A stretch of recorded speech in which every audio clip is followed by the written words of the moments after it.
Ah, Sir Flint. Perfect timing. I just arrived myself. You are most considerate, Master Ilua. But in fact, I know you have been sitting here for quite some time. If you saw me, why didn't you say something? I was curious to see how long you could sit still for. Also, shouldn't you have managed to sense me approaching? That would be a first. You always seem to appear out of thin air without making a peep. Also, how many times do I have to tell you not to address me as master? I don't qualify. I beg to differ. Why should a young man so well versed in social graces as yourself not be worthy of that title? Please, Lord Flint's... Sir Flint's. I'm begging you, don't flatter me into complacency like you do with everyone else. You understand me better than most. My newest acquaintances tell me I love complimenting others. I think they don't understand why you do it. You just love puffing people up till they're a big, happy ball of hot air that floats away into the sky. In all sincerity, I can only hope that they bring good tidings when they come back down to Earth. Is the situation that bad? We just held a strategy meeting. Let me fill you in.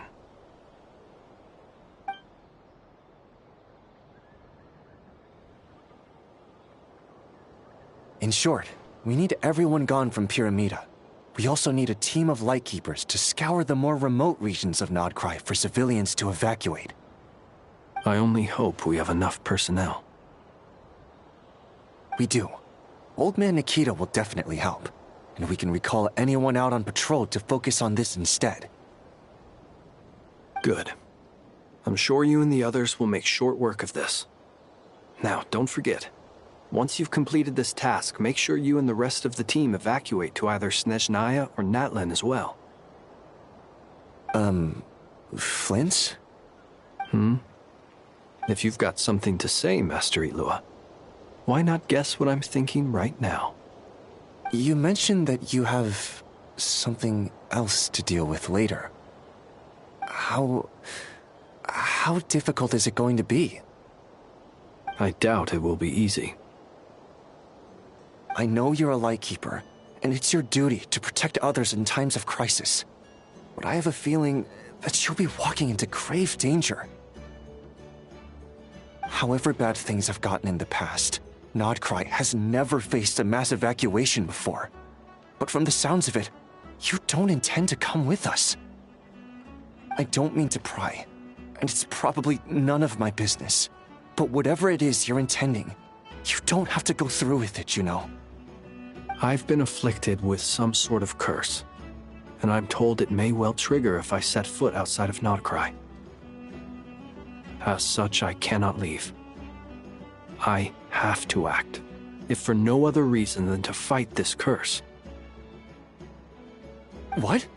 No. Why? Why would anyone want to curse you?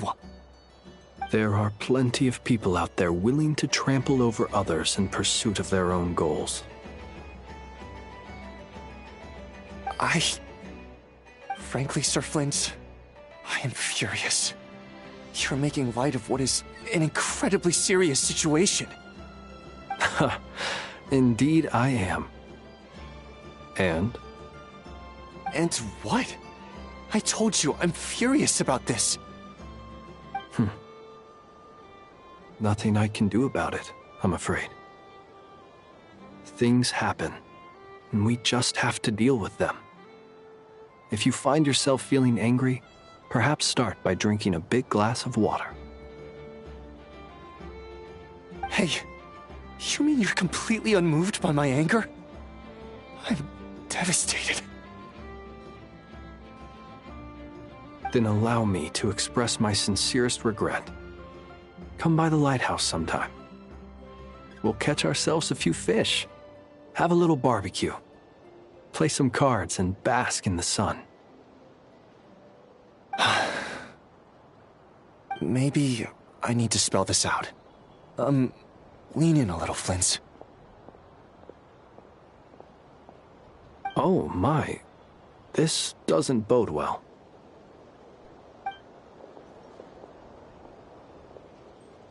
Word is that you were caught up in a real horror show recently.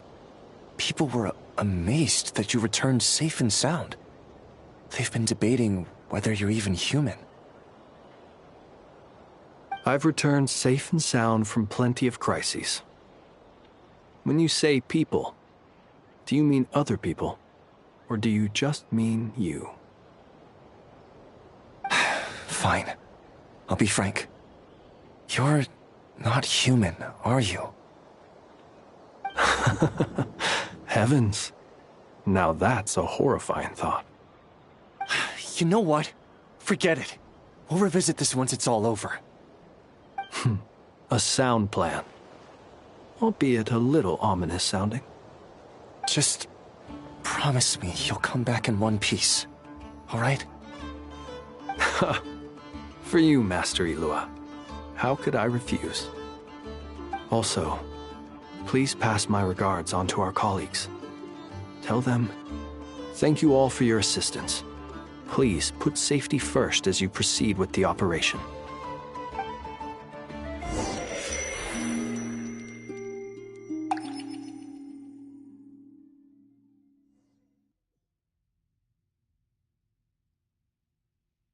I have to keep searching for a path toward reality.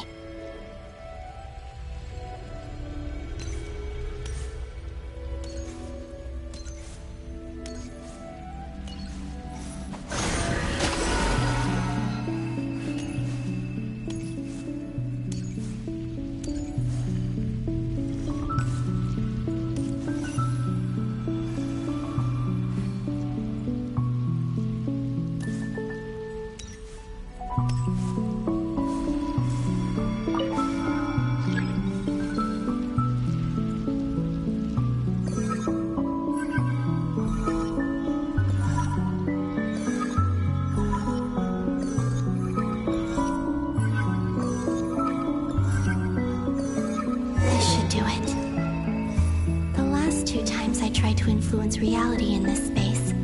It consumed a lot of Kuvaki. I'll try and be more careful this time. I need to leave key clues behind using less power. I hope everyone still remembers what I said on Moon Prayer Night.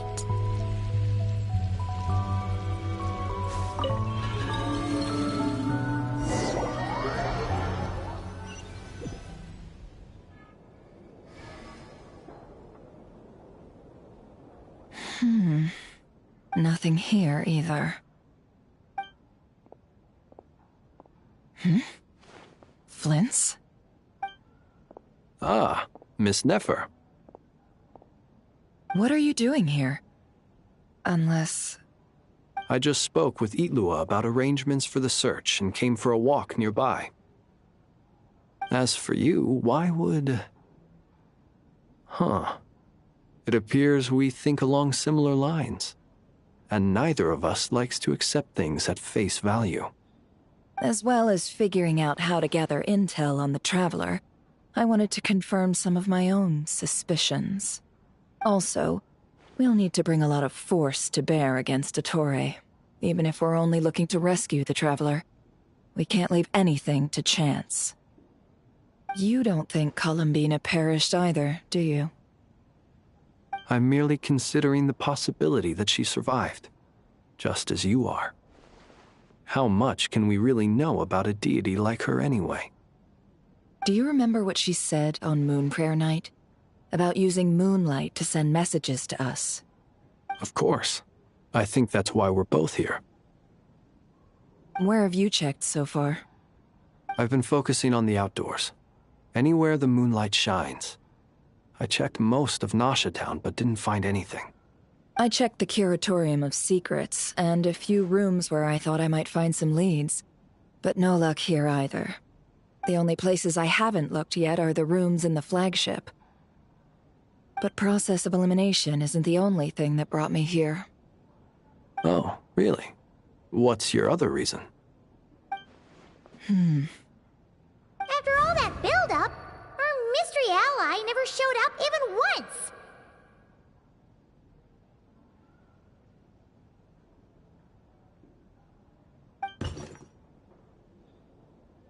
Huh? Am I imagining things?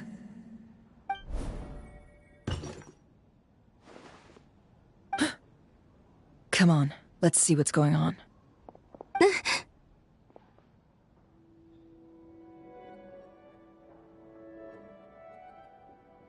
Oh no. I knocked over a vase as soon as I came in. It must have been caused by a Kuvaki fluctuation when I entered the space. Although, it seems like I'm not about to be pulled away this time. It looks like as long as I'm careful with my actions, it doesn't count as influencing reality.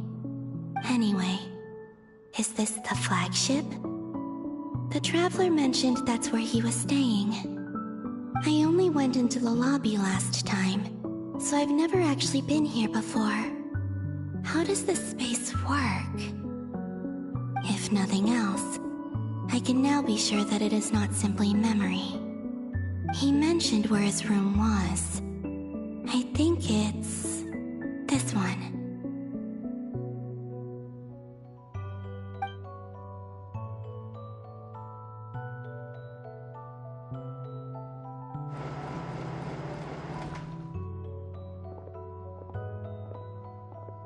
The door is closed. But if this is anything like when I disappeared, then maybe...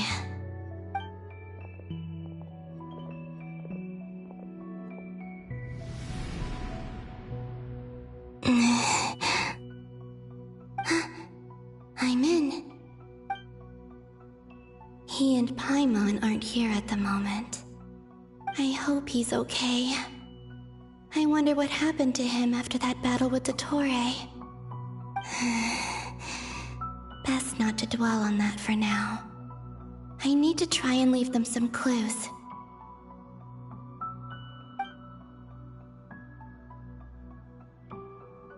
Please, Traveler. I really hope you find this.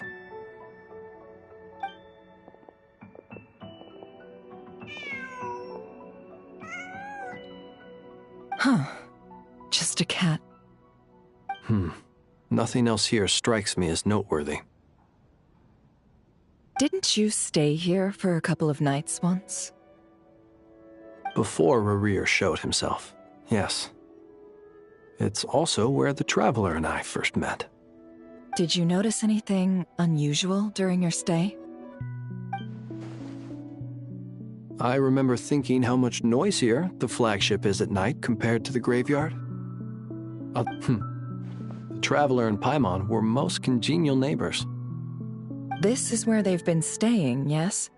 Over here? That's right. I wouldn't usually condone breaking and entering, but we can make it up to them later. Focus now. I have to write a message on the wall using Kuvaki, just like I said on Moon Prayer Night. Simply open your windows on nights when the moon shines bright, and the moonlight will naturally flow towards the words I have written. Here goes. I'll need to carefully control my strength.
There's a noise outside the door. Is he back?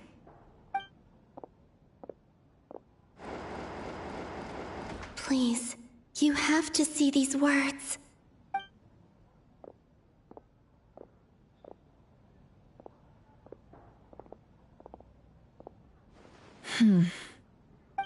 Well, do you sense anything? Unfortunately, no. And this place was our last chance. Not necessarily. We've only looked in Nasha Town so far. Miss Columbina said she would leave messages at her friends' dwellings. It's still worth checking where Miss Lauma lives and where I live. Let's try and make some time to look into those then. Wait. What are you waiting for? Oh, Paimon might have overeaten slightly.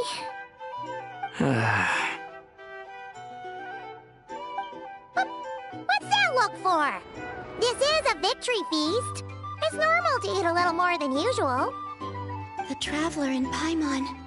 It's really you.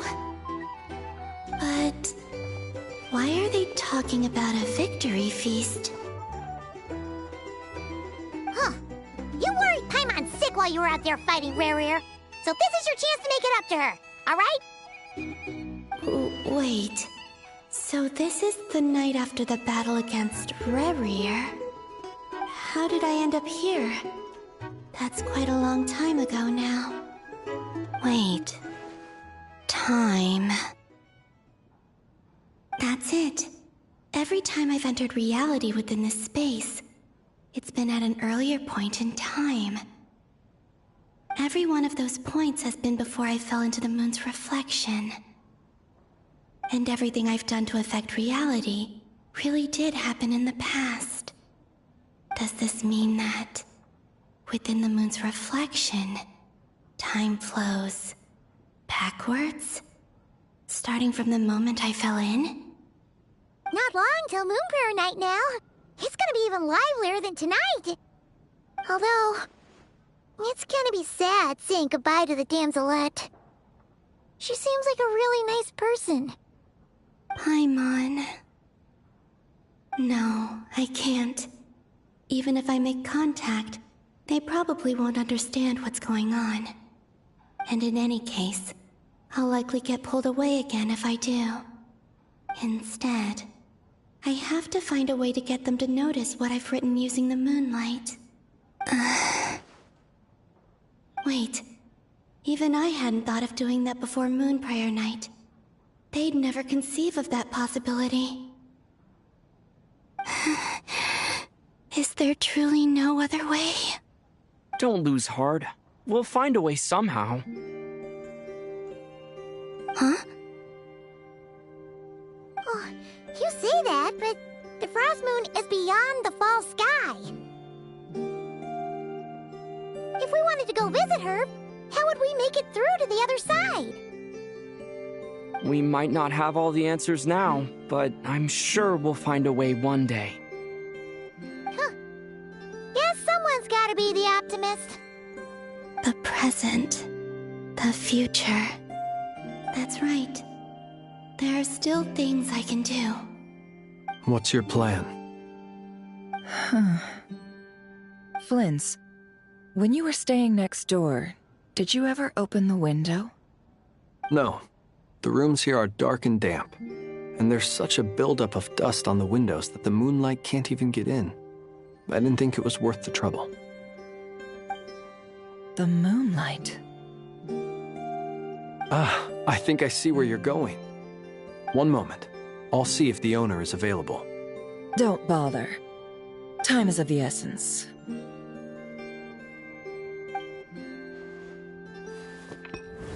Time.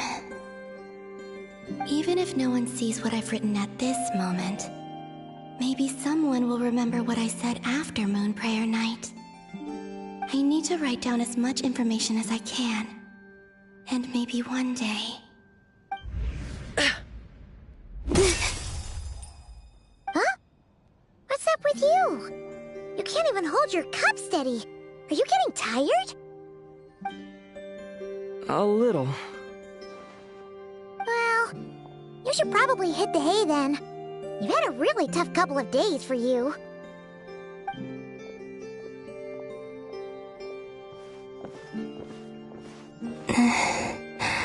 You truly have. You helped defeat Rerir, helped me reclaim my name, and you helped the others organize Moon Prayer Night. Wherever you are right now, I'm sure you're still fighting against the injustices of fate. This is all I can leave for them. How I wish I could stay here. But it's time for me to go. I hope to see you again in the next time. And if the opportunity presents itself. I will surely return to your side. Huh. Columbina. She's alive. Not only that, but she's left us an entire wall's worth of clues. She even wrote down what would happen on Moon Prayer Night. It's just a shame we found it too late. I am here. Time in this place flows backwards. I am constantly moving forward. It sounds like she's found a way to influence the past using Kuvaki. But her future is our past. So, these words have been here ever since we defeated the Rey hero Solnari. We just never discovered them. Which came first, the chicken or the egg? Do you ever mull over questions like that? Only when I'm in a good mood and at leisure. Well, I never do. Everything that has happened already belongs to the realm of fact. As a business person, and especially an intel broker, what I do is extrapolate from those facts to try and read the future. An admirable philosophy. It's a means of survival. Let's go. We have a wall's worth of clues to share with the others.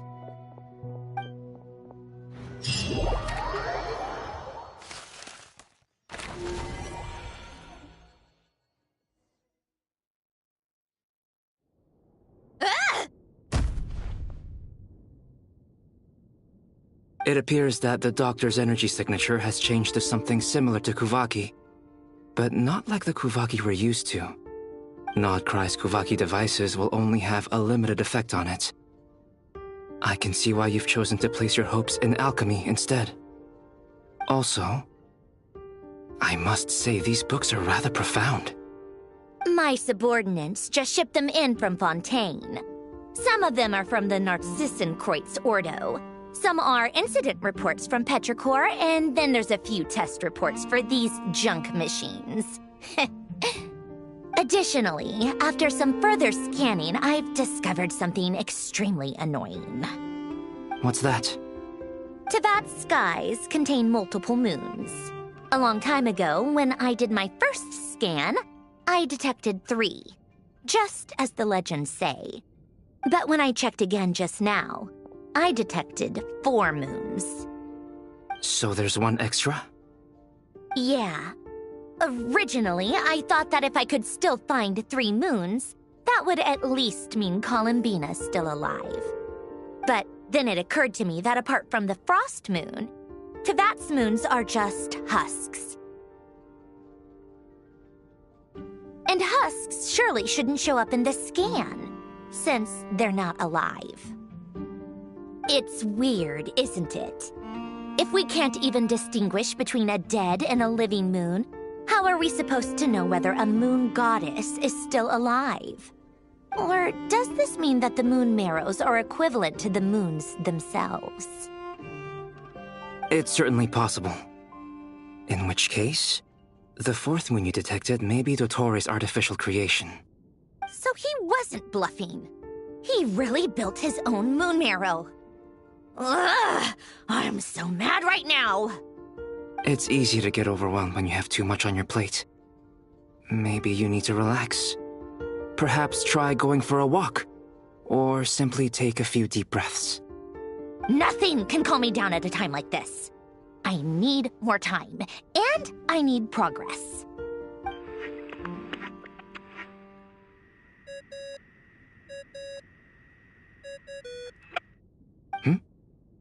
It's Mr. Flynn's. I really hate that ringing tone. Ugh. First the 4 orthants of the Narcissenkreuz, then moon marrows. Now what? Oh, sorry if we're disturbing you. Might I ask what's troubling you? What do you want? We're busy. Are you still at the Curatorium of Secrets? Yeah. Look, everyone else is still out, so there's no hurry. Plus, I'm busy, so I would appreciate if you gave me some space. Even though we have crucial intel to share? Fine, I'm listening. Do you intend to share it via the Dodo communication device? Ordinarily, I would, but this is a unique situation. I think it's best that we discuss it in person. See you at the Curatorium.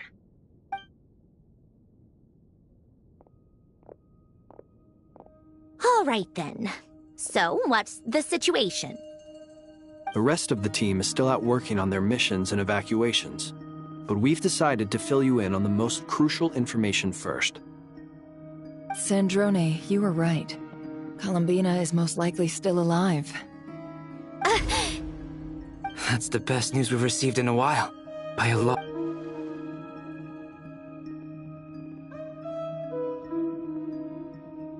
Random locations. Appearing in reverse order? Are you serious? So not dying isn't enough for the moon goddess, huh? She has to show off too.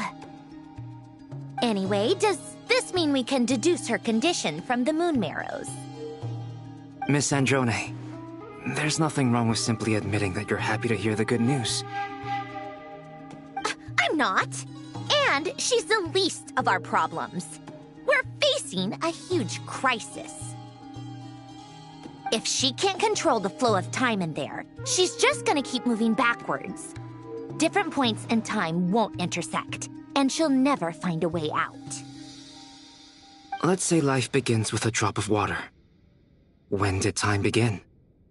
The moment this planet came into being? No, that's not right. Her final destination would be the moment at which the space she is in was created. But it doesn't seem like we can influence that space from the outside world. So how can we help her? Also, if she's alive, Rerir and Thelindis might be too. But as far as we know, neither of them have come back out. That space may not have an exit at all. I'm afraid I must concur with Miss Nefer in this. Can't exactly argue with that. Let's leave it there for now. Will it help with your research? I doubt it's gonna help with breaking Dotori's energy fields. But who knows when it might come in handy. Better to have it all written down than try to remember everything when I need it. All right, I need to get back to my research. Mr. Albedo has made a lot of suggestions that will require my undivided attention. Sure, I'll stay here. I have things to work on.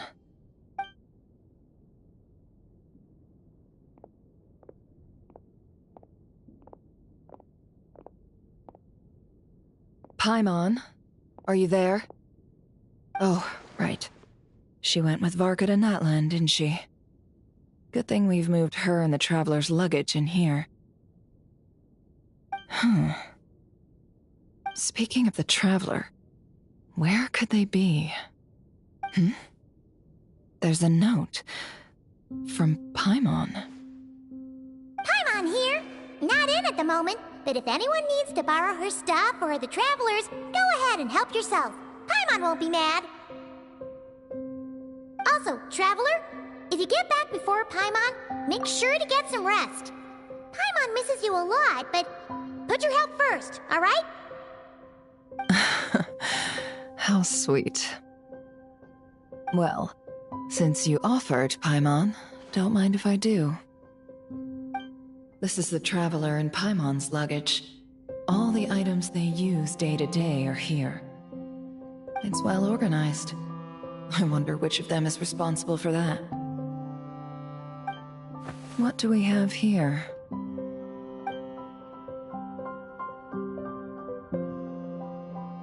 The camera captured a special moment that can only occur between people who are close to one another. You can really sense how the photographer feels about their subject. I wonder why this picture was placed outside. Is it because Paimon recently looked at it?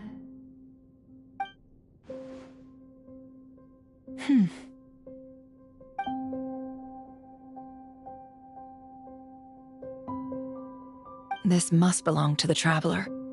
Perfect. I'll use this. Hang in there. We'll find you.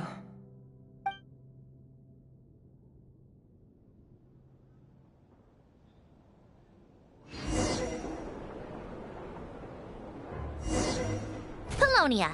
Search keyword world formula and bring me all relevant books.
Let's see.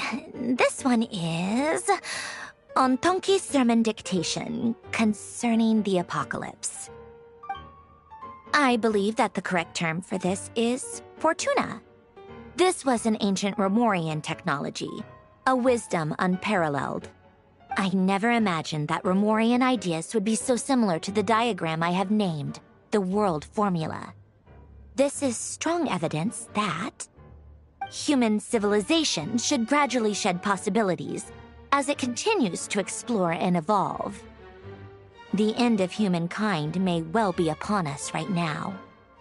The sparks of civilization shall run out, unless we consider introducing variables from outside the system. Variables. Surely that can only mean one thing. Descenders? Dottore likely captured the Traveler because of his descender status. But the Three Moons' authority comes from the world itself. Why would Dottore need anything beyond that? Where does this variable factor in? The world formula calculates the fate of an entire world. Introducing a variable would therefore give us...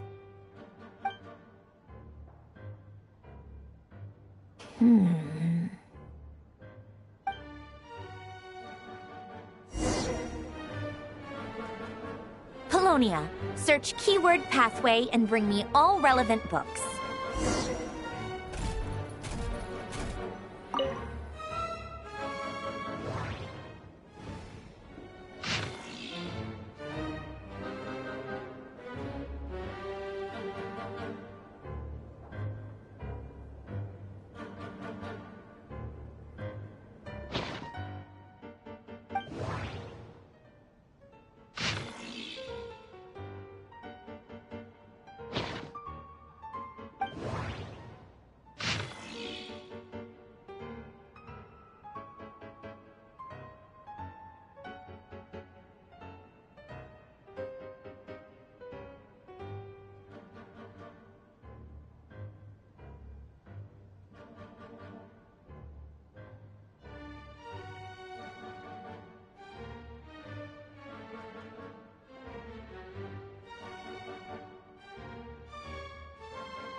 Otonki Sermon Dictation.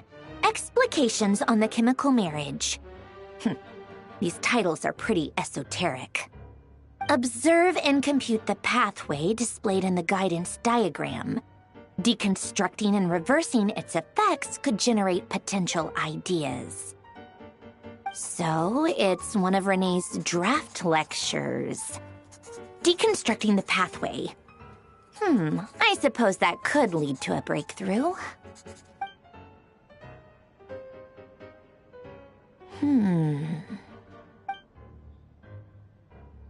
This is so long. This guy sure loves showing off his knowledge.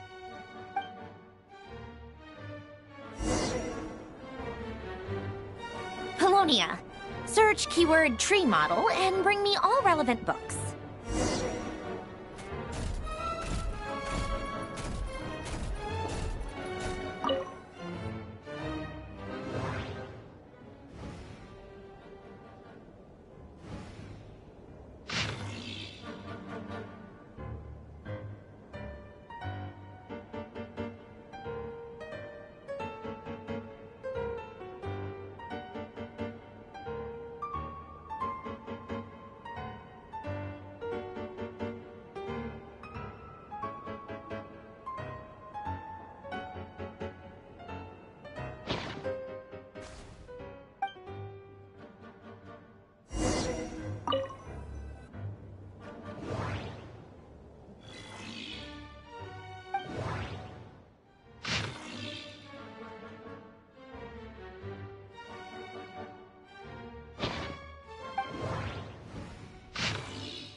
Most of the experimental devices proposed by the Lilia Crucis Ordo are built based on the simple and basic logical structure of a tree model.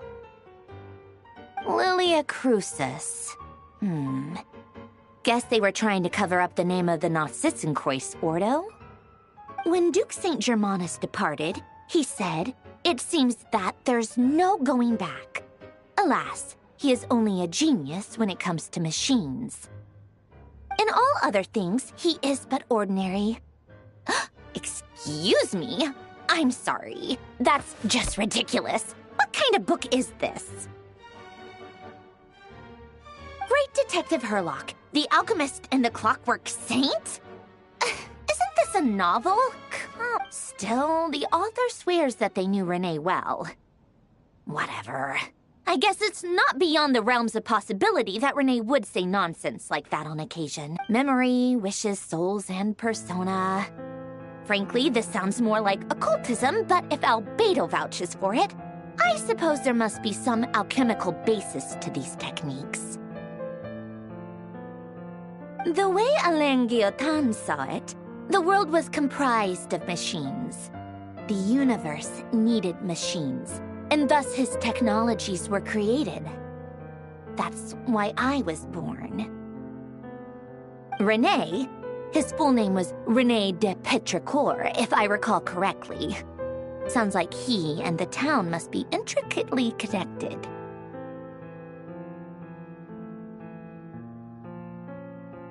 That place was also the source of most of our information regarding Remurian civilization.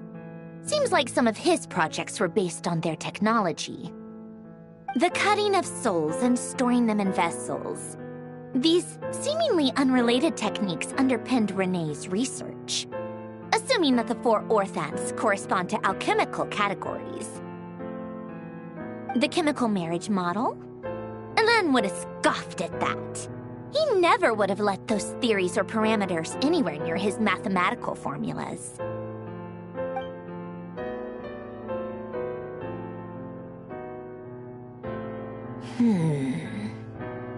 What was Alan's view on Renee?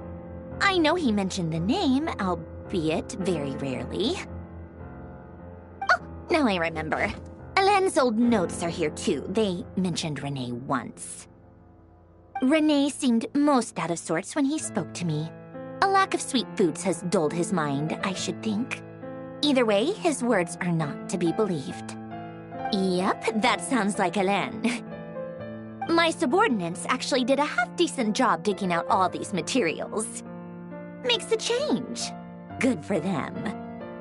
Some of Alan's old files are completely consistent with these records. He must have gotten them from the Tower of Gestalt. I never knew he got his hands on Renee's records that early. Heh, he may have kept them, but he never even attempted to use them. Didn't come to think of it. Renee's world formula was filled with calculations of constants. That shows he believed that the fate of the world to be predetermined. As for Alan... it's been too long. I forget what he said. What would he have said? A guy like him, fervent believer in machines, but not headstrong enough. The world can be changed. It is worth persevering. Yes, that's how he used to think at least. He created that procedure to save this world. Yet the scale of the world's fate proved too enormous. The result was beyond his ability to calculate. He died having never seen the outcome. And there I was, left behind in the ashes of his dreams. Did you really never take a close look at Renee's research? Or did you read it, but deem his philosophy incompatible with your model? The very thought of trying to incorporate his ideas probably made you feel sick to the stomach. Well, don't worry, because there's a whole new category of lunatic in town. Next to Dottore, every other madman looks sane. You once asked me what I wished for. Should have asked him instead. He's the one pining for things you'd sooner die than witness.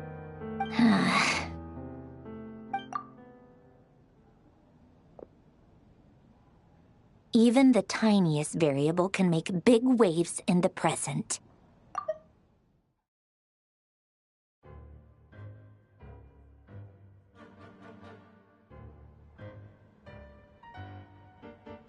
Now then, allow me to put these incompatible fragments together in your stead. First, establish and verify the existence of the Great Circle. Absolute nihil on one end, absolute reality on the other. Now, search between these two extremes. Then, the construction criteria. Variables. The sparks of civilization shall run out unless we consider introducing variables from outside the system. Input variables. Traverse the world, space-time, and civilization, then extract the essential nodes from the records to determine which variables they point to. The primordial power that differentiated itself from the void. The power of light. Yes. Light. Records. Hyperborea.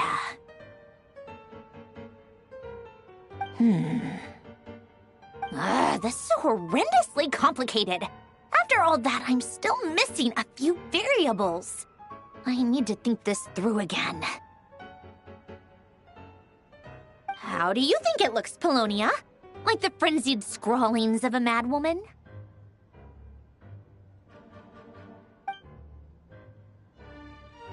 Fine, keep it to yourself. It's not like you can talk anyway. I'll assume you gave it a passing grade.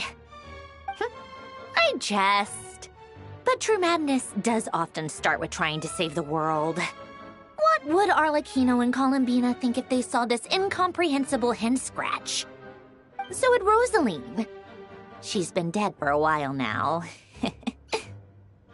When I close my eyes and think back, I can still see her face. And that enormous dress she used to wear. Such a bizarre choice. What possessed her? Oh, and the clack-clack of those heels used to drive me insane. No one's asking me, obviously, but I hope you all know that I never wanted to save the world. I'm not crazy. I don't have delusional ambitions, and that's a clinical fact. The world needs a solution, but I don't need the world's validation. It's the world begging me for answers, not the other way around.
Oh, cookies to go with the tea. Let's see. They must be from that person who brought those documents. I see they're from Hotel de Boer. Something's written on the box. We are proud to present this homage to the Fortress of Meropede's fun-filled mill collection system. Fortune cookies. Have a lucky start to your day. Sounds like a dumb gimmick to me. Be early to bed and early to rise. Get plenty of sun and drink plenty of water. Then things will surely go well for you. What? Are you kidding me? Somehow I doubt that an early night and a glass of water is magically gonna save a world on the brink of existential peril.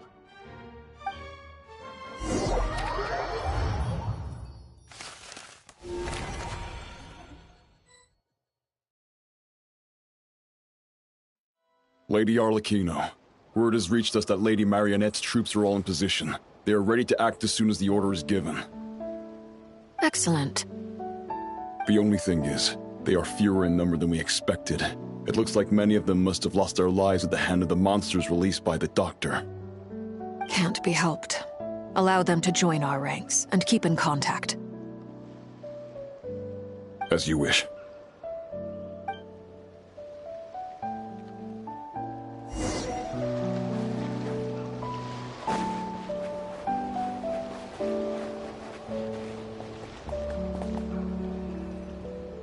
It's been a while, Arlecchino. You look well. Did Dottore really have to build his lab right on the sole path between Snezhnaya and Nodcry? Had to go on a huge detour to stay out of its line of sight. Sounds like an arduous journey. I assume you've brought word from Her Majesty? Of course, all part of the job. Firstly, the Tsaritsa has authorized Fatui Internal Affairs to review Dottore's case. They will reach a formal verdict on whether he has turned traitor and whether he poses a threat to Snezhnaya. While they're working on that, I've been ordered to come and receive the refugees from Nodcry. They are nearby. My team will escort you to them shortly. Great. Aside from that, Her Majesty has a message for you and Sandrone personally. Huh? Where is Sandrone? She stayed behind to work since I was making the trip anyway. It seemed sensible to have one person on standby at base while the other came out to meet you. All right, guess that's just how she rolls. In that case, tell her that the Tsaritsa's decree this time is pretty awesome sounding. I think she'll like this one. Still, I wonder what... Wait, what's that? Did one of our troops turn into a monster? Take him out.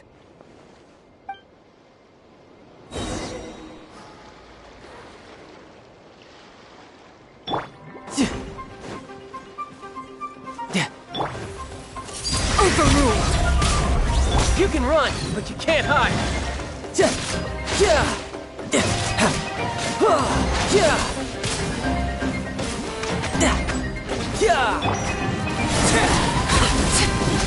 You've gotten stronger, Arlecchino.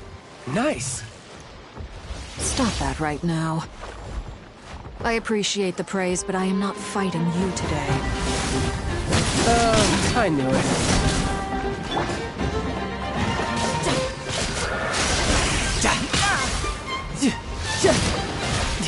This is getting interesting.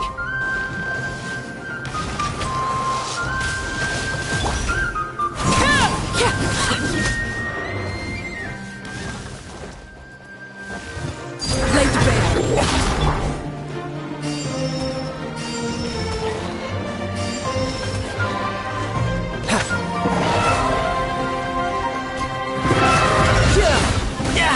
Amateur mistake. Shouldn't let your guard down.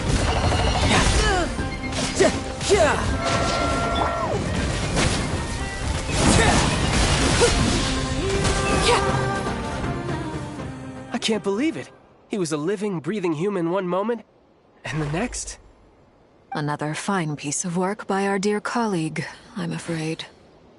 What in the world has been going on in Nodcry? A lot. But long story short, Dottore stole 2 moon marrows that should have belonged to Columbina, then built a 3rd moon marrow of his own to concentrate the Trilunar Authority in his hands.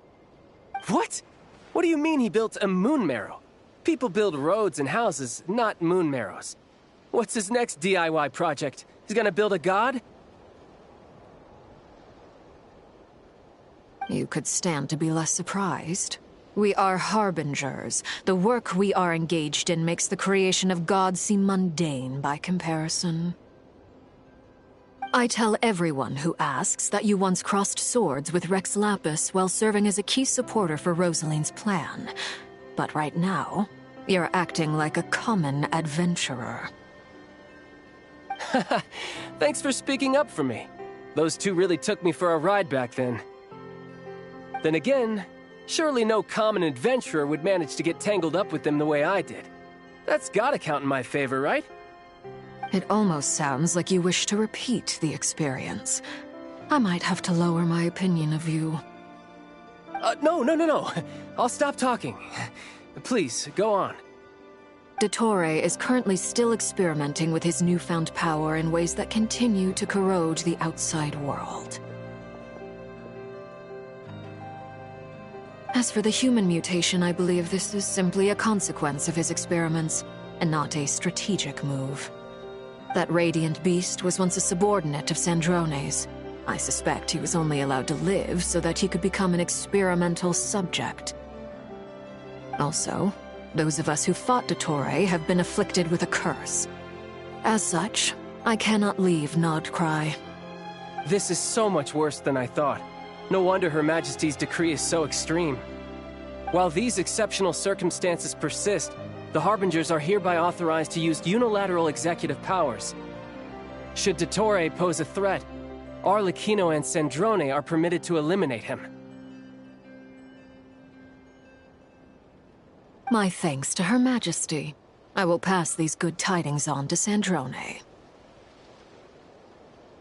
Her Majesty has also declared that she will refrain from launching an attack on the now evacuated Nodcry due to the presence of unretrieved research material. A wise decision. By the way, how's my old partner doing? I'm assuming they're with you? Partner? You mean the Traveler? I'm afraid I have bad news. He was captured after our failed assault in Dottore's lab. His whereabouts are currently unknown. What?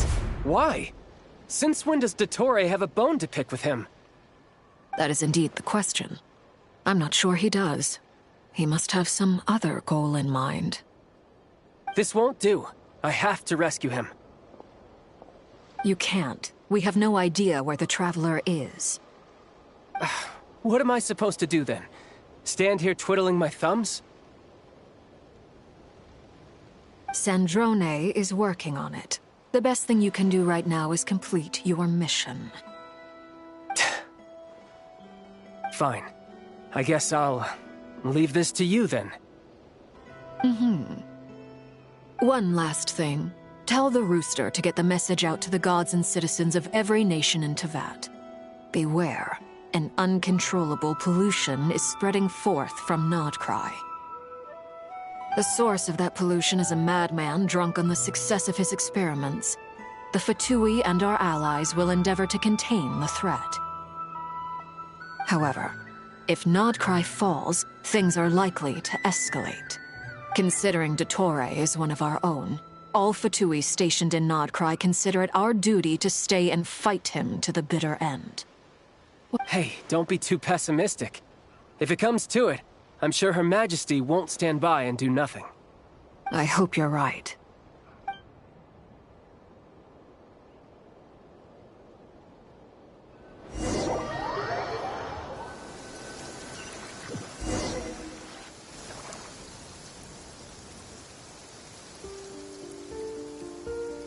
You're right on time. Thanks. Hey, do you think I'll get that gliding exam exemption? I made sure I was on my best behavior in Mondstadt. I landed well outside the city and walked in through the gates. I'll help you apply, don't worry. For now, let's see what we have here. What are the doctor's energy fields even made from? The usual attract and repel principles that govern Kuvaki don't seem to apply to them. They are very mysterious, but ultimately, they appear to be comprised of energies from the three realms. Thanks to research by Master and the Hexen Circle, we know that Teyvat's 7 elements are derived from the more primordial power of the Light Realm, which is antagonistic with the power of the Void Realm. Since you have the power of the Dragon Durin within you, I'm sure you can already tell that this energy field contains no abyssal energy. That's true. It's not abyssal energy. It's something pure, wild, and untamed. I've been thinking about something. Do you still remember the device that Dory supplied from the Academia when you and Miss Columbina fought Rarier? That was one of the most marvelous feats of ingenuity I've ever seen. The design, the craftsmanship, the material selection. I couldn't fault any of it. Not to mention the operating principles. Surely the most ingenious feature of all. Dory didn't go into detail on how it functions, but I have a working theory. The clue was that Miss Columbina was somehow able to use the pyro energy that you provided, despite the fact that, as a moon goddess, she should only be able to use Light Realm energy in principle. Now, all elemental energy is, of course, derived from Light Realm energy to begin with. Hence, I suspect that the device works by restoring elemental energy to its original state.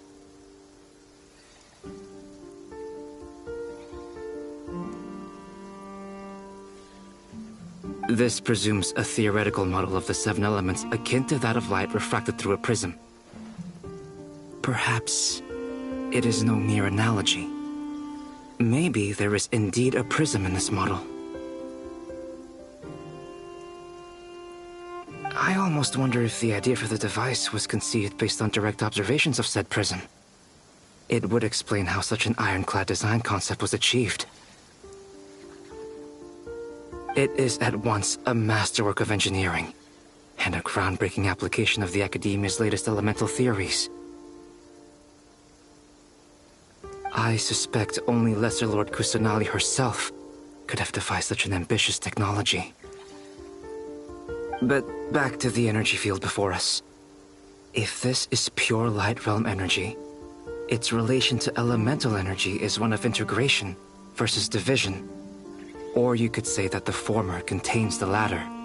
Could this mean that elemental energy can dilute the power of the light realm? Should we give it a try? We should.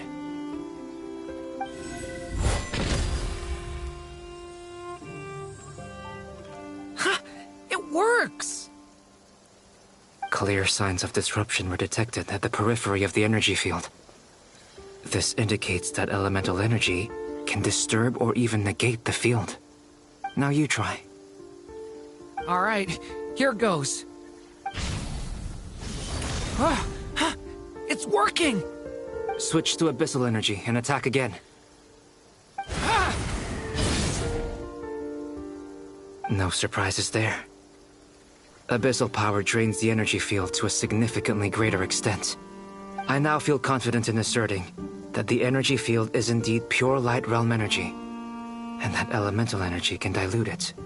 But the energy field is huge. How much elemental energy will it take to neutralize it?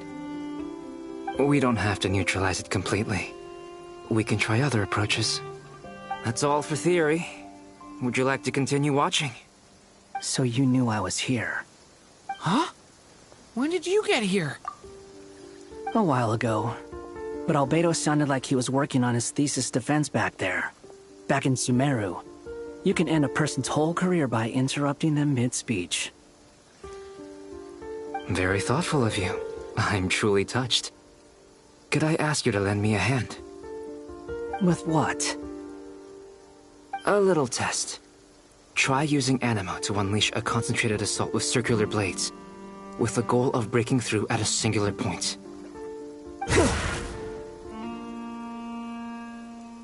Nice! This time it tore through the field. Tremendous. This is a major breakthrough. Should we go through? We probably shouldn't risk having mutually antagonistic energies in such close proximity. Durin, you stay here and watch the entrance. Hat Guy and I will go in to investigate. Sounds sensible to me. Keep your eyes peeled, Durin. Don't worry, I got this. You two be careful in there. Just give me the signal if you need help, and I'll dive right in. What do you mean, signal? It's based on a new alchemical concoction I developed last month. When 2 bottles of it are smashed on the ground together, they emit a blinding burst of light. If it comes to that, remember to shield your eyes with your hat. Glad I asked. Thanks for the heads up.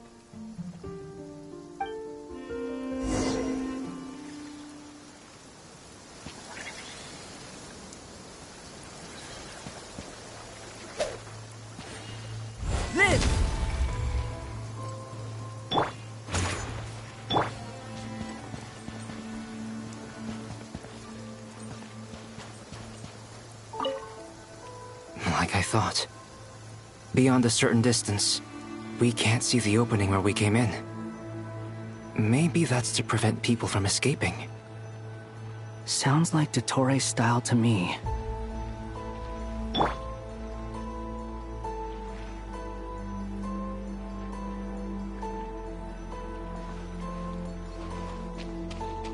Not much has changed.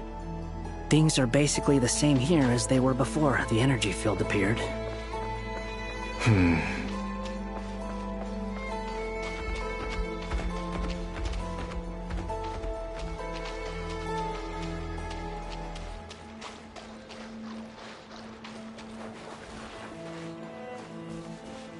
Squall and Fury!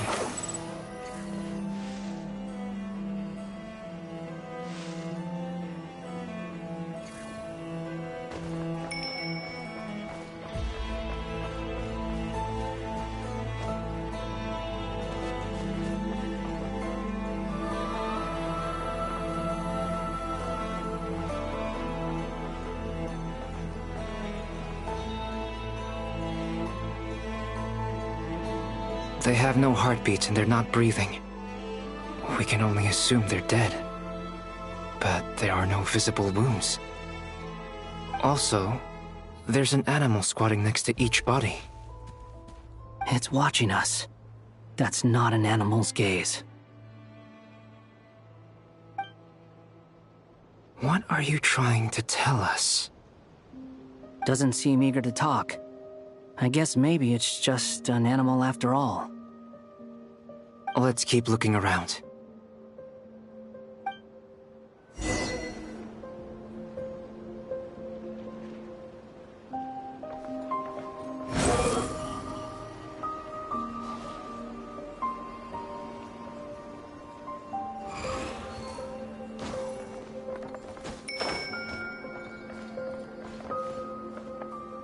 Behold!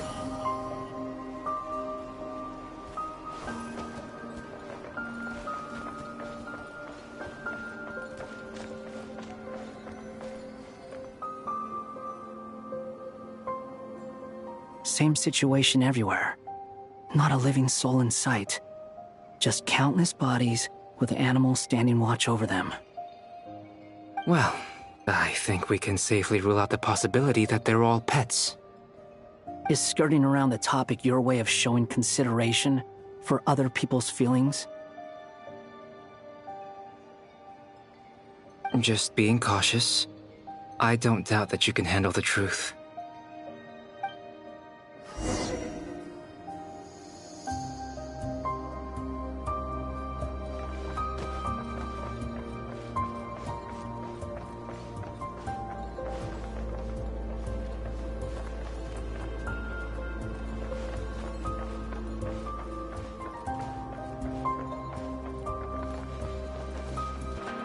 Careful.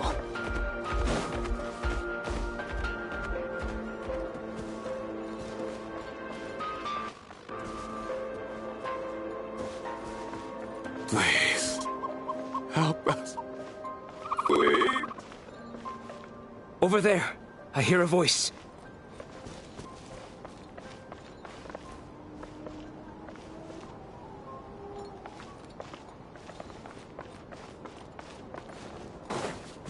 Quit following me. Squall and Fury!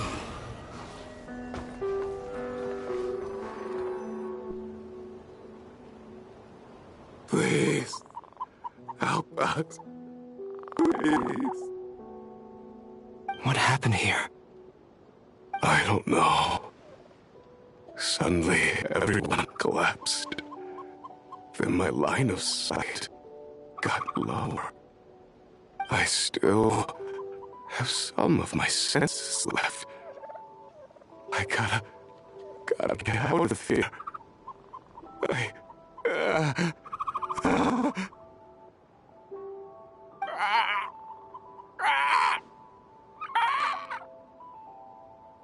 It looks like there's a huge experiment going on inside this energy field.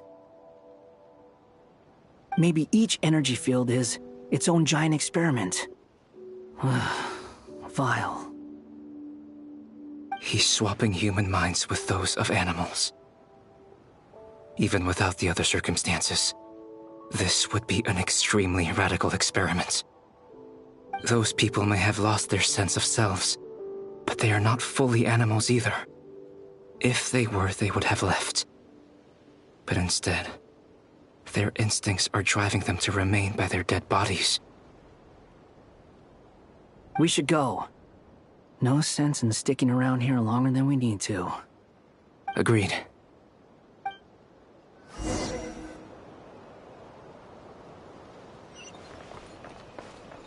Behold!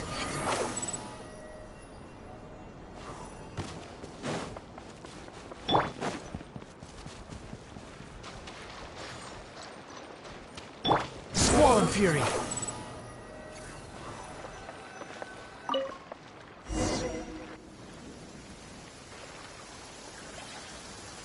Ah, you're back!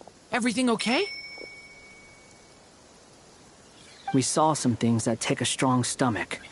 Otherwise, we're fine. We should share our findings with the others.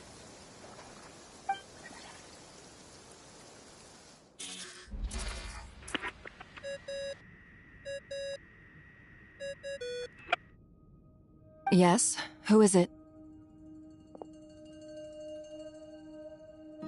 Miss Nefer, it's me, Albedo. We found a way to break through the energy fields. With enough control, it's possible to tear them open using elemental energy. Also, we managed to take a look inside. Dottore is carrying out his cruel experiments on an immense scale. Any residents who have failed to evacuate in time will likely meet a grisly end. Sounds like he's living down to our expectations. Might I ask how things are proceeding on your end? I'm just about to get started. I'll be in touch once I have a result. Understood. Stay safe. I will.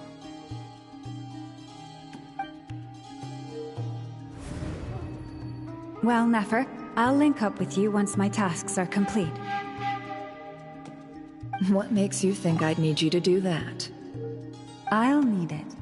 And considering the way you approach certain matters, I think you'll be better off with me present.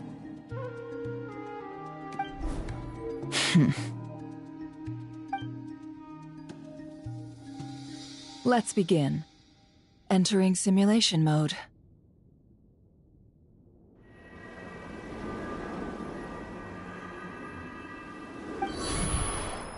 A vast wasteland. Is this the Traveler's inner world? I was expecting something more vibrant, to be honest. Wait, someone's there. What are you looking at? In that case, I'll look at it with you. I want to know all about everything you've seen and experienced. Is there somewhere I should return to? Or should I stay here and be the hero everyone says I am? I don't dislike my current life. Roaming the land, fighting battles, accomplishing missions, earning a living, looking after Paimon. It's not so bad. I guess the only thing that's missing is that you're not here with me. This is the conscious layer, which contains a person's true feelings. It is filled with both longing and kindness. I suppose anyone who lives long enough ends up wishing for someone who can't be there. Maybe it's the only way we can feel truly alive.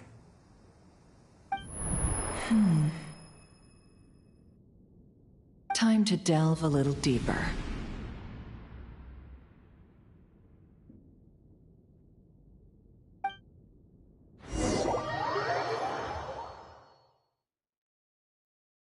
Nasha Town is hardly the optimal choice for a place to live, but it has character and a reasonable population density.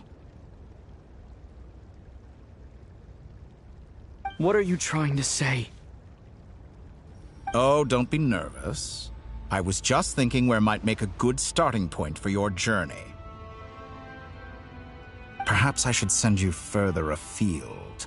Conria, perhaps. Conria ceased to exist long ago. Once again, you fail to understand the possibilities that the Tri-Lune creates. Anything that has existed in the past, I can now recreate. You simply do not wish to see that happen. That might be because you miss your sibling and fear getting answers that you are not ready to learn. But this is not for me to judge.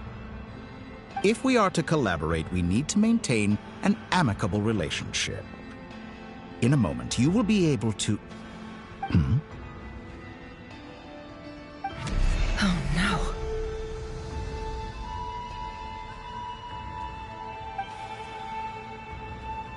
What are you...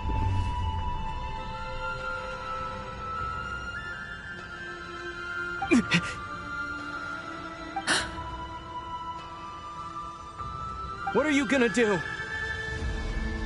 Don't move. Something unwanted has crept into... Oh? Gone as quickly as it came.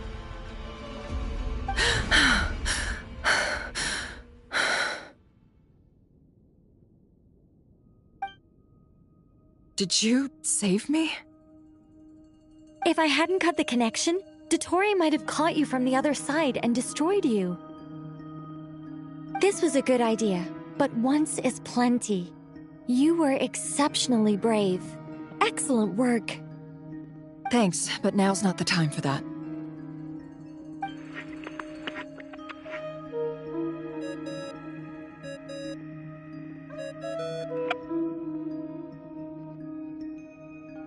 Albedo speaking. I think I know where he is.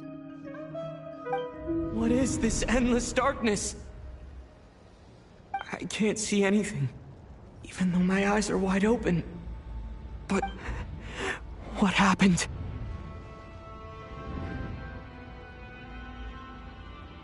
Ah, sorry about that. I take it you didn't notice. Just now, a friend of yours took a little peek into your mind.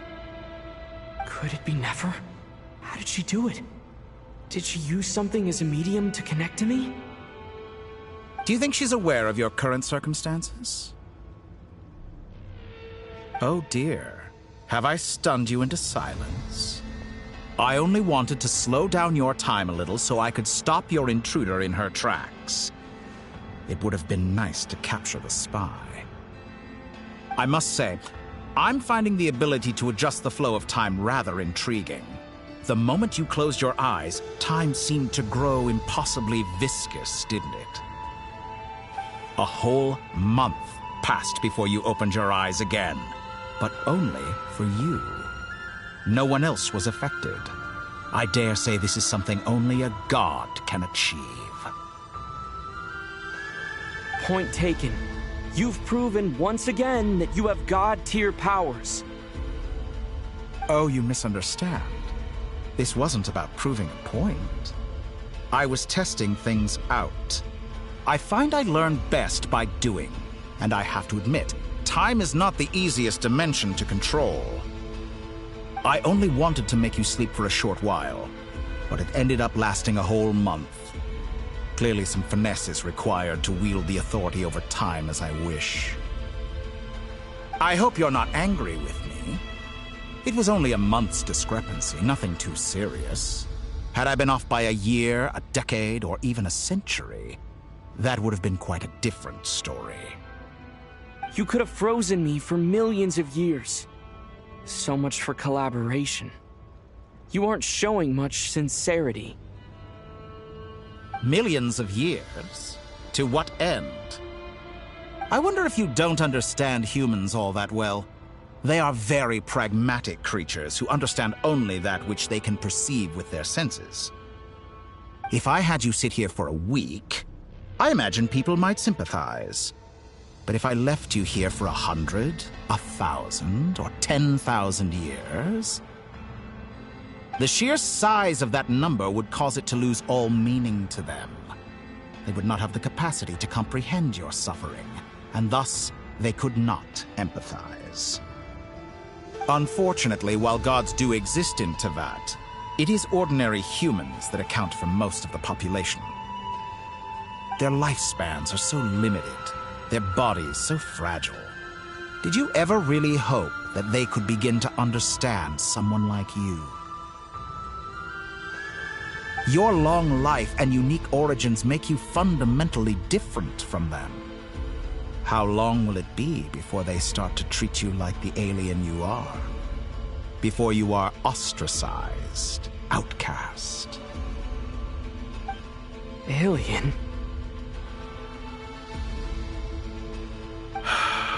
Even I feel bad for you sometimes.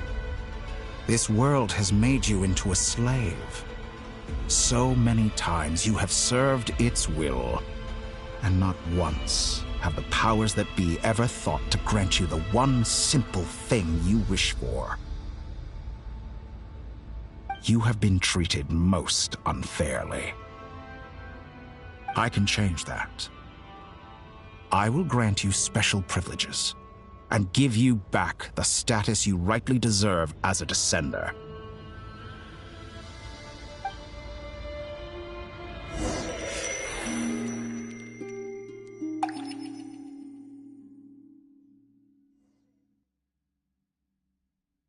I've entered the past 3 times at this point, but I still have so many questions.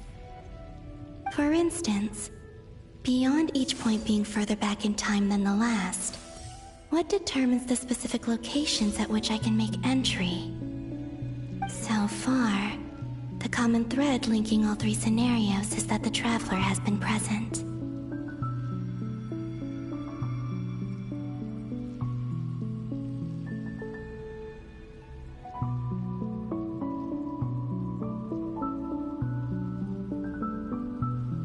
But it's more than that.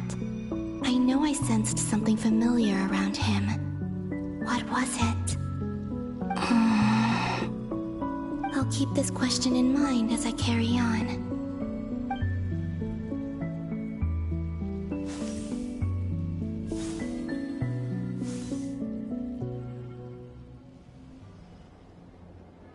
Humans, you never change. Always trying to use powers you neither comprehend nor control. This looks like Star Sand Shoal. Was this before Rerir regained his physical form?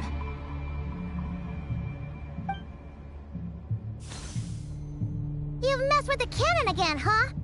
Sorry, but this round's not gonna go your way. The cannon. That's right. I was at Silvermoon Hall and I sensed an abnormal Kuvaki fluctuation coming from Nasha Town. And right after that, came an ominous power emanating from Star Sand Shoal. My body was once torn into countless pieces and hurled into the swirling chaos of time itself. But even so, my life and will were not extinguished.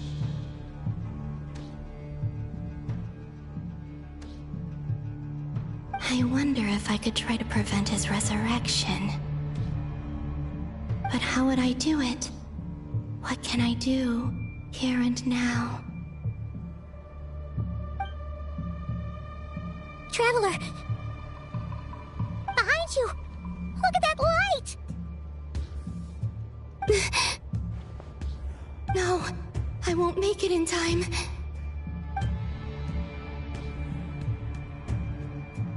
He's using the Kuvaki shield, like I taught him. Is he going to use it to block the cannon's beam? He's strong. I'm sure he can manage. But the force released when the beam impacts the shield might lead to collateral damage. Easy Island. The Frost Moon Scions will be exposed to lethal levels of Kuvaki. A question, if I may. Kind Miss Columbina. When the cannon's Kuvaki beam was deflected earlier, I saw several bolts of energy streak toward Hisi Island, only to be blocked. Did you also have a hand in that? Maybe that really was me after all. Well, future me. But I don't know if I have enough power left.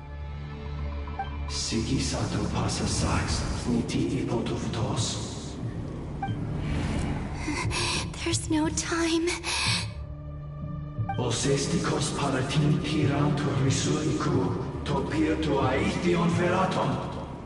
I have to make it. Oh, Frost Moon. Oh, great land. Oh, slumbering moonlight of Nodcry. If you can hear me, if you can sense my call, then please, heed me once more!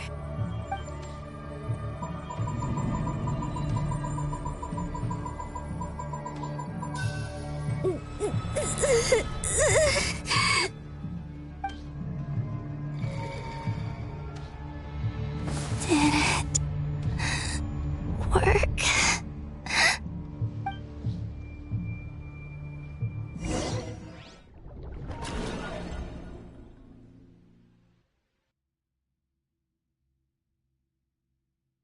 Hey, wake up. Hey, did you hear me? Columbina, I said wake up, now!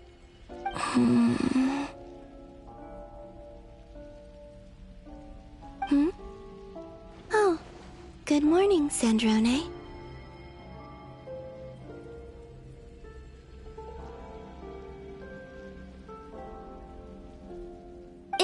3 in the afternoon, actually. And could you kindly not use my quarters as your personal nap room next time? But I feel so safe here. And your coffee, right? It's so bitter, but it smells lovely. It's like you were raised by wolves in a forest or something. What did you drink growing up? Grass tea?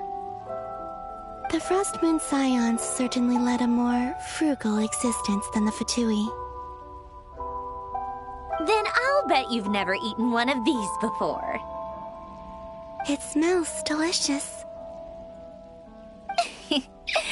That's because it's a Fontanian recipe. I had a little free time today, so I made a batch. Rosaline will be here shortly, but if you really can't wait, I guess you can go ahead and... Hey, at least let me finish before you start eating! Did the Frost Moon Scions not teach you basic table manners? Or did the rules not apply to you because you're the high and mighty moon goddess? These are so tasty. Of course they are. I made them. I was worried they might contain traces of machine oil. What?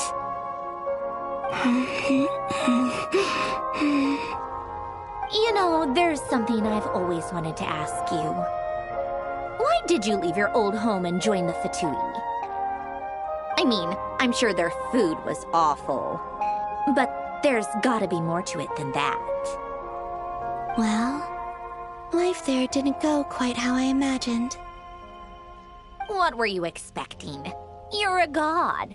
Your followers are gonna make some demands of you, right? Surely you can just answer a few prayers here and there in return for the free food and drink. How bad can it be?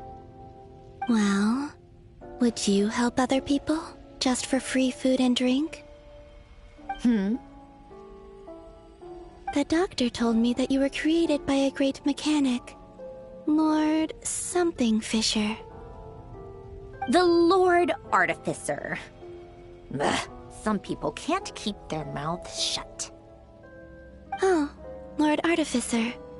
And didn't he have something to do with the, narcissist? Narcissenkreuz Ordo. Yes, that was it. Narcissenkreuz Ordo. So, would you try to fulfill their wishes? You must be joking. I wouldn't go even if they paid me. I don't even know them. Exactly. Well, I felt the same way. I did not know the people who made demands of me. What do you know? We're on the same page for once. In his later years, Alen did ask me if there was anything I wanted to do. If I had any wishes of my own. Well, I don't. And I'm not in any mood to fulfill someone else's either. Who's Alain? He was the... You know what? Never mind. You're not gonna remember. Anyway, the point I'm trying to make is, neither of us is the self-sacrificing type. Let me ask you this. What sort of place would you like to live in, if you could choose? A place where people don't ask me for things I cannot give them. Where they don't worship me, or fear me, but just want to chat with me like a normal person. I'd also like the freedom to come and go as I please. And ideally, it would be somewhere with the smell of coffee and snacks. Not to burst your bubble, but no such place exists in the world. Now, take your snacks and scram.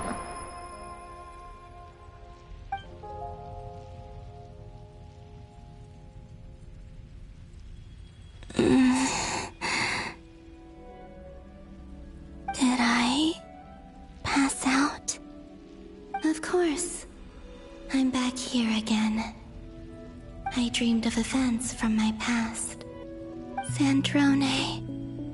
Traveler, I miss you all so much. Back there, I guess I managed to harness all the Kuvaki energy on Hisi Island. But how did I do it? Time is flowing backwards here, and I can use that familiar power to enter the world of the past. That mystery ally everyone talked about. It was me all along. I can sense that there isn't much more power remaining up ahead. What lies at the end of all of this? Will time keep flowing into the past? And will I ever find my way back?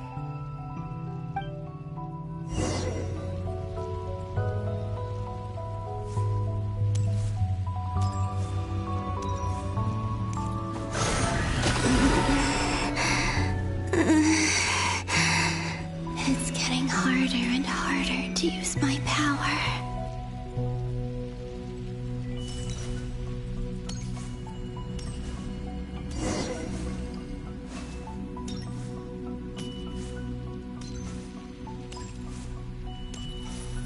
I'm no match for the Abyss in this state. I need to avoid the contaminated fragments.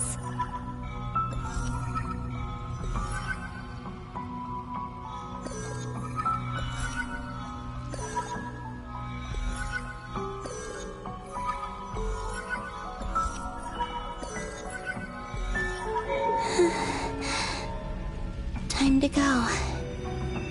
I wonder where I'll find myself this time.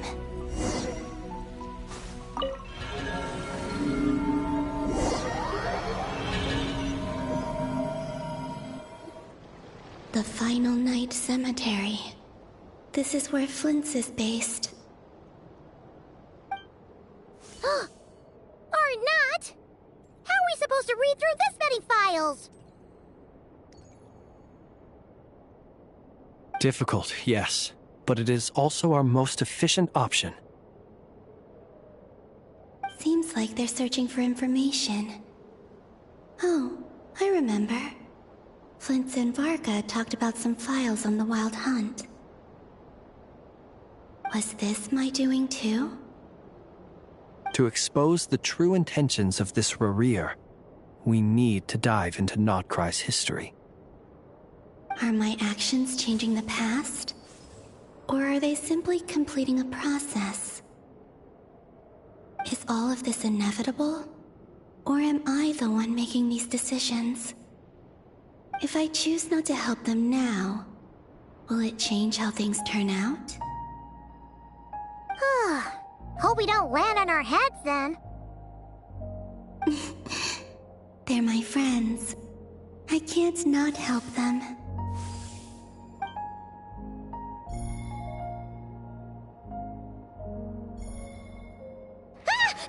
Ghost! And the other one was... here. Hey! Another file's moving!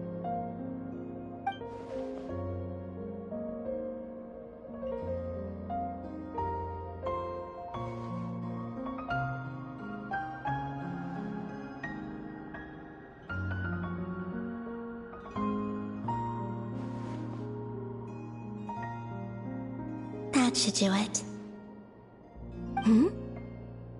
Luanatar?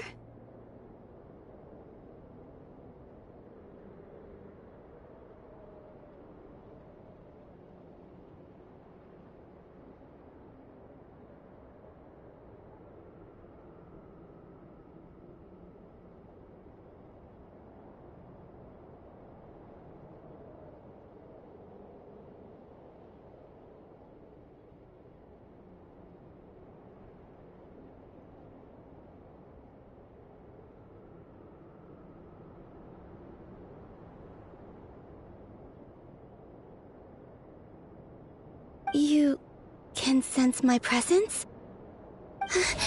Wait!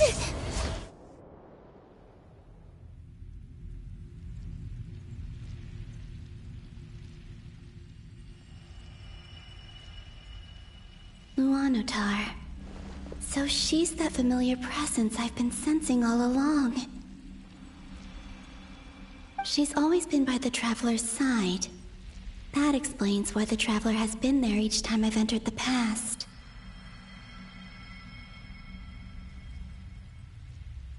But why Luanatar? Is it because she has a connection to me as the Moon Goddess's familiar? If so, why not any other Kuhenki? That's...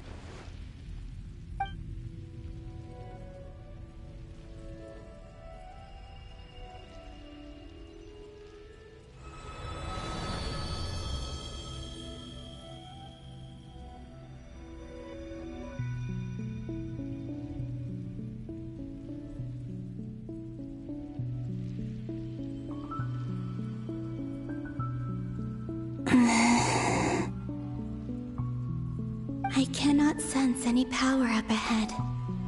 Just a void, stretching out into infinity.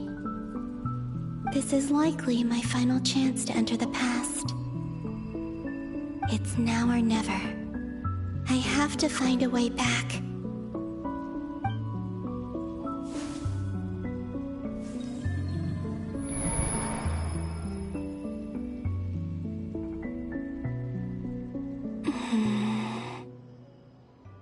Easy Island? How far back in time is this? Where's Luanatar?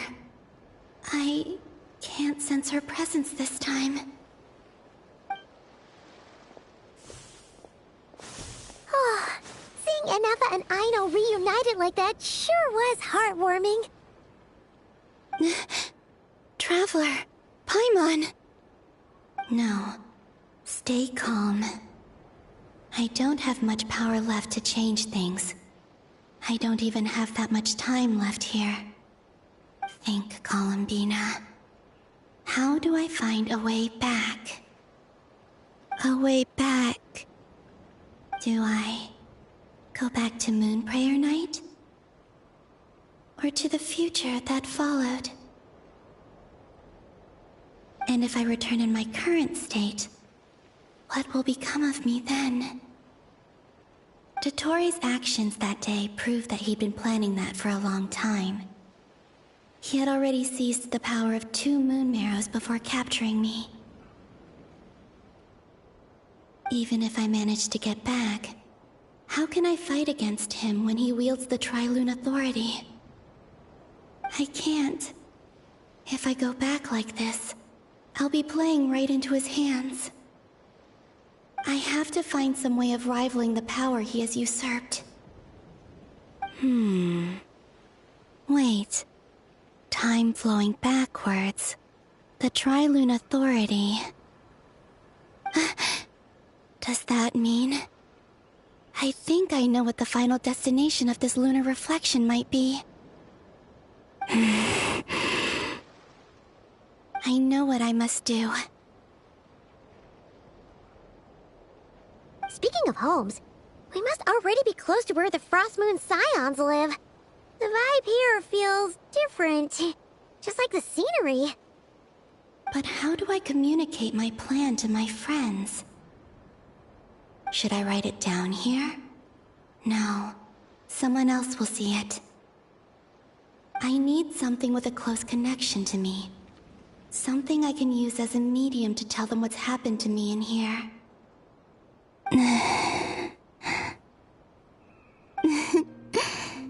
Now it makes sense.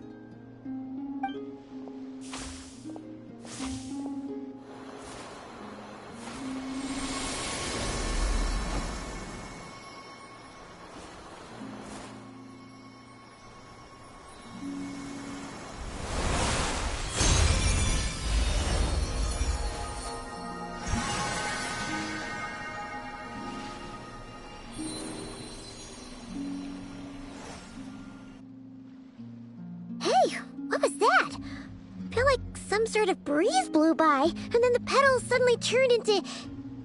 Huh? It was I who brought Luanatar into being.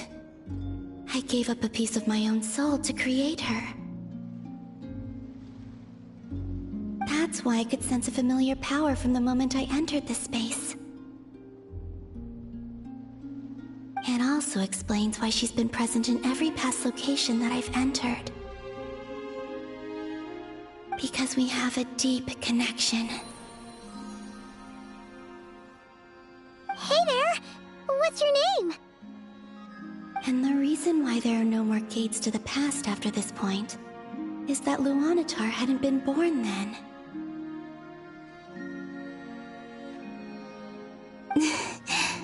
No wonder I sensed the trace of a blessing when we first met, but I still didn't recognize the soul hidden within you. Back then, I was just a little lost dove. I had yet to become Columbina Hyposelenia. Go on now. We've got stuff to do. Best you find someone else to hang out with. Hey, you scared it off.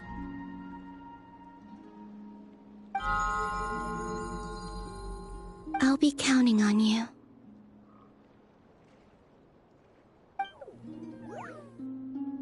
Remember to stay by the traveler's side, guide him, and help him in my stead. Oh, and bring him to the garden where the moon prayer blossoms grow. There's a little lost dove there who will need his help.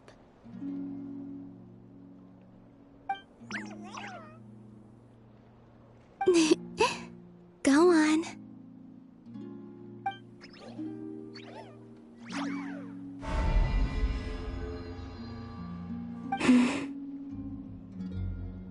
You too. Go and live your story.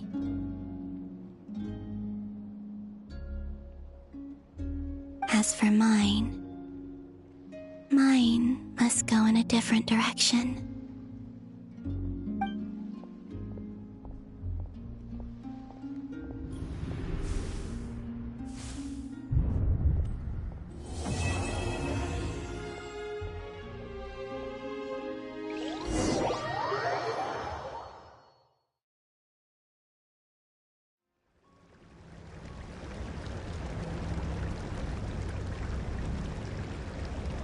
How would you like to experience the thrill of never being held accountable for your actions?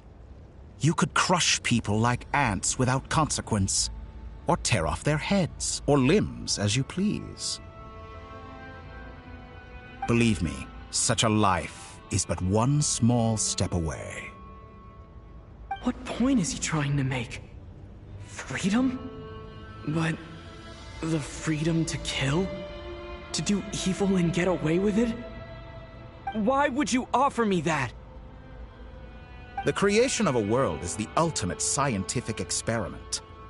I have taken my research to the highest level, where I shall be not just a god, but also a servant to many sacred spirits. I shall heed the truth and perform holy deeds. A god's laboratory is the perfect playground, but it needs the right occupant to explore its full potential. Mortals are found everywhere one looks. Not so with Descenders. I'd prefer my first guest to be a distinguished individual such as yourself. And I know you could make the most of the opportunities it offers. So the condition for entering the new world is to take innocent lives. The same dilemma that Rerir once faced. Could I really bring myself to kill others for my own benefit? Rerir did. And look where it got him. Have you made up your mind?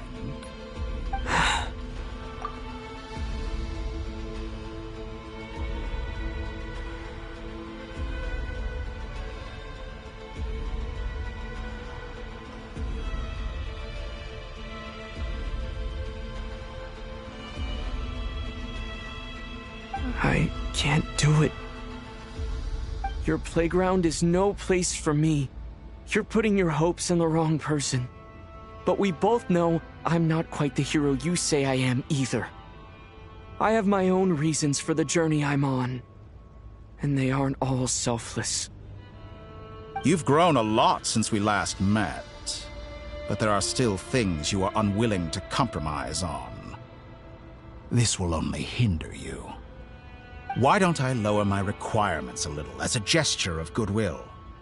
I'll give you a little time to learn to be a less noble soul.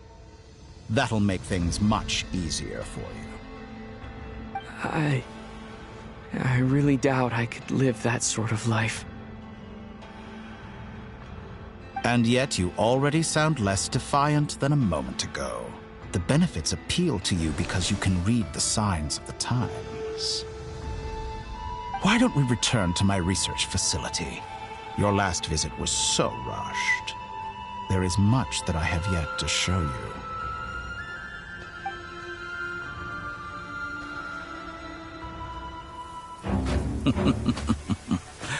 Now to that question, Heroes don't attack from behind. Guess I'm no hero. This is most disappointing.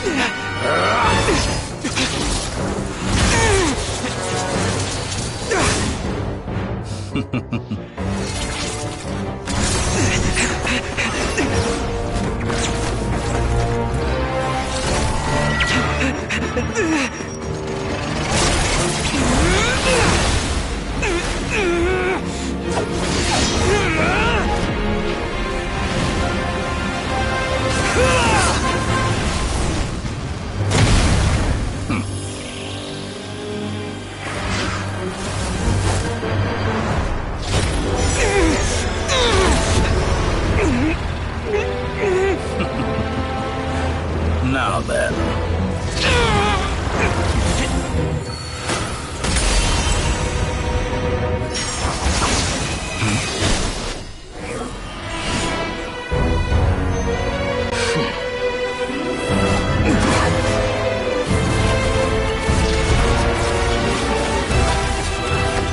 A new face.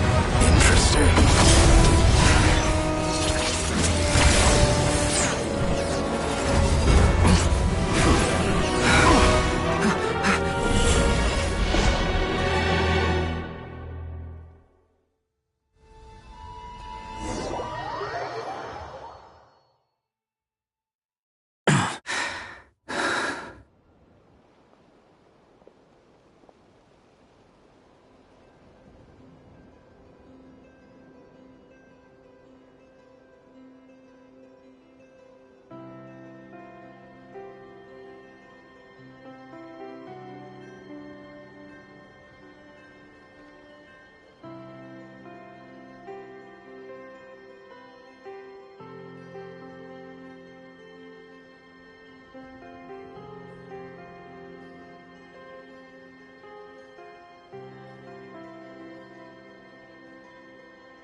You're still gonna call me Hack Guy after that, huh?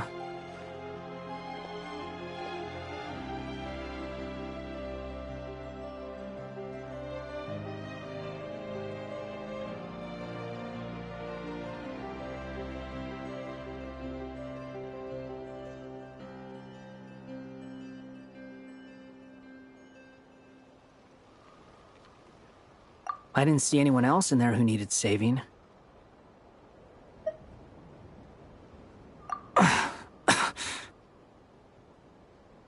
It's nothing. I'll be fine. Why are you looking at me like that? Is it that shocking that I'd come to your rescue? I owed you a favor back in Sumeru.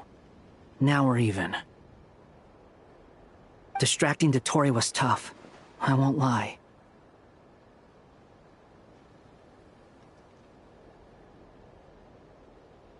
He's not gonna fall for the same trick twice. That was my one shot. I'd hoped to use it to take him out. Ugh. I never wanted to obliterate someone more than I do right now. Dottore doesn't recognize me, but his segments were originally made based on an analysis of my operational principles.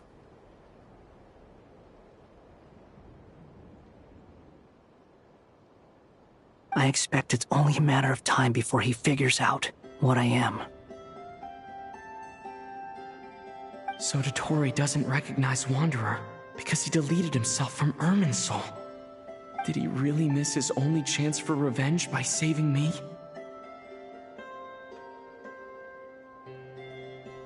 Why the long face? Hey, I'm not blaming you, okay? And I'm not complaining either. Rescuing you and killing Dottore are equally important goals. Everyone would be pretty stuck without you.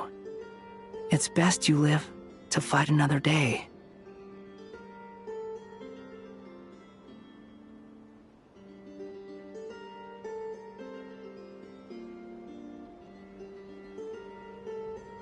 How are you holding up?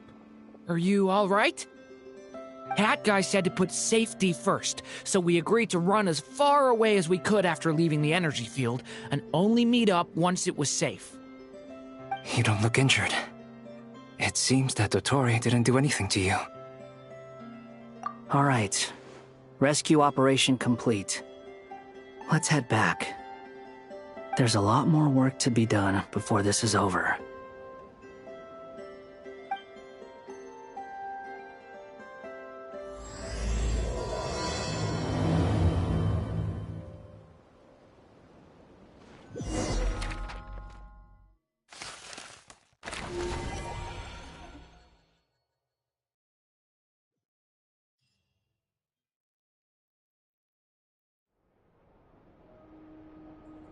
Understood.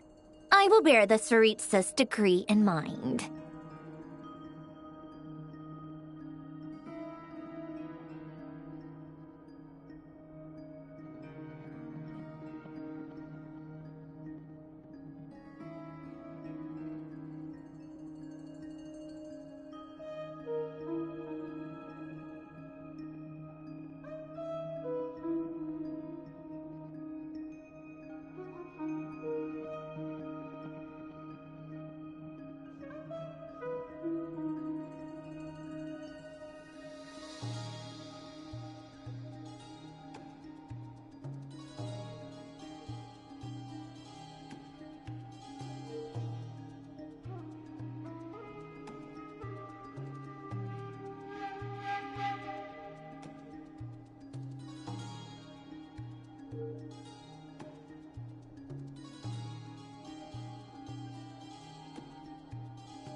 see what's so awesome about it, though.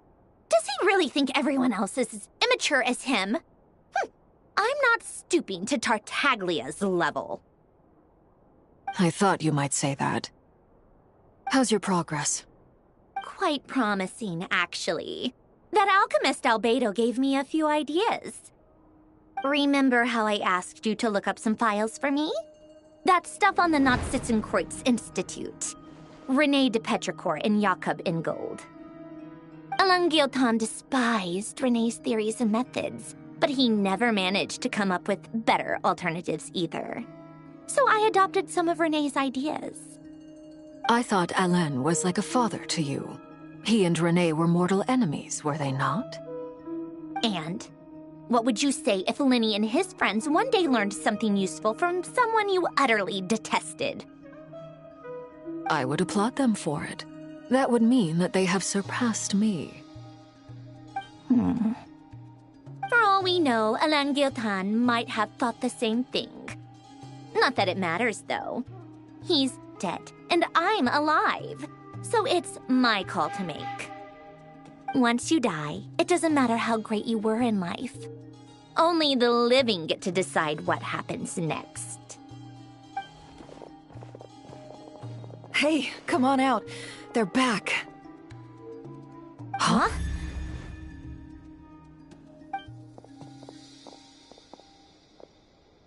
You're back? And your head's still screwed on? And you still have all your limbs? What does it look like? Way to keep your composure, madam. Excuse you. I am perfectly composed. Glad you're okay. Yes, it's a huge relief. Worry? Oh, yeah, right.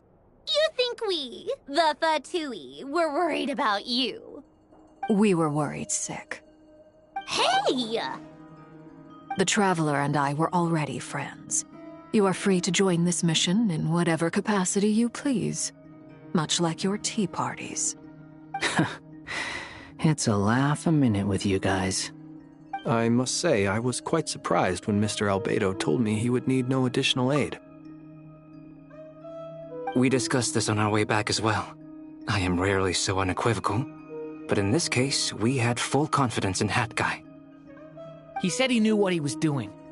Albedo and I pretty much had to just wait outside on standby. Meanwhile, Hat Guy broke into the energy field and rescued the Traveler solo. You didn't have to mention that. Well, I'm thoroughly impressed. You are a force to be reckoned with, Hat Guy. Is he back? Is he really back? Traveler! It's really you! Oh, thank goodness! Paimon missed you so much! You can finally breathe easy, Paimon. It's great to have you back in one piece! Oh, Paimon's been having nightmares the whole time you were gone! Look at them. You know, once you reach my age, there's nothing better than watching a misty-eyed reunion between friends.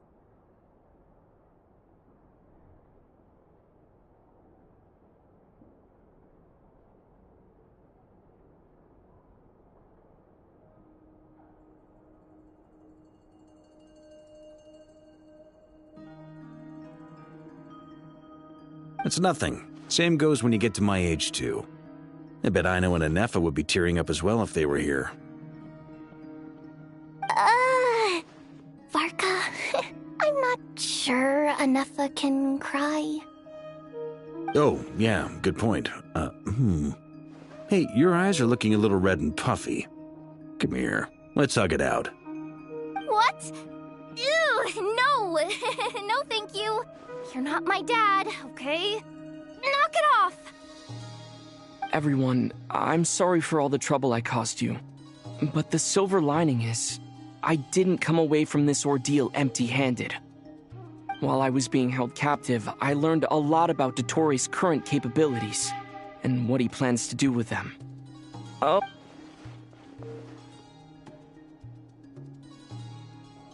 The 3 moon goddesses were even more powerful than we imagined. No wonder Dottore believes himself to be equal to the gods. Maybe even superior. Utter blasphemy. While everyone was gone, Nefer and I made an interesting discovery. And I believe Miss Sandrone has something to share too. Ma'am, perhaps you could do the honors?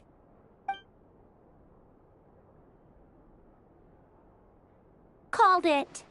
Getting rid of a pesky troublemaker like her is like trying to clean up after a crumbly cake.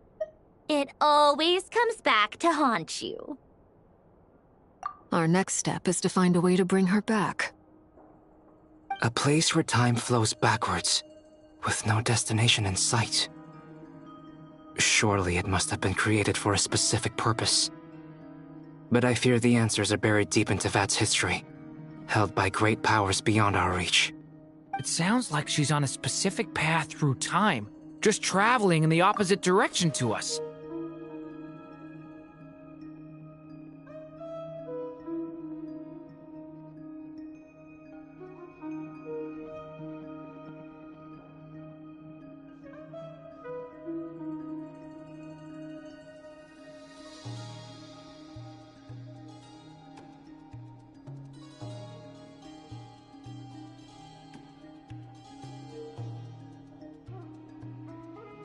The question is, where does that path lead? Or will it keep going to infinity? We considered that question as well. Strictly speaking, time is not infinite. Indeed not. Every road has an end. Nicole! You sure love quietly sneaking in mid-conversation. I do, in fact. It's something I've always done at our mages' tea parties. Quiet, mysterious, and persuasive. You wonder what lies at the end of her road. Well, just as the world has a beginning and an end, so too does time.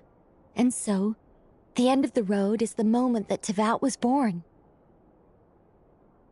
But where Miss Columbina will end up along this road, that depends on where this particular river of reverse time began. What about the original moons and the moon goddesses? Do they have a beginning too? All things do. In the beginning, no moons adorned the sky. It was the Dragon King Nibelung who raised the 3 moons into the heavens, and thus were the moon goddesses born. They were shadows of the planet, born to wield Nibelung's authority and oversee the world on his behalf. They were extensions of his will, manifestations of his majesty. But then one day, they disappeared just as suddenly as they had once been brought into being. Nobody knew where they had gone.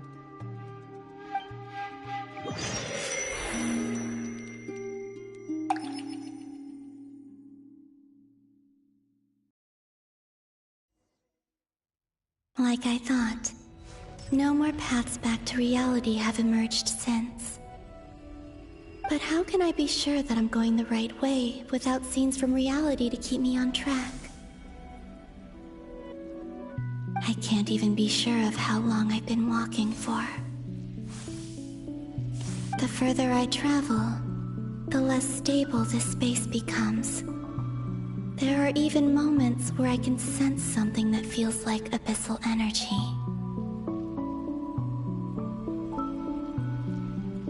They can just materialize out of thin air. I have to keep my wits about me.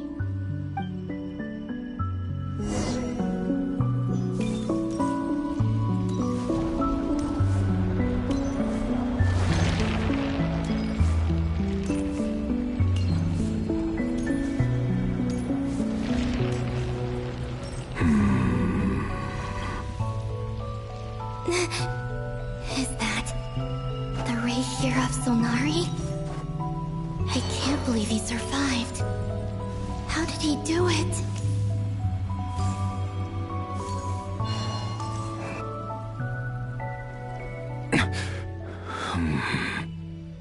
You are the moon goddess. But How?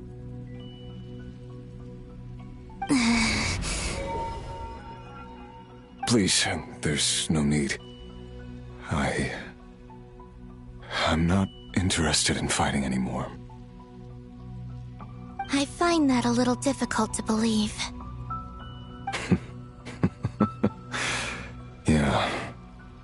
Honestly, so do I. The way you used my own power against me was... It was a brilliant strategy. And then, in the final moment before I was thrown into this space, I got to see an old friend. Mr. Dainsleif. Right. It was so long ago now. When I first got here, I was filled with hatred, remorse, and rage. How I cursed and devoured. I tore everything here apart. I was consumed by the desire to leave this place and have my vengeance.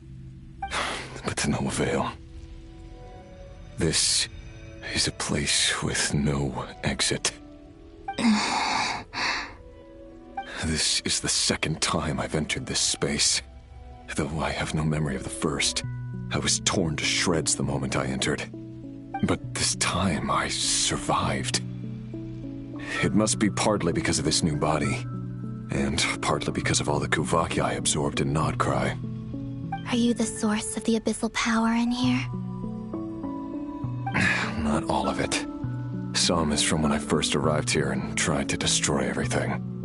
But there was already a degree of abyssal power here before I entered.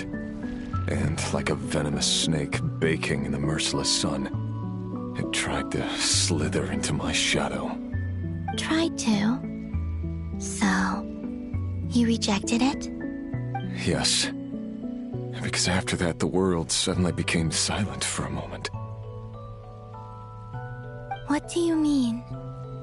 The voices in my head, they were gone. And then I saw her. Her? Thelindis. My former lover. Never mentioned that she saw a memory of Thelindis leaping into the moon's reflection. More precisely, I saw her afterimage. I'm sure the real her is long gone. She was just an ordinary Conrian. She couldn't have survived here for very long. Anyway, why have you come here? Didn't you know it was a dead end? If I hadn't escaped through the moon gate, my friends would have been in far greater danger.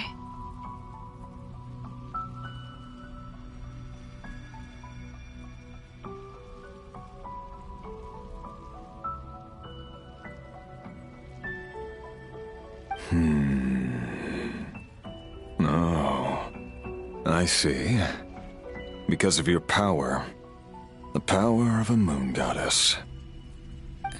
What? You'd like to know how I know, wouldn't you? The one who resurrected me said so. I could hear a deep lust for power in his voice. Do you mean... Dottore? Dottore. So that's what he's called.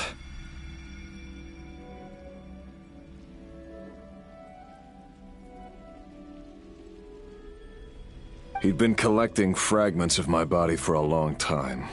All so that he could resurrect me at the moment of his choosing. I had no interest in his research. But being as corroded by the abyss as I was, we were aligned as far as hunting the moons and recovering my strength were concerned. So that's why the Wild Hunt suddenly became so active in Nodcry. When I left the Fatui in my weakened state, Dottore must have felt that his time had come.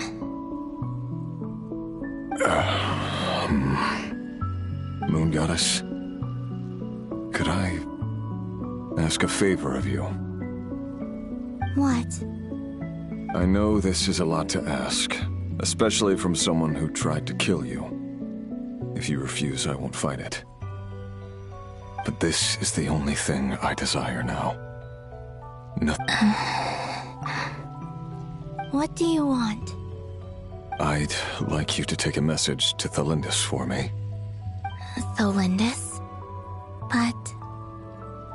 Yes, she's dead. But like I said, I saw her afterimage. I can sense that some part of her soul remains here. Far, far ahead. Why don't you go and speak to her yourself? I can't. I don't know why, but I can't move freely in this space as you can. All I can see is a glimpse of her walking away. Just like the moment when I last saw her in life.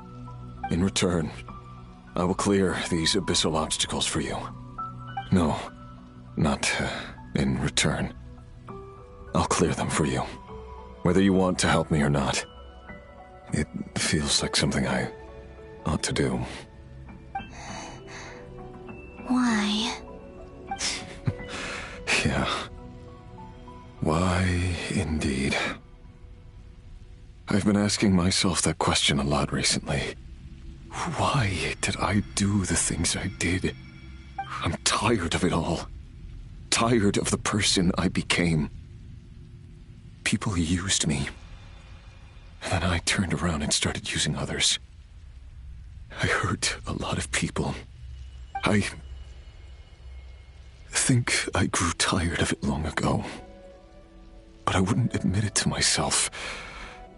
And ultimately, that's how I ended up here. What do you wish to tell her? All of it. My past. My mistakes. Everything that happened after we were separated. Is it okay if I give her the abridged version? Yeah, I'm sure there's plenty you can skip over. Just tell her the important parts. Whatever you think that means. Like the part where you relentlessly tried to kill us? It's up to you. Love demands honesty. But my relationship with Thelindis was built on lies. We hid too much from each other. But after living my whole life in the shadows, I don't want to hide anything anymore. I will do my best.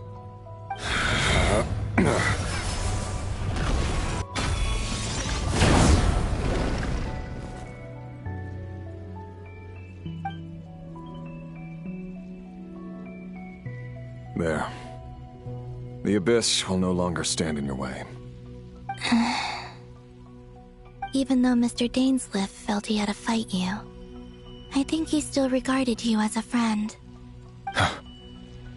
Dane? He said that you betrayed him. But he also felt great remorse at never having understood what you were truly going through.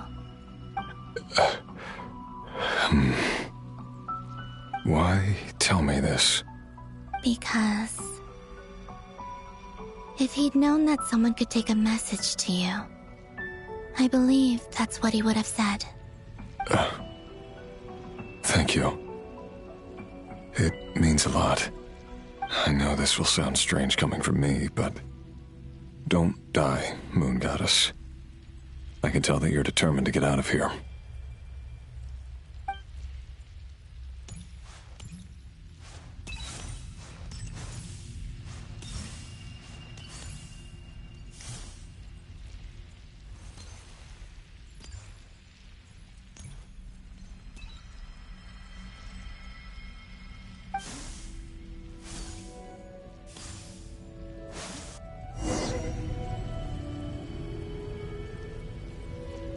He kept his word. The Abyss is no longer obstructing my path.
Is that the Lindis? She wasn't far off at all. And yet, they can never meet. Hello, Miss Lindis. Who are you? How do you know my name? I've never seen anyone else here before.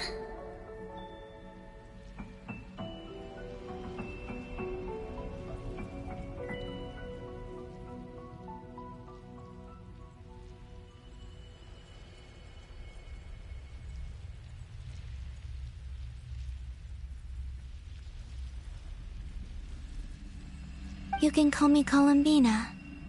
I promised Rerir that I'd bring a message to you. Rerir? My Rerir? Is he well? He's doing better than he was. Better than he was, huh? Sounds like he's had a pretty rough time. Others have had a rough time on his account too. In many cases, their time ran out because of him.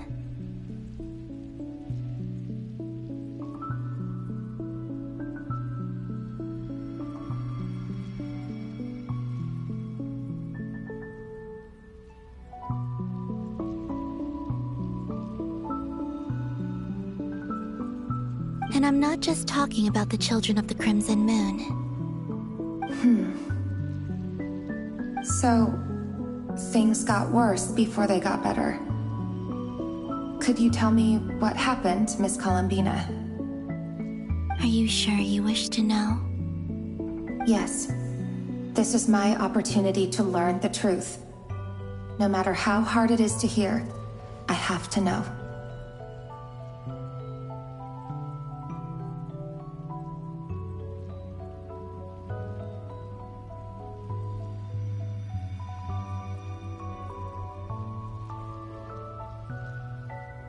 I admire your courage. However, time is short. I cannot stay here for long.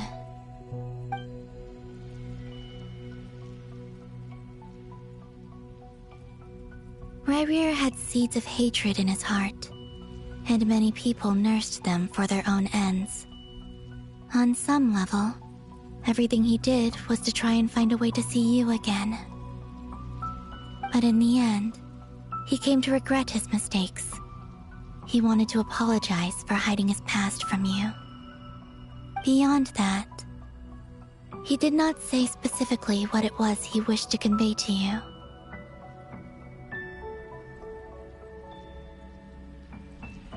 But I'm sure that you've always been on his mind. You are what has kept him going over all these years.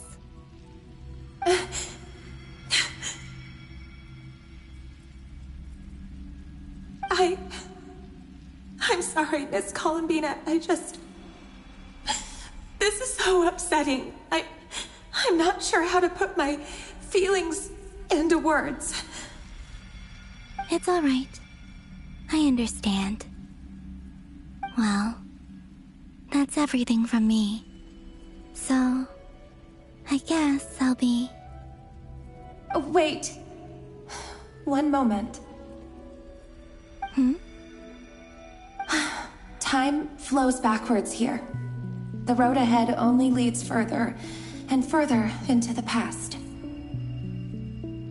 I know. I intend to reach the end of that road. Without a moon marrow, without the 3 moons' power, you won't make it far. Wait, unless... Are you one of the moon goddesses? You could say that. I see. I often think to myself, if life is like a train ride, why haven't I reached the terminus? Where am I even going? And it's not just me, it's this whole place. Wherever it is, it seems like it's existed forever. It's such a mystery. Where is it going? I must seem so ridiculous. I can't answer these basic questions, and yet I jumped right in here without hesitating. only to be torn apart the moment I entered by powerful energy currents. Only my soul remains now. Thinking back, I was suddenly overcome with fear and terror in that moment. Perhaps I too became bewitched by the abyss. I used to be a researcher at the Universitas Magistrorum in Conria, researching the iridescent moon's marrow. Eventually, I came to the conclusion that time in here flows in reverse. Rerir was one of the Finster King's retainers. With me, he was in an impossible position. It plagued him constantly. I wanted to help him escape his lot in life. I wanted him to be happy, so I thought I'd use this place to return to the past. At the time, I thought I could just go back to the day that the Finster King first found the princess. It was only after meeting the princess that the Finster King started going too far with his research into the abyss. That was the day all of our woes began. I thought I could stop the king from ever meeting her and solve everything.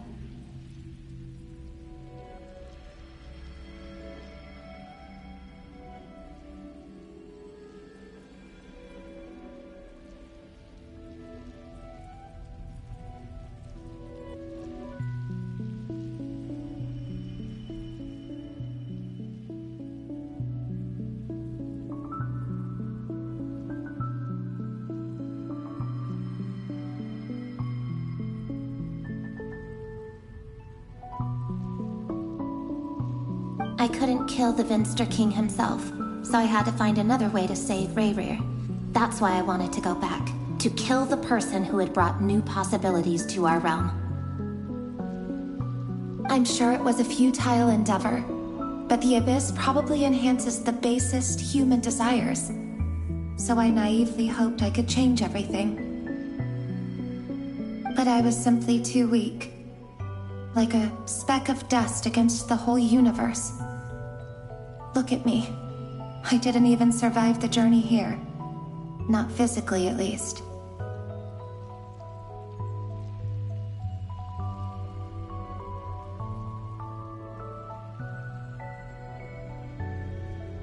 I know I'm never getting out of here, but you're different. You can make it, and I want to help you. I owe you that much. How do you plan to help me? Have you noticed the golden energy that exists here? Based on my past research and my observations since coming here, I believe they carry you forward faster. I can share what I've learned and help you understand the pattern in which this energy appears.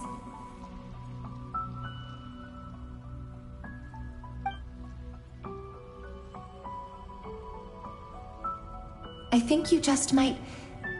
Now, I know you will be able to change the past.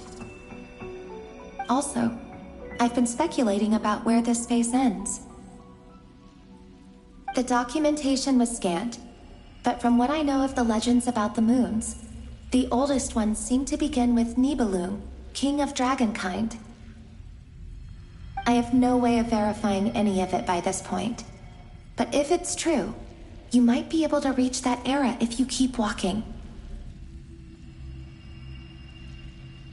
Understood. Thank you, Miss Delindis. I'm the one who should be thanking you. If you hadn't entered this realm of everlasting death, what use would my deductions be? Thanks to you, they have some meaning. About Rerir, I'm so sorry. For everything. It wasn't your fault. That's not true. Because we both feared bringing trouble upon each other, neither of us ever told the truth. And that dishonesty sealed our fates. But enough about that. I wish you a safe journey, Miss Columbina.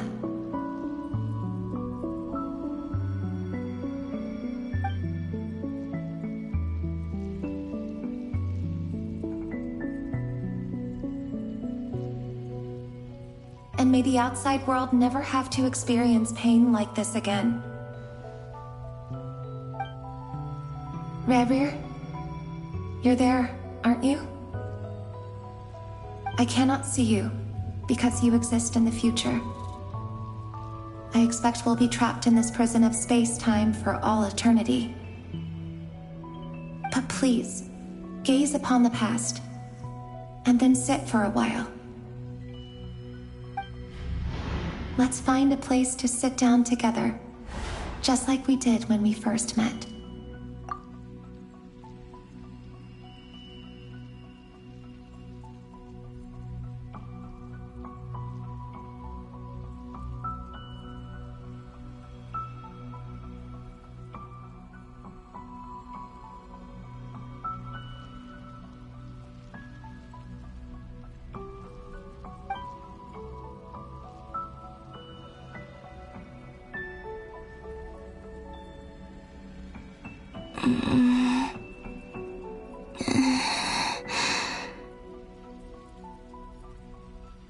How long have I been walking?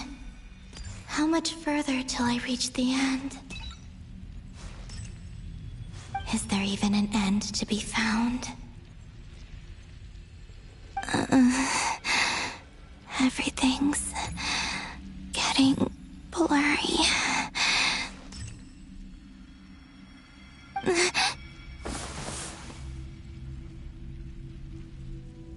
Huh? Are you all right, little sister? Have you come from the distant future?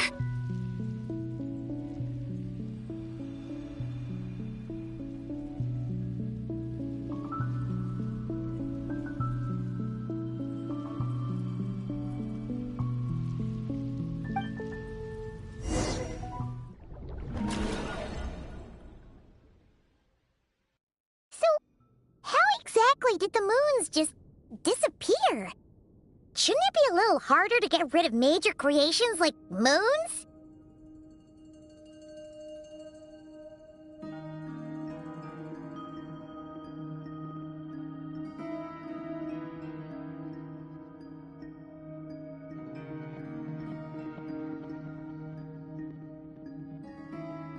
The world is a vast and ancient place. On a certain scale, all life lasts for but a fleeting moment. Miss Nicole explained that the moon goddesses likely perished in the War of Funerary Flame. The moons themselves were also destroyed at that time, save for the Frost Moon, from which a new moon goddess was later born. Am I missing something then? 'Cause the stories say that the moon goddesses were born on the moon, but doesn't Columbina say she was born in Nodcry? Huh. You're right! Why do their birthplaces differ? What's the difference between the two generations of moon goddesses? Also, remember what Sandrone said? Her scans detected 4 moons. In other words, 4 moon marrows. Technically, the result of the scan means that 4 moon marrows were detected and positively identified as moons in that moment. In other words, this piece of information alone isn't enough for us to know how Miss Columbina is doing right now. Yep. We have no way of staying up to date on whether she's dead or alive. She's on her own for now. But at least she's trying her best to get back to us. Yeah. She's a tough cookie. And a sore loser, too. We have to trust that she'll find a way. Because we really need her power. As much as it pains me to say it, we've got no chance of beating Dottore in a straight-up fight. He's much too powerful. That maniac is going to devour everything in his path until he reaches us. We need to find someone or something that can stop him before he does anything worse.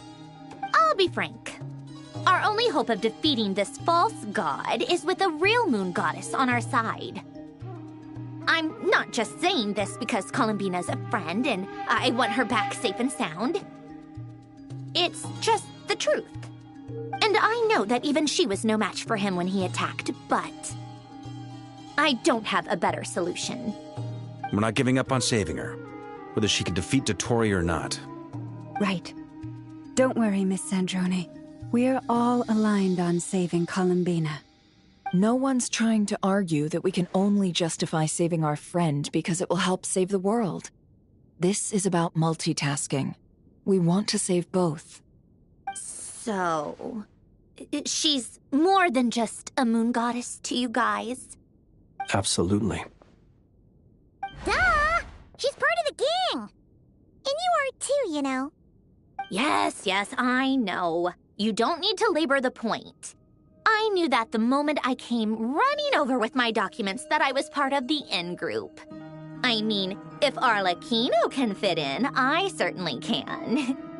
Anyway, as for how we get Columbina back, I've been working on it constantly. But I think I'm still lacking certain information about the moon. I'd probably get there if I could continue my calculations, but the problem is, I've run out of computing power. Computing power? You mean, you need more energy? No, the issue isn't energy, it's processing power. There's so much data to get through that the whole process has just ground to a halt.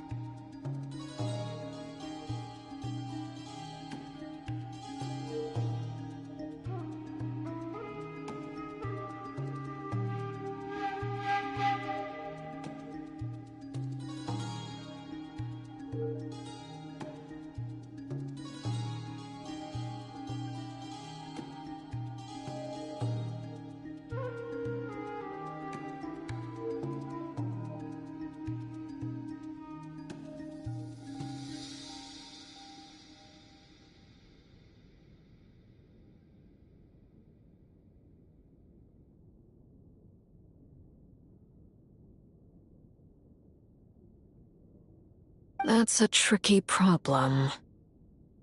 René de Petrichor of the Nazissenkreuz Ordo once foretold the fate of the world. But I don't know how he did it. My guess is that he used the primordial sea's power. However, that won't work for me. His methodology was vastly different from my own. What's worse, they're incompatible. And, to top it all off, we can't even leave Nodcry. Ugh, this is so annoying. If I'd known we'd run into a bottleneck like this. Well, no, the design bureau's a bust as well. Curse that Dottore! Couldn't have made this harder for me if he tried. Oh, what do we do then? How about we grab a bite to eat and take a break? Maybe something will come to mind after you've cleared your head. You don't get it, do you? I'm trying to calculate the fate of an entire world here. And I need accurate results, not big prophecies. Where the heck am I gonna find the computing power for that? Ahem. Anyway, time to shelve the discussion on technical difficulties. Being a killjoy isn't very ladylike, after all. Either way, we've done what we can. Rest well, everyone. Remember to let us know if anything new comes up. Hat guy? Is he hinting that we should talk outside? Let's go somewhere a little more private.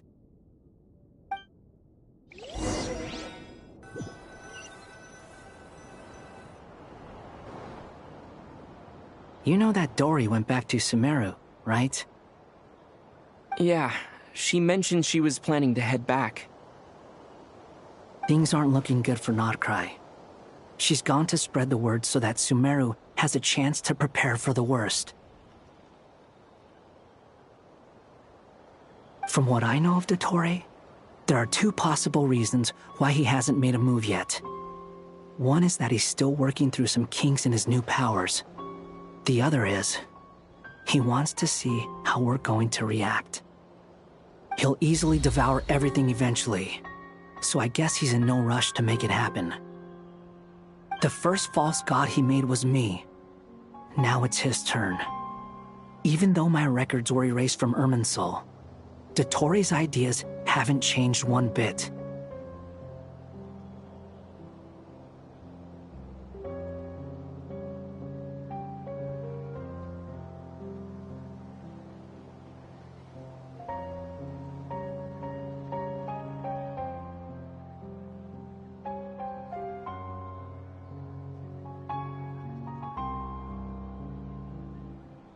He once told me that becoming a god was like turning yourself into a hungry wolf or giant serpent to devour the moon. Clearly, he began studying the moon goddess's powers long before he even tried making a god. He's always wanted to get his greedy hands on divine authority one way or another. And in the end, he devoured the moon where I failed. In the desert of Sumeru, there is a chessboard built by King Deshret, also known as Al-Ahmar. I don't know if it was a real game, or if he was just trying to challenge his servants and citizens in some way. But creating games and setting rules, gods do that as a matter of course. That's the kind of power Dottore craves. Now he has the Trilunar Authority. His power is leagues beyond the common people. I don't think there's any point in other nations rushing to the front line. They're better off focusing on defense and hoping they can fend off any threats that spill out from Nodcry.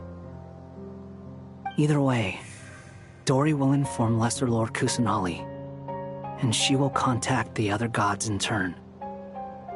The Seven will have some recourse available. If nothing else, their protection should keep the rest of the world from descending into chaos as quickly as Nodcry has. So on the bright side, even if Nodcry is doomed, your friends in other nations won't be in any immediate peril. That's good to know. But I'm not ready to give up on Nodcry yet. There's a word for people who refuse to let anything go. It's called being greedy. Maybe it sounds greedy to you, and probably naive too. But whatever you call it, that's what gives me the determination to keep fighting.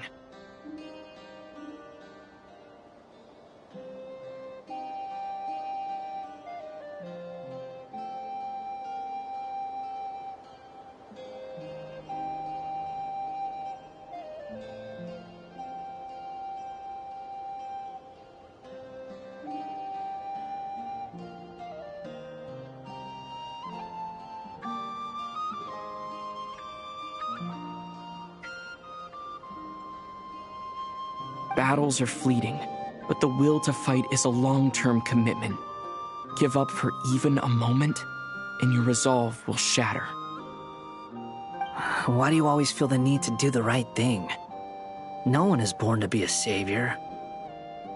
I mean, who's gonna criticize you if you fail, or give up? Don't take this the wrong way, but Dottore said something similar to me. I guess the Fatui attracts people who don't believe in saviors. Not necessarily. It's less about belief for me. I just want to know how determined you really are. After all, I don't owe anything to anyone else here. Only you. You look kinda worried. If your arch-nemesis was about to achieve their ultimate goal, I think you might feel a little worried too. That's true. Dottore is about to become an omniscient, omnipotent deity. That's gotta be a bitter pill to swallow. Still, you're calmer than I expected. Obviously. I have to admit that my past self was a reckless fool who misunderstood not only the point of revenge, but how to achieve it.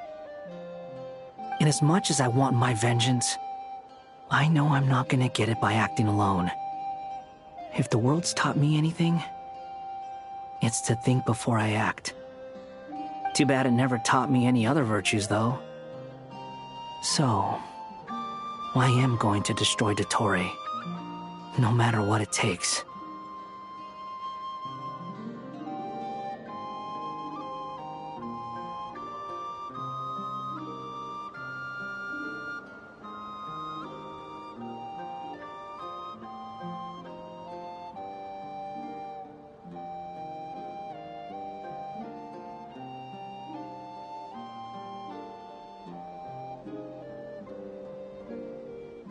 So, what's your plan?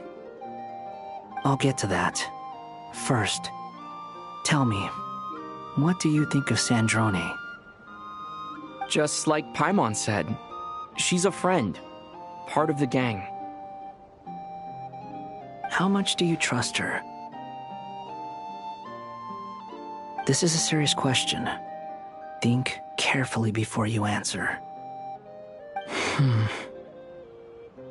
Although she's with the Fatui, she has her own values, and she's helped us a lot.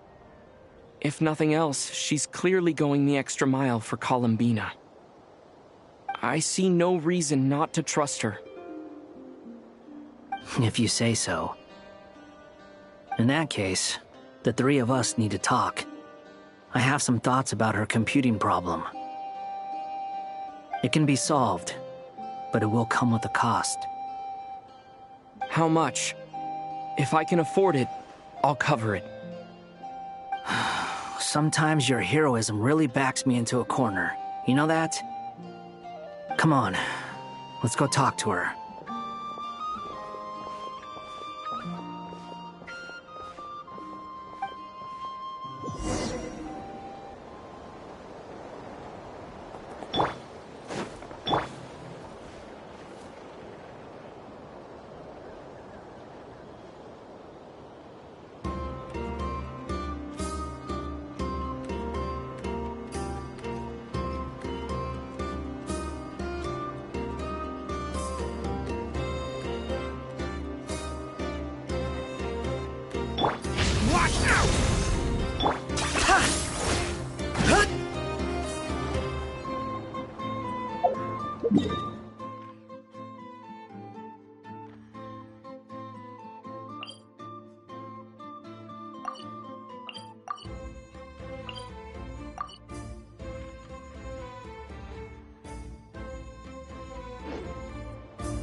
You really are a one-trick pony, you know.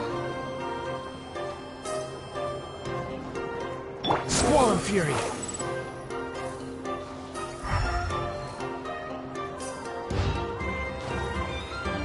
Quit following me. 10 points for agility. The wind rises.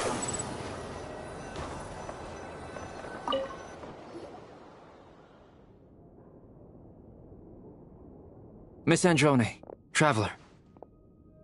Hey there. Paimon's here too! She was just helping them sort through their things. How did your chat go? That was fast. The call only just ended.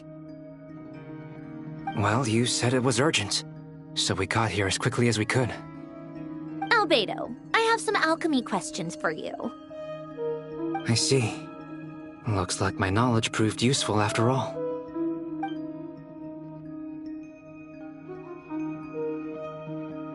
If I might ask, what is the end goal for the modified formula you'll be using?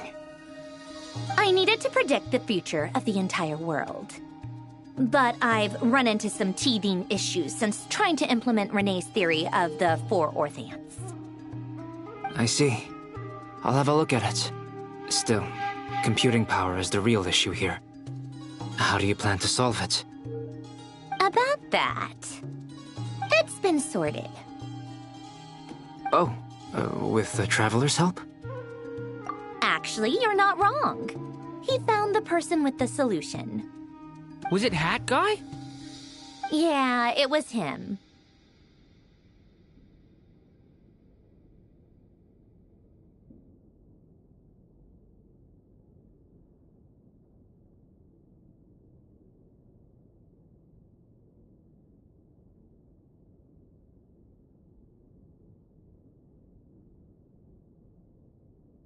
Wow! Go, Hat Guy! Seems like all that time studying at the academia is paying off big time. But where is he? Wasn't he the one who asked Albedo and I to come here? Come with me.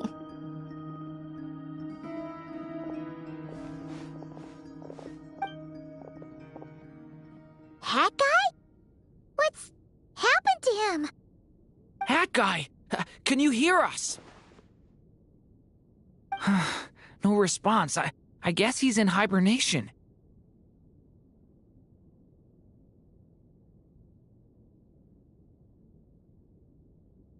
Hat Guy mentioned that he was a puppet. It seems that his functions are currently shut down.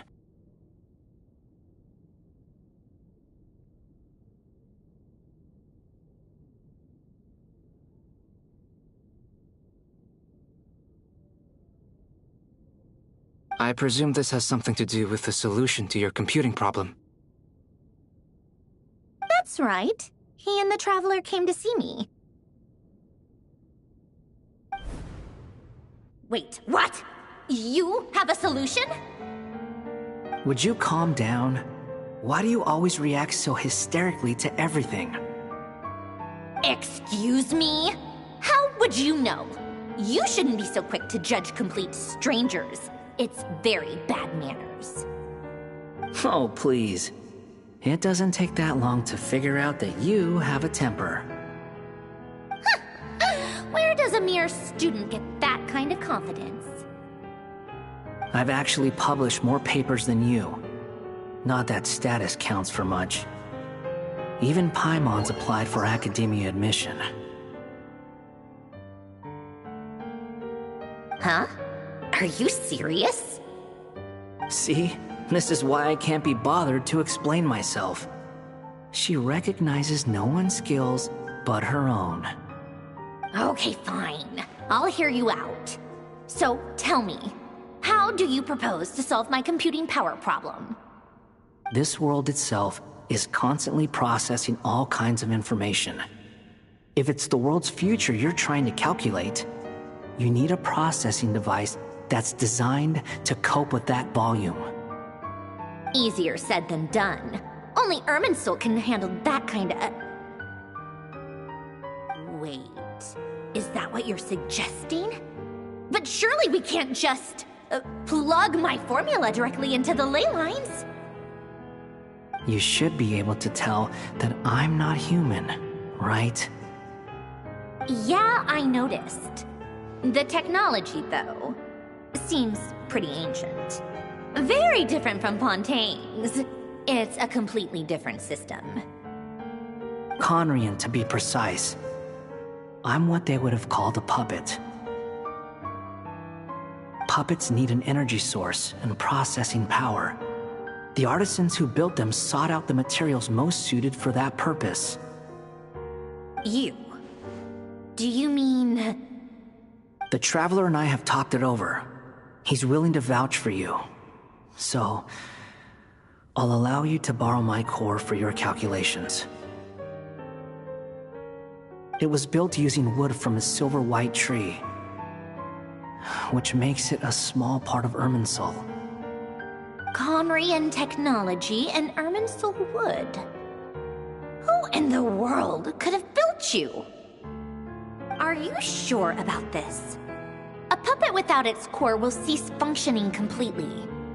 And if it's left in that state for too long, it might not recover.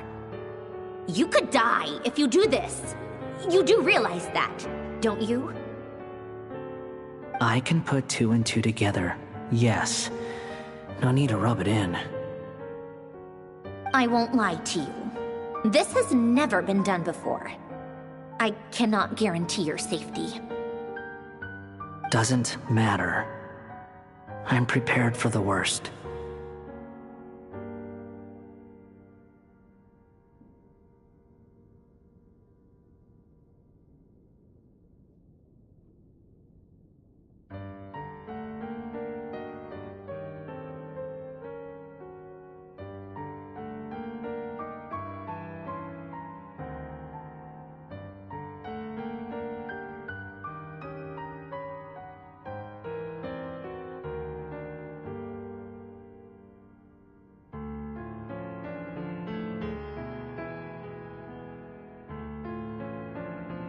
Did you two actually talk this through? Is he... Are we really considering this? Yes, we discussed it. The bottom line is, he trusts me, and I trust you. Let's give it a shot, shall we? Honestly, I have no clue where this kid even came from. But for whatever reason, he lent me his core to use in my formula. I'm very close to finishing my calculations now, and the core is currently in use. So I'm sorry, but I can only show you a sketch right now. This is what the core looks like. A silver-white branch. It certainly matches the legends told about Irminsul. Is Hat Guy gonna be okay? He's not gonna die, right? Right? In theory, he should be fine. As long as we put his core back in time. Beyond that, all I can say is that I'll try my best to avoid risk and make sure the core doesn't sustain any damage. I think I know why you called us here now. Someone needs to watch over his body and make sure it's protected until the process completes. Correct. He said that the only ones he trusts here are you two, and the Traveler. And the Traveler will have other work to do. He will have our undivided attention. Aww, Hat Guy. On a more positive note, things are progressing steadily on my end. I'll call everyone in for a meeting once the results are out.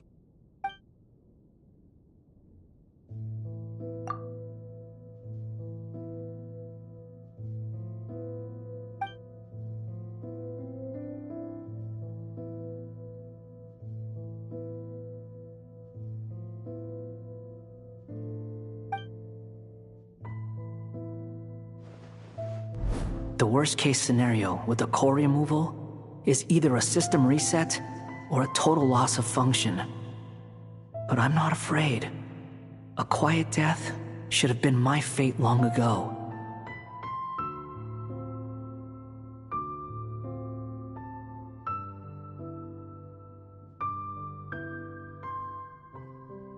A core is completely different from a heart. It's like another vital organ entirely. I never believed it could be a true replacement for what I sought. But in the end, it turns out the core was more useful to me. Pretty funny when you think about it. It's like the punchline of my entire life. Do you think there's any difference between a puppet and a human? If not, then this would just be another samsara. I have already experienced both a past life and a next life.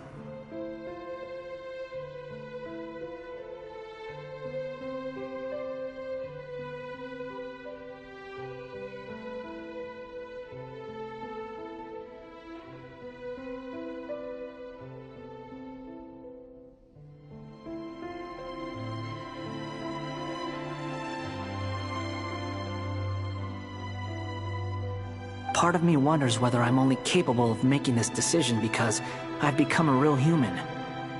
What's with that expression? Isn't this a good thing? Sandrone will succeed, won't she? She has to. She will. We all have to persevere until this is over. That's right. And I'll protect you all until a moment of victory arrives.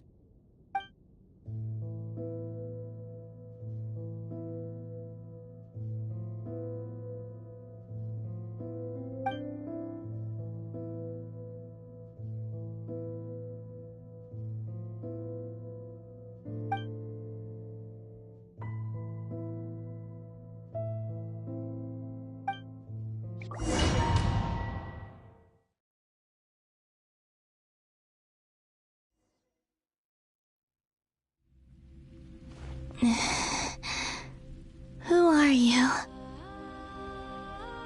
Call me Sonnet. You have the same power as Canon.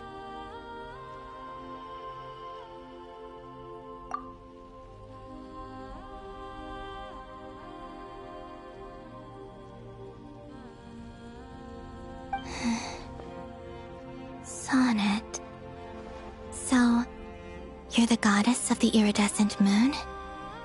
Oh, goodness. You recognize me? Well then, what's your name? Columbina.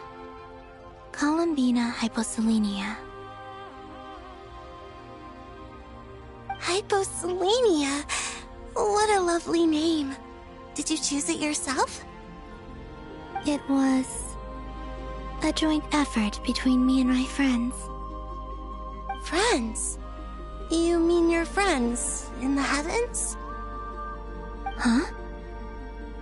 Oh, sorry. You must be exhausted. I apologize. Hang in there. Let me introduce you to my older sisters. Do you mean the other two moon goddesses? Arya and Canon? Wow, you sure know a lot. Hey, does that mean that our story goes on into the future? Oh, I guess that wasn't the best question to ask.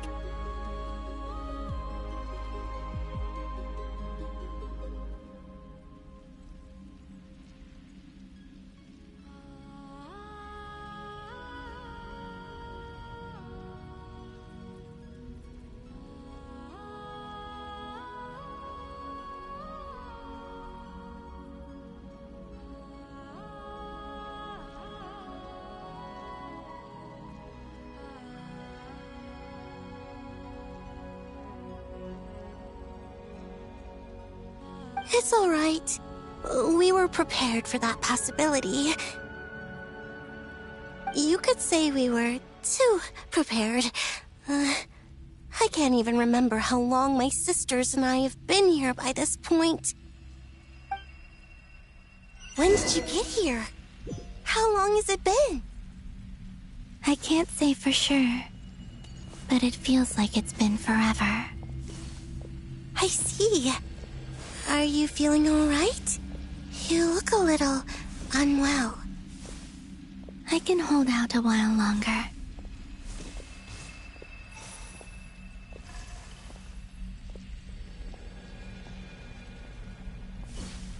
We don't have far to go. The place where my sisters and I are based is just up ahead. Don't worry, they're both really nice. I'll introduce you.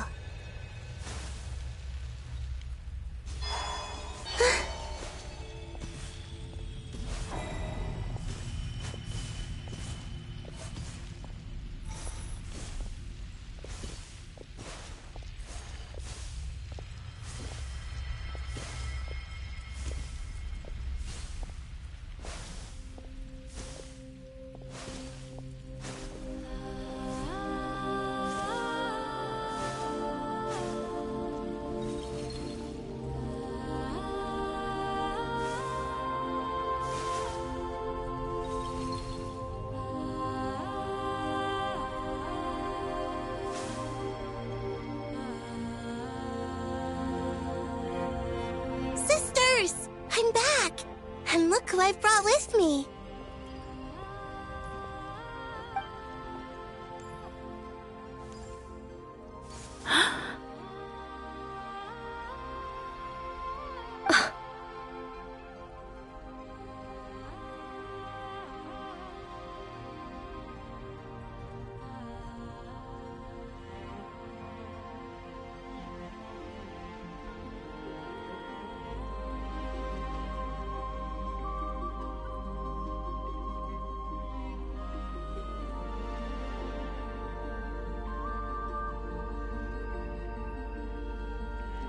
It's our lovely little sister, born in the far future. The pleasure is all mine.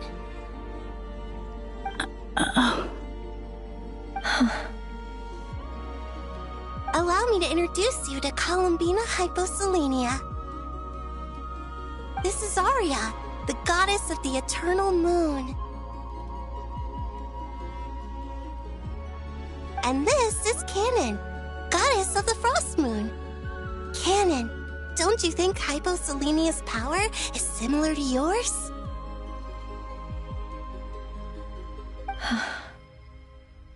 Hello, Columbina.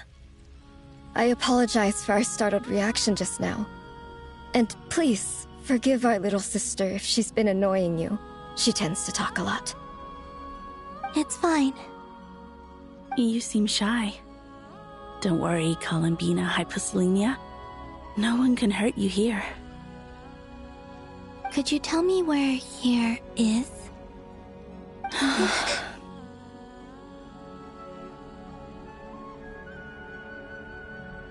Please.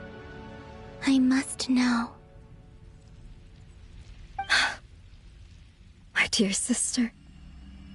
This is where Tevat's original ruler, the Dragon King Nibelung, imprisoned the moon goddesses.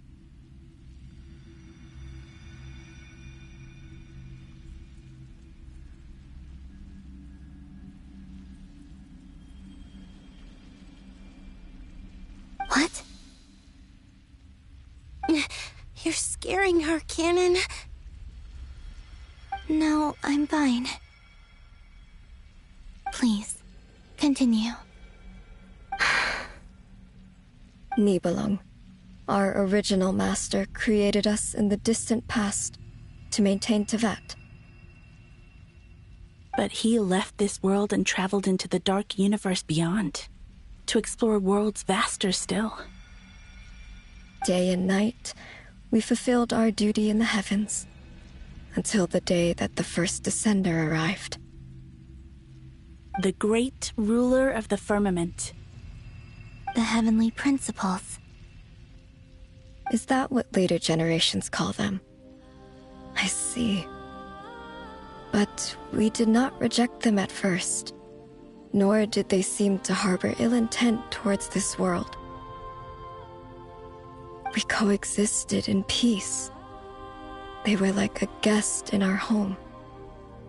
Slowly, however, we came to realize that our guest had a growing desire to change and dominate the world. And you didn't stop it? No. There was an order to the rules they set up that Nibelung never taught us. We wanted to know if this order would bode good or ill for Tevat. All right. Canon and I wanted to know. Sonnet was against it from the outset. Later, we discovered that this great ruler of the firmament bore an almost paranoid hostility toward the desire of certain life forms to seek power. Or perhaps they feared them.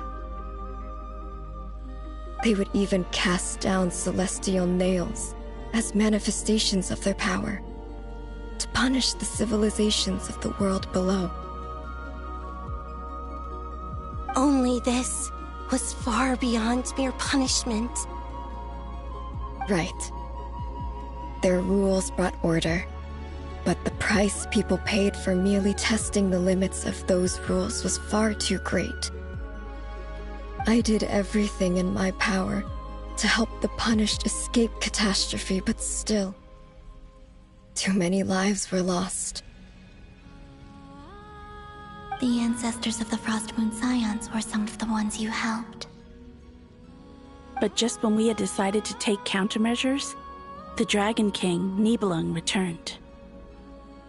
And so began the War of Funerary Flame.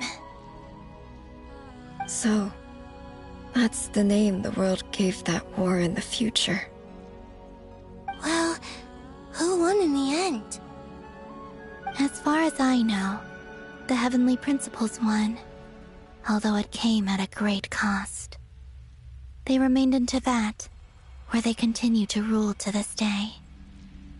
And the world's original master, the Dragon King Nibelung, was destroyed. And what of the moons? Are there still 3 moons in Tevat's skies? You can tell us the truth, Columbina. We know we are but remnants of a bygone age. We are prepared for the answer. Only the Frost Moon remains. but it has been cast beyond the false firmament by the heavenly principles. The eternal and iridescent moons were both shattered during the war. So death finally came for us in the end. Sonnet.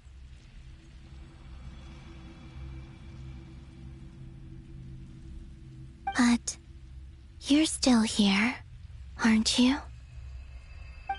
A moon goddess cannot live without her moon, Columbina.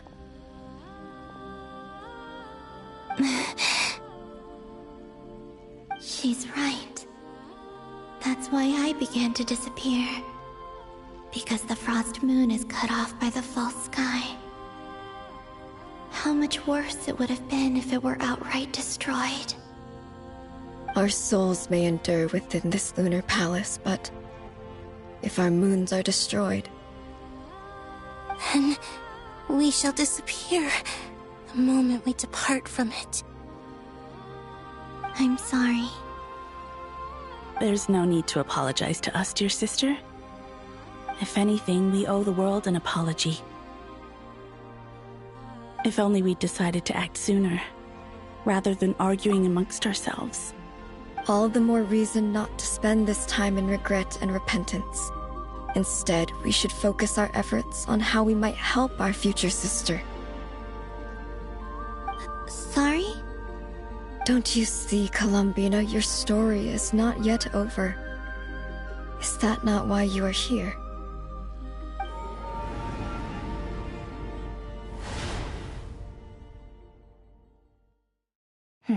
It's done. Initiate numerological array.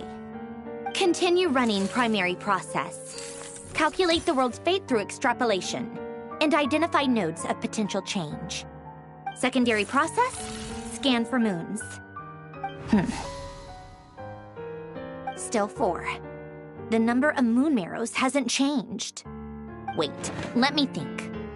Is it possible that there's something I've been misunderstanding about the moons all along? Variables. Variables in the world. I know where potential variables within the world come from. So what about the moons? Are there any variables there? Like their life or death, for instance. What if being alive or dead makes no difference to a moon? But that's so strange. Even immortal gods can die. Why would the moons alone be... Wait! I've got it! If alive or dead is considered a variable, we might have had this wrong the whole time. No one ever said that a moon marrow equals a living moon. We just made that assumption ourselves. Initiate secondary process. Scan again. This time filtering out interfering perimeter, moon marrow. I don't care if they're natural or artificial. Get them out of my search results! Why? It says 3 moons still exist in Teyvat, even after excluding the moon marrows. But we know for a fact that 2 of them are dead. Redo the scan. Narrow the results to living moons and real moons. No, scrap that. Narrow it down to moons that have lunar authority and remain alive. Why? Why is it still 3? What is this, Columbina? Has the world lied to us? Or are you the one pulling the wool over our eyes?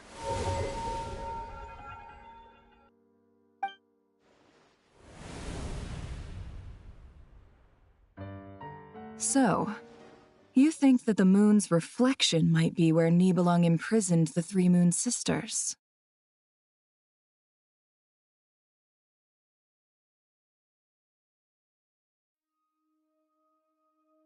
Yes, it would explain a lot, such as why that space would respond to a moon goddess's power, opening the moon gate at her command. It would also explain why Miss Columbina has been unable to leave, and why time flows in reverse there.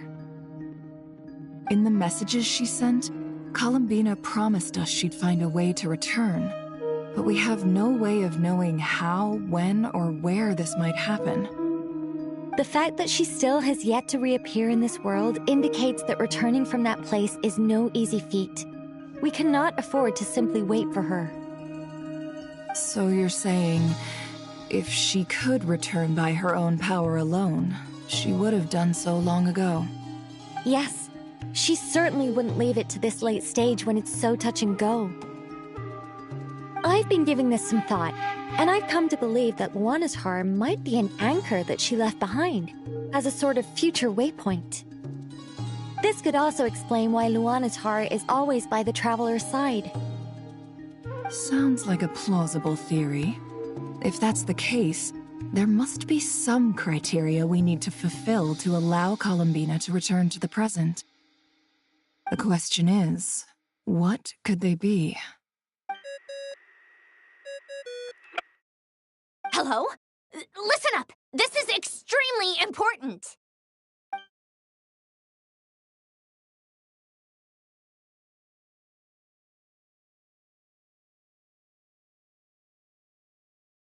Not only is Columbina alive, but she may well exist in a form unimaginable to us. I'm still unclear on the details, but she's done something truly inconceivable in the past.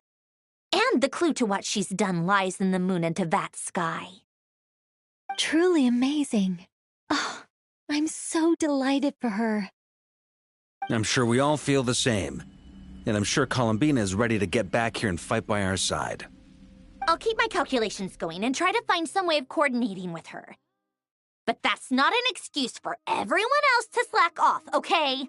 All of you had better keep trying to think of solutions. How can the dead moon still live? And Luanatar...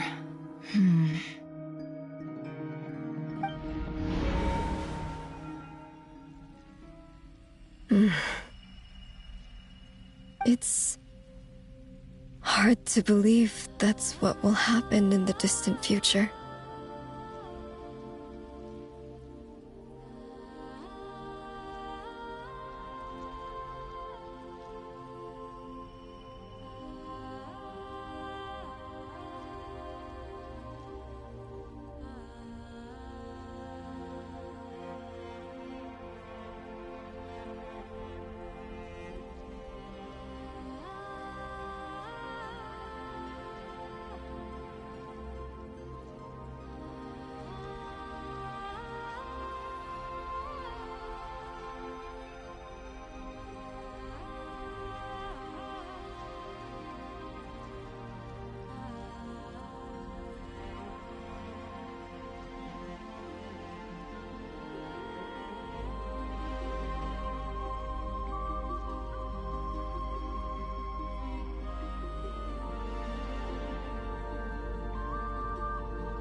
Our authority is linked to the most fundamental rules of Tevat.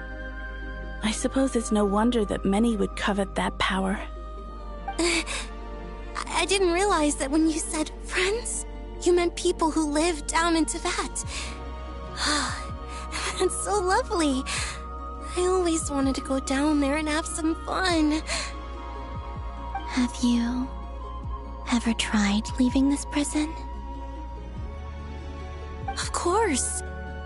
Between us, we've tried everything.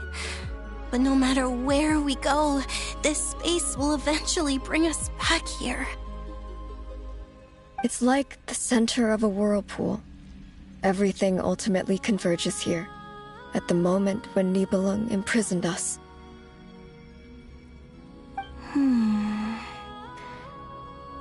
In that case, have you tried using any of those pathways that connect this space to the real world? Sorry? What are those? They're passages through which you can make small-scale changes to reality by using Kuvaki. Or am I the only one who can use those passages? Because part of my soul remains in reality. Kuvaki. What is that? You don't know? It's a unique kind of elemental energy found only in Nodcry. the land from which the moons arose. Oh. Well, it's true that the moons first rose up from the part of Tvet you say is called Nodcry. But there is no difference in the elemental energy between there and anywhere else. What? Could you show us some of this Kuvaki hyposelenia? Maybe if we see it, it'll make more sense. Okay.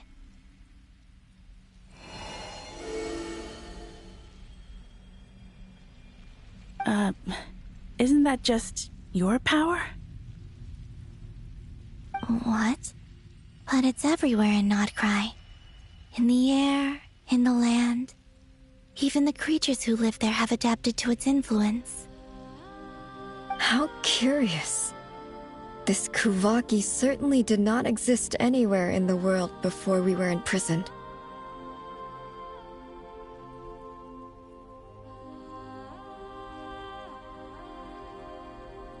Let alone influence living creatures. So, how exactly does it affect them anyway? Can they float in the air like us?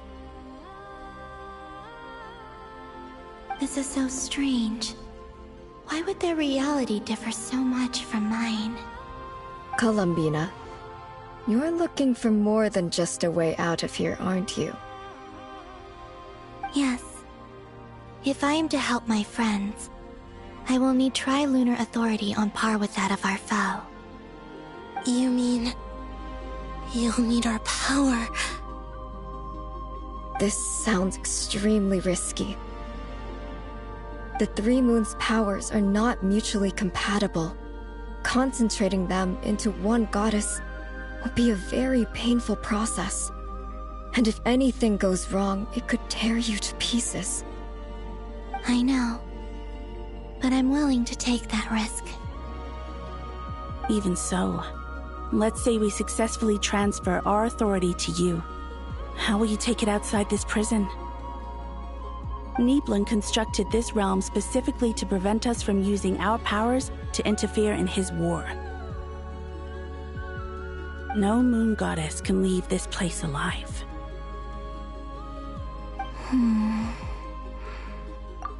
What if I don't leave alive?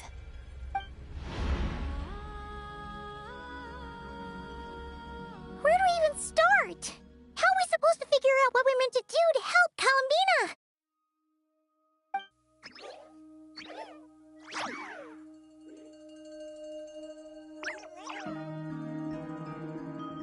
Columbina? What do you need from us? If she really got to the beginning of time in there, how do you think she'd leave us a message?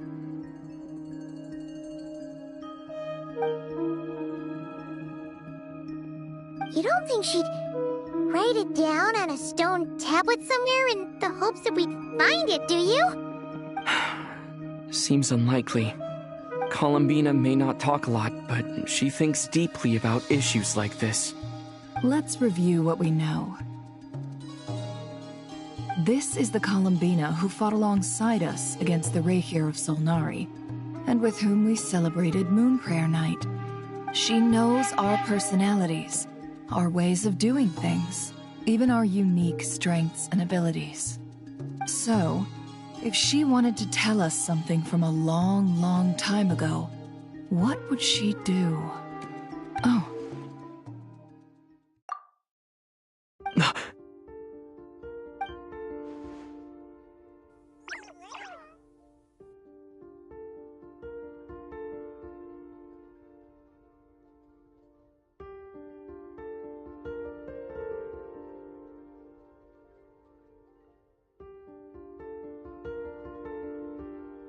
Traveler, you once said that those golden ripples also appeared when Luanatar was born.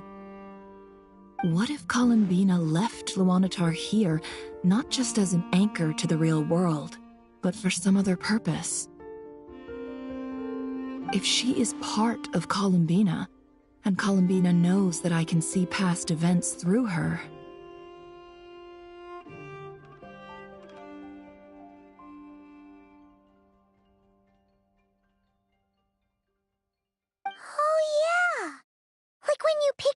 Emperor's path through his heart! Nefer, wait. If you're right about this, and you can really see past events through Luonlatar, your eyes, they'll... Oh, I know. Looking at Rerir's past in Conria was already enough of a strain on my eyes. Looking this far back into the past... it'll surely blind me. But it's our only chance. This is the only way.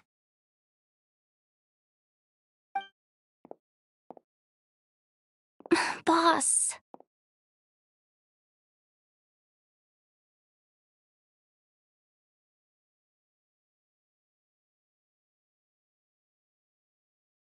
We spoke about this once, a long time ago. Do you remember what I said, Yehoda? The day I lose my sight, the Curatorium of Secrets will be yours to run. But... What's wrong? I'd be overjoyed if I were you. This day's come a lot earlier than either of us expected. I need to know you'll honor our agreement, Yehoda. Promise me. Yes, Boss Neff. I promise. Are you sure you don't want some time to think this through? What is there to think through? I should have gone blind after our battle with Rerir. Frankly, it's almost criminal that I got away with it for this long. Then at least let me take some precautions on your behalf. And if you really do lose your sight, I'll visit your office every day and make sure you're well looked after. Oh, please, anything but that. I was actually ready to go through with this. Are you trying to scare me into backing out? As if I could ever scare you. I'll assume you're just joking to calm your nerves. All right, enough chit-chat. Let's do this.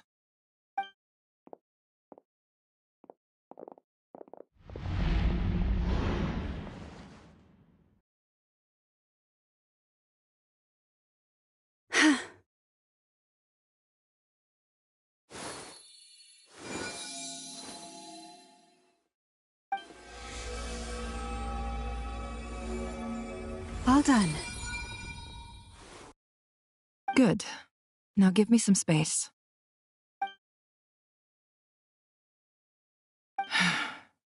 Come on then, little one. Show me what happened in the past.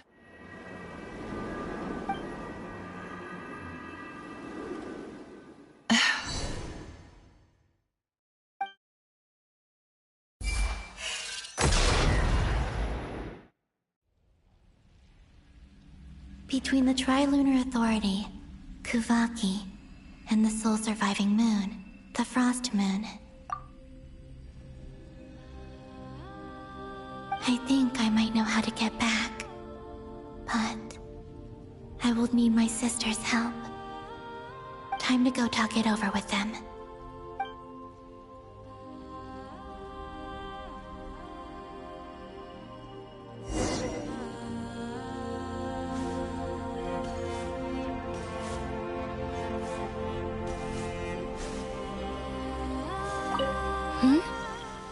Have you decided what to do? I hope it's not too dangerous. You really scared me when you said that thing about not leaving here alive. Come on, let's go find the other two.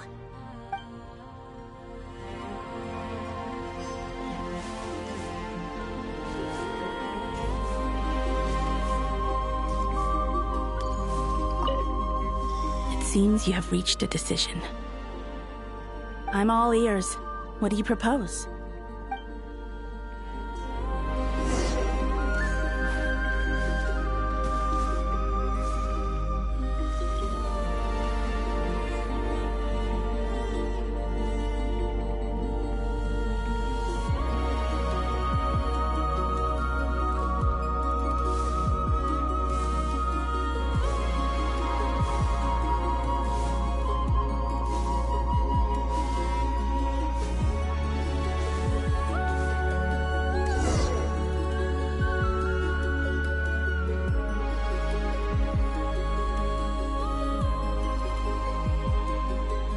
Have you figured it out, Columbina?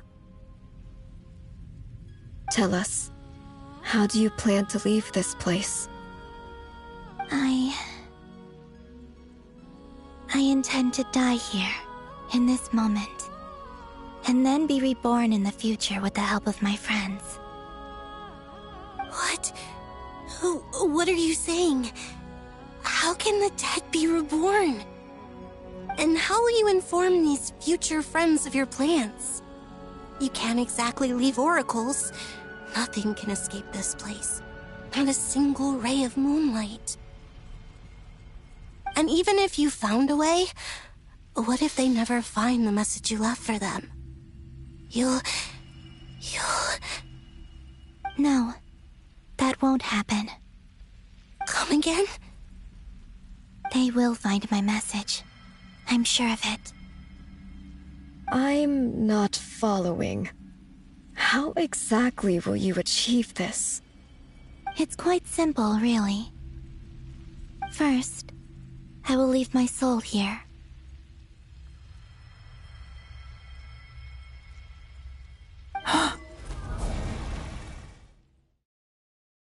I see it. Your soul? You mean your divinity? Yes. I once left a portion of my soul in the future. One so small that this prison barely noticed anything.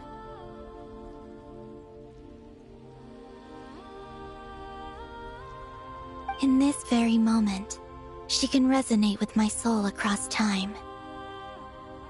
When the time comes, I believe that she can serve as an anchor to pull my soul from here back to the future reality. Just as gravity connects the world to the moon. Exactly. In the future, where I came from, the moon has been cast beyond the false sky, but I can still feel that it is there. In a similar way, I can feel a connection to the soul fragment I left behind even now. My friends can use it to detect my presence.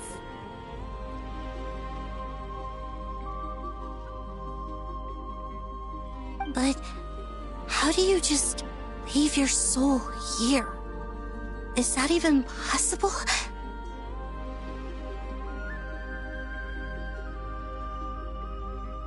On my way here, I met an ordinary mortal who entered this place long before I did.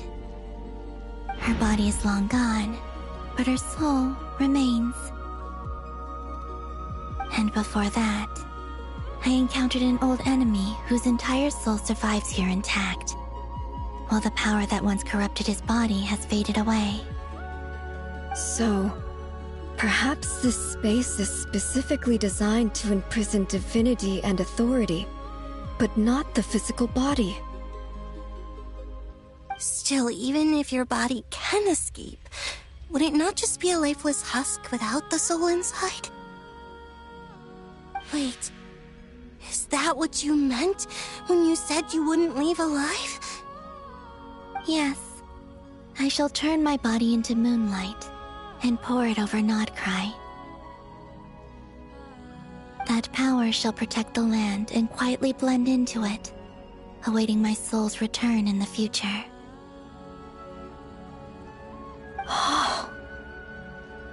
However, I cannot do this on my strength alone. I would need your help to do this, so I'm humbly asking for your assistance. Oh, dear sister, you need not be so formal. As I said before, we are but remnants of a bygone age. You, on the other hand, were born alone in that distant future, and you have walked a long and lonesome road since then. How could I bear to let your story end here in this dungeon? Don't forget, we are your sisters, your family.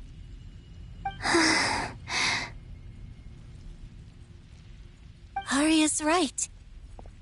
Actually, I've always wanted a little sister. Can you imagine how it's been for me? Getting nagged by two older sisters all the time?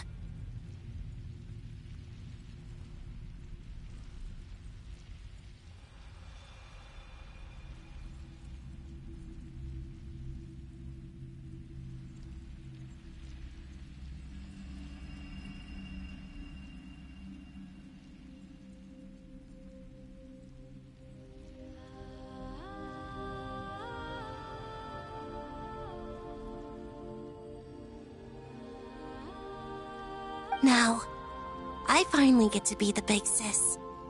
And not just that, but I get to help you return to your world, too. How could I say no to that? Sonnet.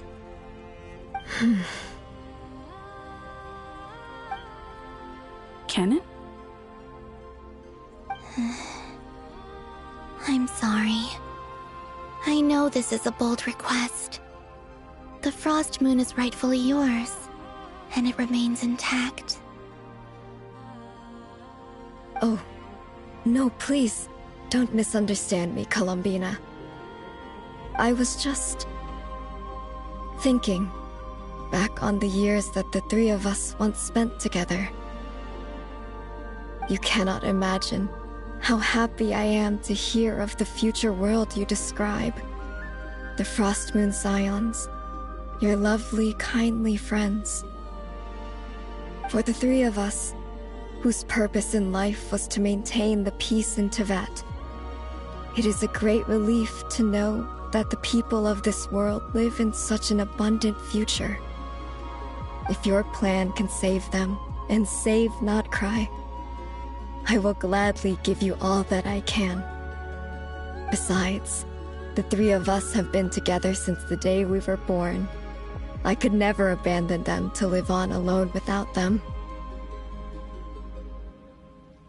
Canon. Still, I do have one question I would like to ask you before we proceed. Certainly. What is it? Why do you cover your eyes?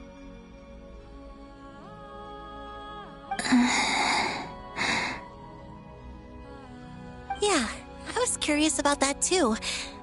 But it seemed personal, so I didn't want to intrude.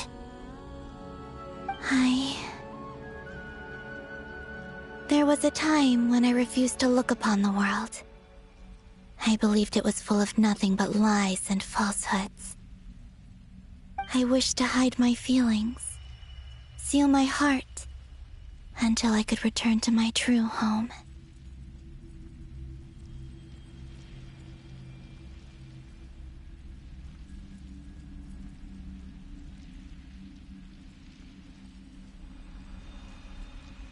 I see.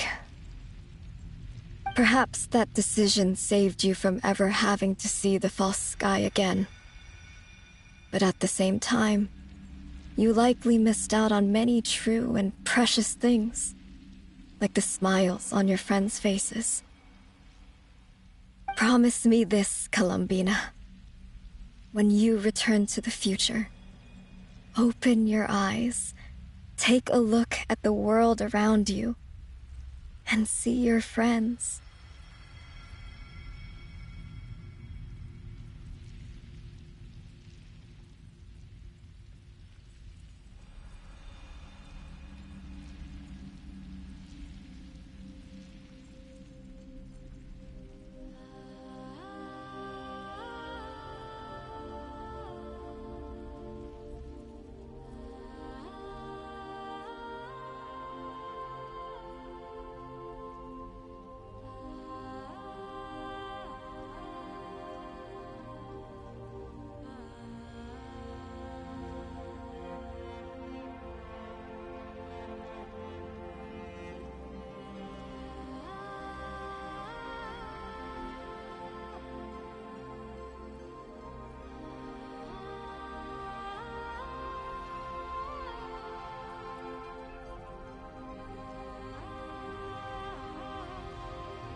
I'm sure that you know this already, given that you long to return. But that is your true home. Give me your hand, Columbina.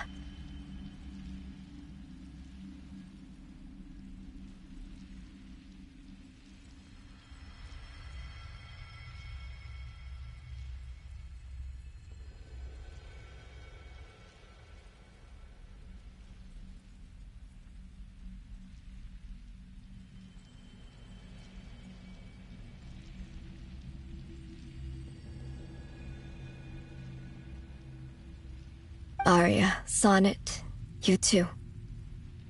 Okay. All right.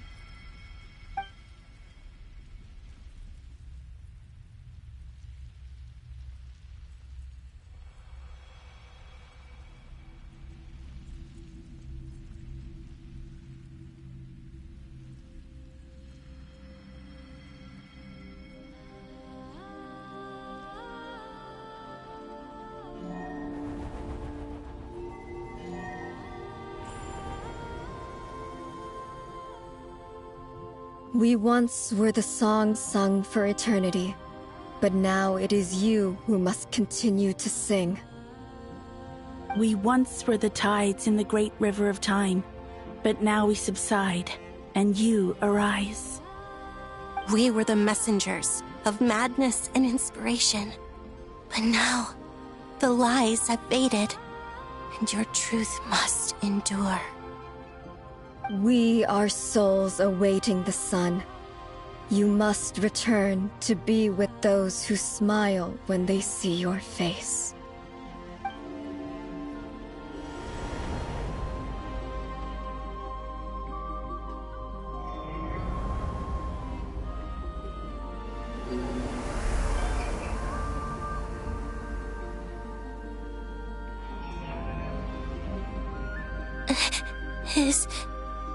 Is it done?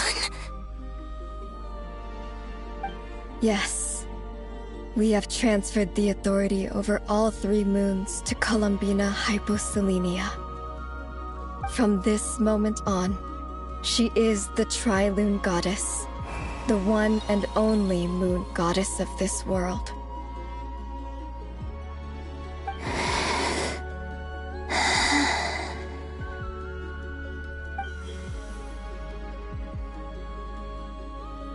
Thank you. Thank you, my sisters.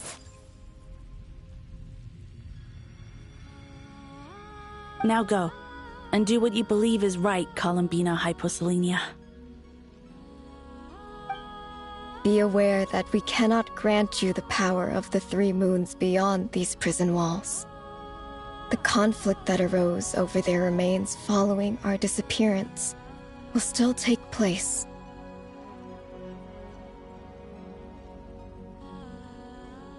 I understand. Sisters, oh, my body. It feels... Now that we have given up our power and authority, our bodies are merely mortal shells. This prison is dissolving them as we speak.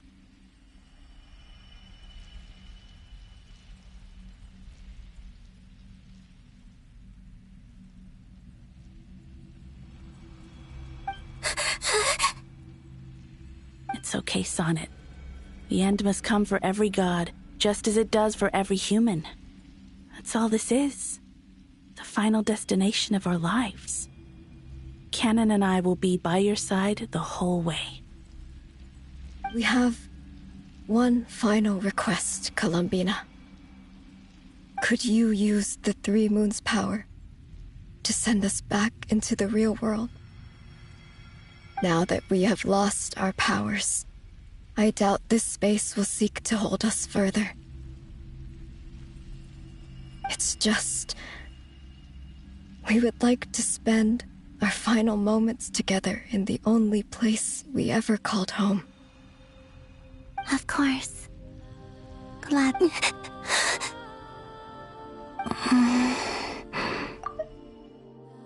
Sonnet...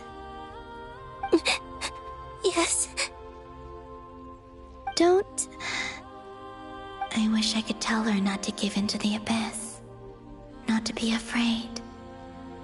But is this really what I should say at this moment? Don't forget, I'm so glad to have a big sister like you.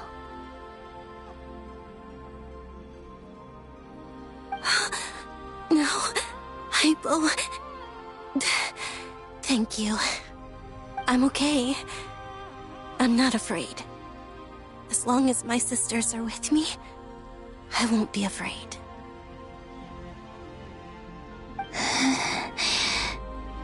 It looks like this is goodbye, sisters. Goodbye, Columbina. Take care of this world in our stead. I will.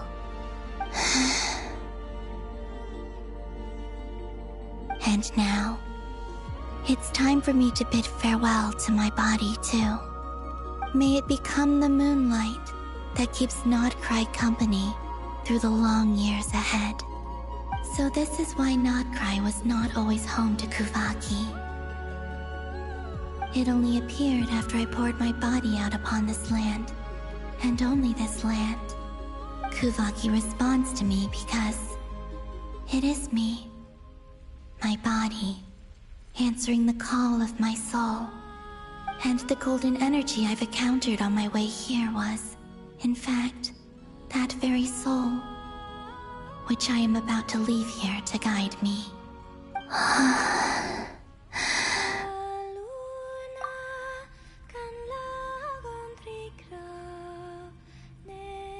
O power Trilune, eternal moonlight. I, Columbina Hyposelenia, lay aside my body. Let it be cast into the dark night to illuminate the future. May it be a companion to all who dwell beneath the moon.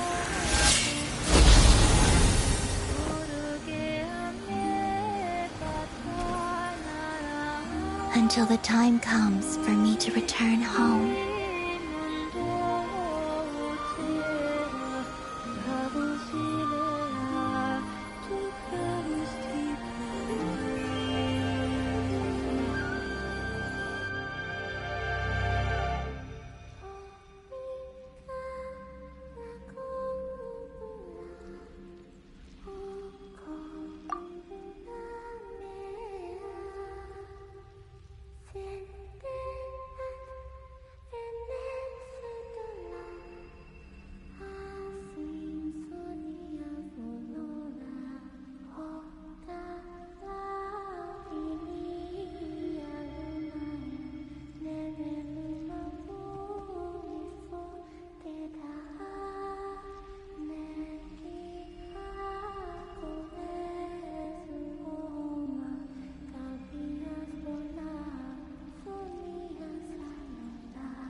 Were we even allowed to see that? Is anyone? Can you still see? How many fingers am I holding up? I see 2 fingers, and a look of sheer terror on your face. Truly astounding, Miss Nefer. Your eyes have glimpsed the very ends of the world, and yet they remain as sharp as ever. Or is the credit for this miracle due to Miss Lauma? It seems that even time itself is no match for your medical skills.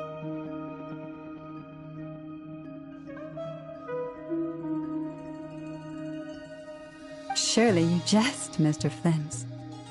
I suspect we have Columbina to thank. She must have realized the immense toll that the ritual would take and purposely set aside some of her power in the past to protect Nefer's eyes when this moment arrived. There is always a great price to pay for witnessing the truth, but it seems that this time, Columbina has shouldered that burden on our behalf. She chose the perfect method of getting a message to us. Though her eyes were always shut, she was clearly so perceptive.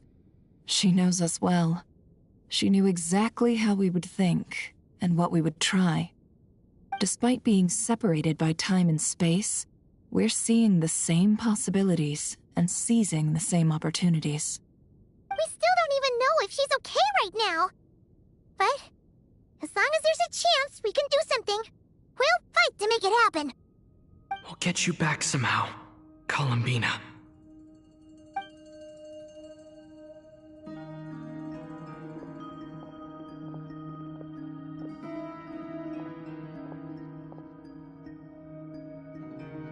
Well, based on the information we now have, let's figure out our next moves.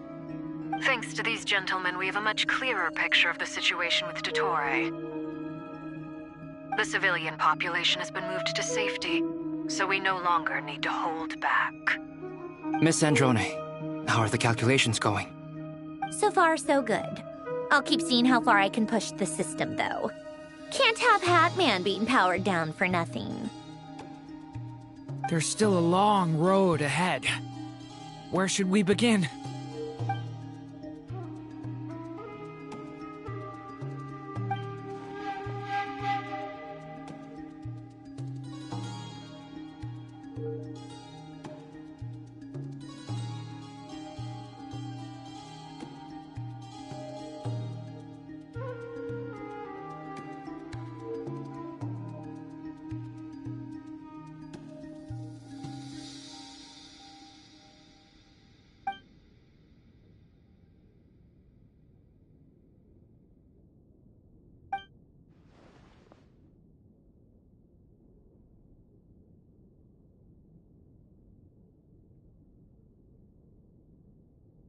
Our plan is clear. Time is short, so let's get moving.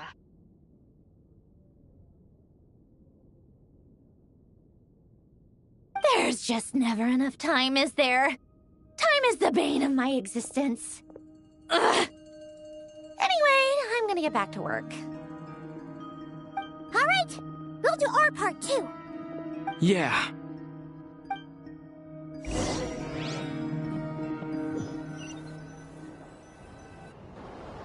Albedo's theory says that elemental energy can dilute the light realm's power.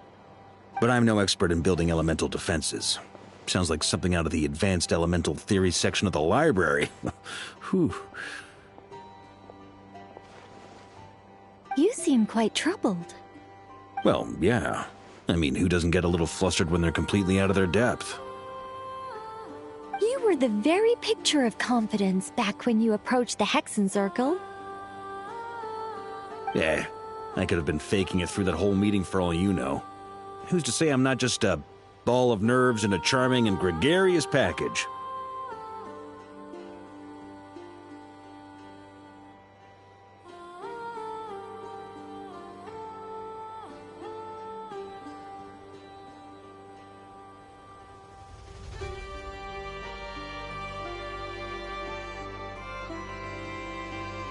Oh gosh, really?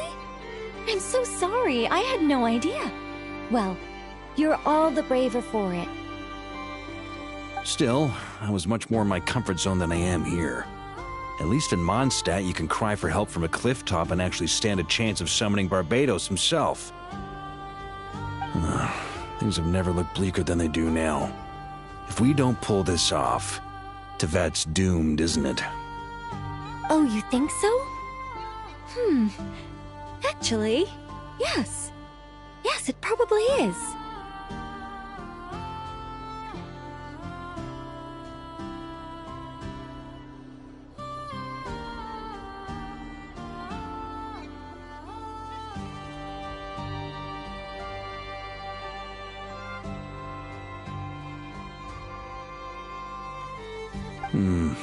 It's a shame. Don't put too much pressure on yourself. Tevat has faced annihilation many times in the past, but it also gave us you, didn't it? Hey, don't give me that. It's not like I'm anyone special. I disagree. Every human born in this world is special. We angels have always believed that. In that case, this humble human being has a big favor to ask of you. I thought you might say that. I'm sure Alice, in her great wisdom, sent you here precisely to help us in this difficult time, yes? Well, that has less to do with her wisdom and more to do with my power. Of course, of course. Well, the thing is, these elemental defenses we're about to build, I don't think it's a question of if they'll fail, but when.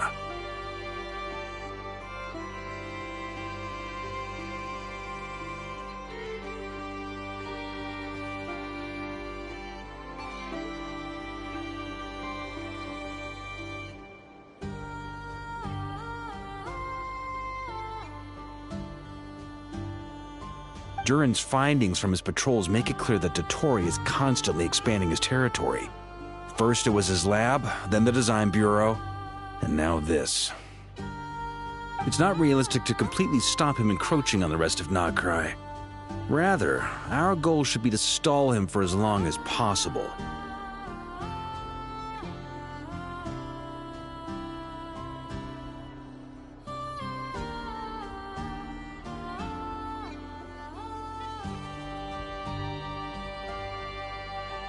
If Miss Sandroni's calculations are correct, well, they're the closest thing to certainty we have in this situation, so let's assume they are.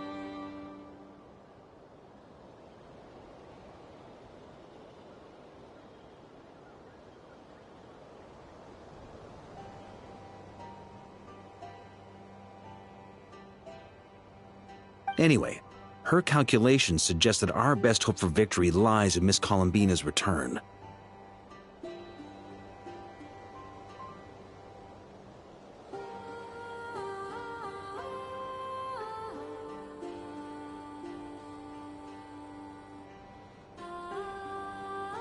It's up to us to slow Dottore's advance and buy time for her to make a return.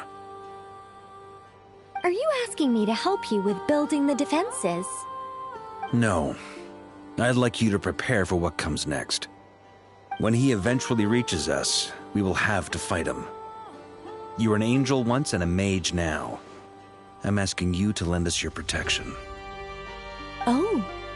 Can I take it that you're triggering the terms you fought for during our three-way talks? Well, technically those terms were about protecting Mondstadt. But if you're happy to agree to the change in location, then yes, let's do that. You're cashing in on this much sooner than I'd imagined. Well, yeah. The way things are going, I might not get another chance. Very well. The mages have heard the knight's plea, and we will respond. To tell the truth, Alice and I had already discussed how we might help you all, so I didn't come empty-handed. I always like to be prepared.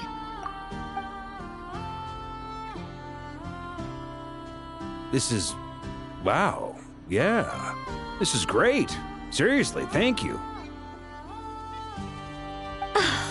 It's been many long years since I had a chance to dazzle humanity with a little divine intervention. To humbly serve as a reliable and responsible guide. Anyway, Knight of Boreas, please accept this gift in recognition of your great virtue. Go now. May the angel's blessing deliver you safely to your destination.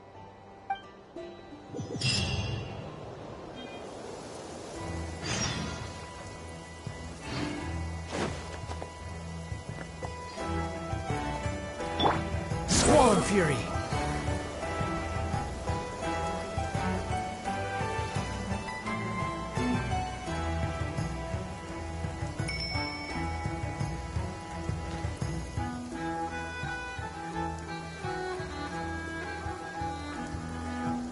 Behold!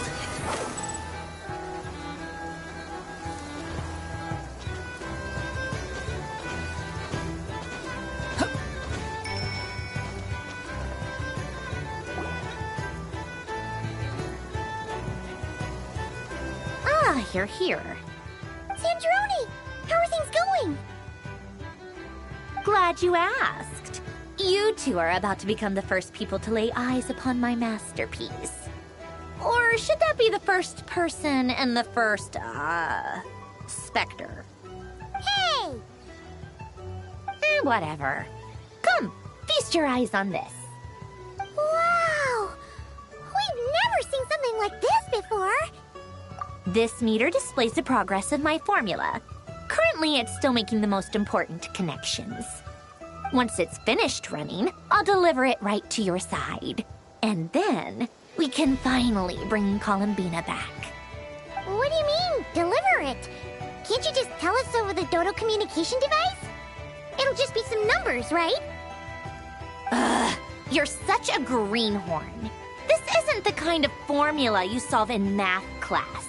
It's a highly complex algorithm capable of constructing a framework of rules. Ugh, whatever.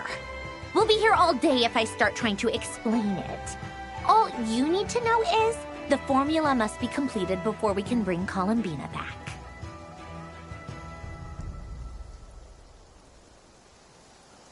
I'll share the data with you.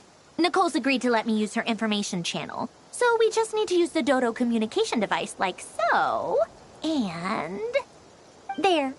Now you can check in on my progress. Wow! Look at that!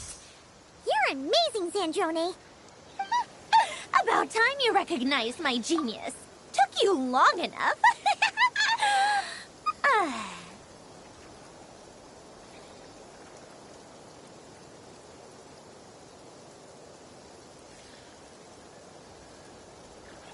Anyway, that's all from me.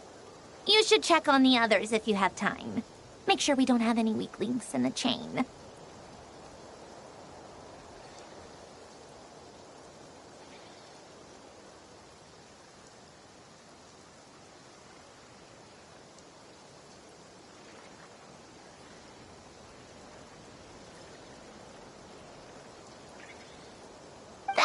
Sound harsh to you, but close supervision is a common practice in a Fatui. Not looking to catch anyone out. I just care about everything going smoothly. That's all. I'm kinda stuck here while the formula's running, so I need you to be my second pair of eyes in the meantime.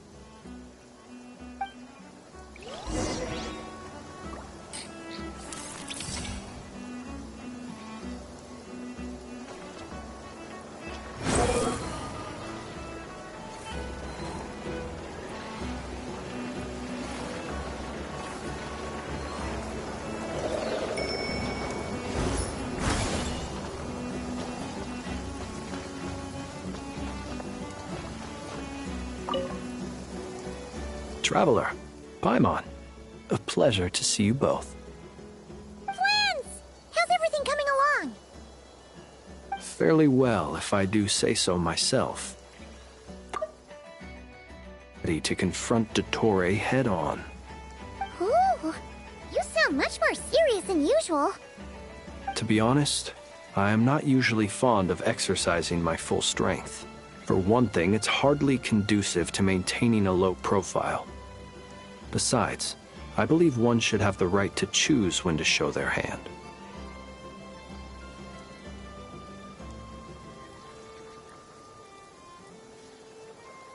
I am conserving my strength until the moment of battle is upon us. Anything to boost our chances of victory. Seeing you get into the zone like this really puts Paimon at ease. Huh, Traveler? I consider it an honor to have your trust.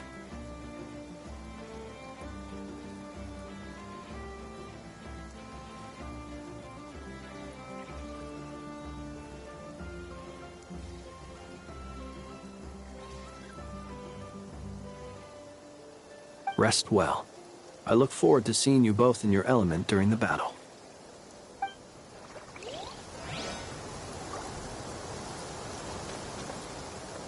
The wind rises. Thankfully, Miss Nicole has come to our aid. Nasha Town is now looking very well defended. Golden Flame. Yes, that's Nicole's power, all right. Based on the latest message from Grandmaster Varka, it sounds like they've reached an agreement. The situation should be more stable with her assistance. Everyone will have at least some degree of protection. Albedo! Durin! Hello there, you two. Are you well rested? That's good to hear. As per the plan, Albedo and I will be in charge of Nasha Town. As Dotori's energy field expands, it's creeping ever closer in that direction. But we will do our best to hold our position. We fought side by side many times before, and always with great success. I believe this time will be no different. So don't worry about us. Focus on fighting Dotori.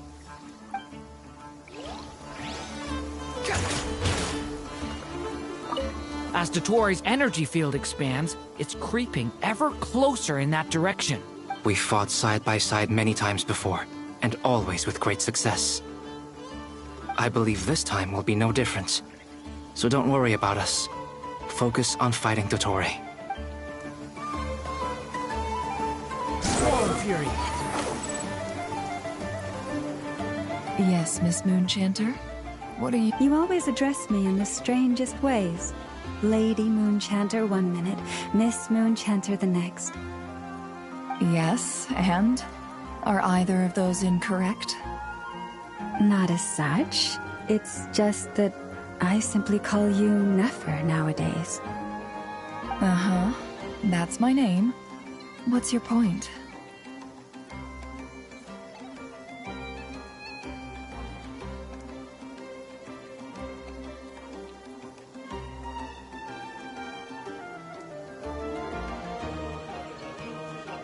The point is I don't add any honorifics or titles. Meaning what? That maybe we're on friendlier terms now than we used to be. Is that how you see it? And I thought I was the one with eye damage. Never! Wilma!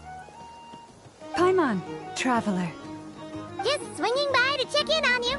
How are things going? Did you manage to get some rest? Don't worry about me. I won't slow us down.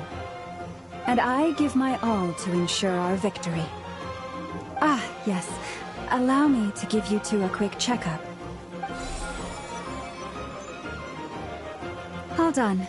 You're both in good shape. You're welcome. You'll have your work cut out for you in this battle against Dotori, so make sure to get some rest in first. Paimon will keep an eye on him, don't you worry. I'm glad to hear it. Take good care of yourself, too, Paimon. Sure thing.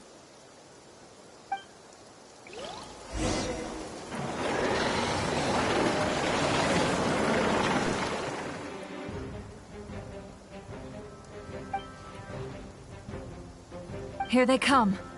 That's quite a horde. As we expected. Get ready, everyone! Take your positions, and prepare to engage.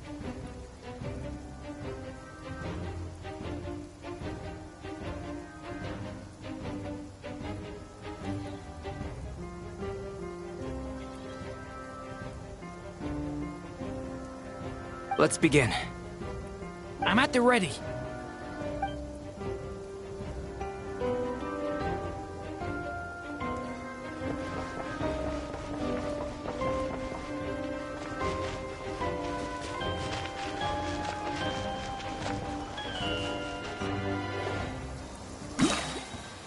Waste of time. Your skull. Time. Yeah.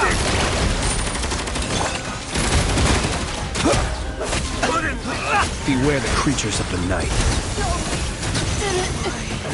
Another one. Your five. Water jet.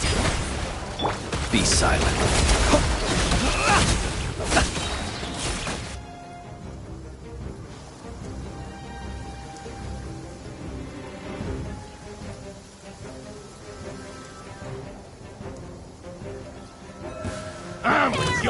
Your skull!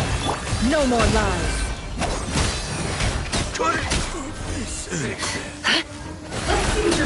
These creatures cannot stand against us. Oh, fighting talk. Just don't let your guard down. That goes without saying. I'm hardly the risk taker in this group. Excuse me?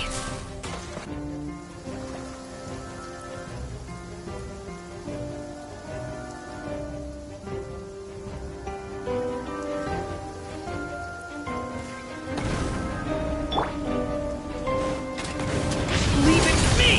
King! New life! Burst forth!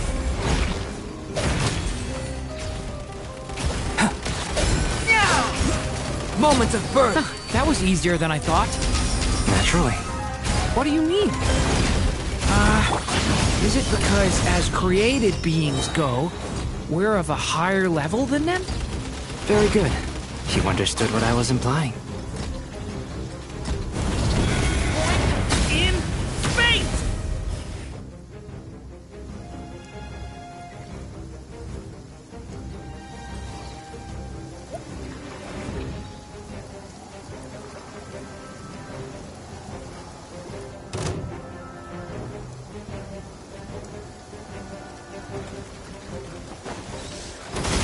Go! Bombs away! Leave this place with one heart. No more lies. People have always used fire to drive away wild beasts. Wouldn't a lantern work just as well? You read my mind, my dear friend. I was just about to say that. All right then, dear friend. Bring the light! Close your eyes. The deception ends here. Water jet! Lush as the moonlight. Can't hide the truth. Time to come clean.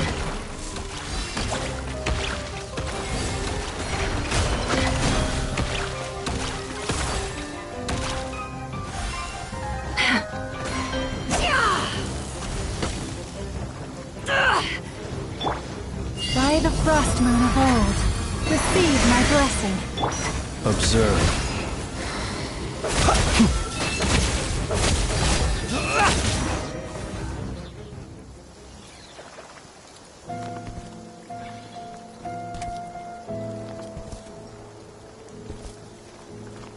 You're looking well. I trust you've had a good couple of days. Dottore. It's actually a good thing, in my view. If the subjects of my experiment were to die prematurely, it would throw quite a wrench in the works. And so, I must thank you all for your resilience. We are no longer on the same level, but you are nonetheless worthy of my respect. A creator god should be merciful and gracious after all. And in any case, it is only right that before I end your lives, the world is informed of the arrival of their new god.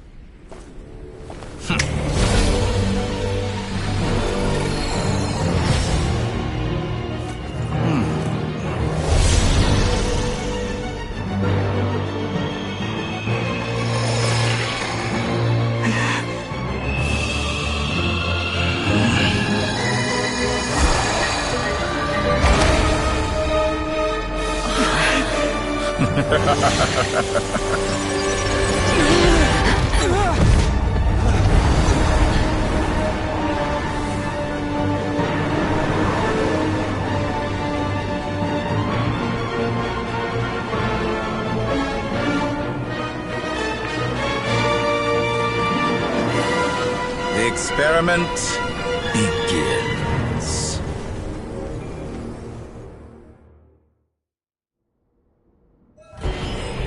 With the marrow of the three moons in my hand, behold the false moons fall!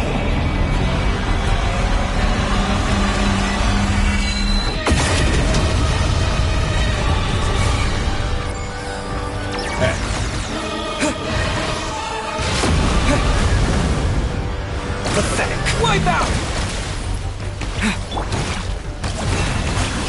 With one heart, we pray. It all adds up.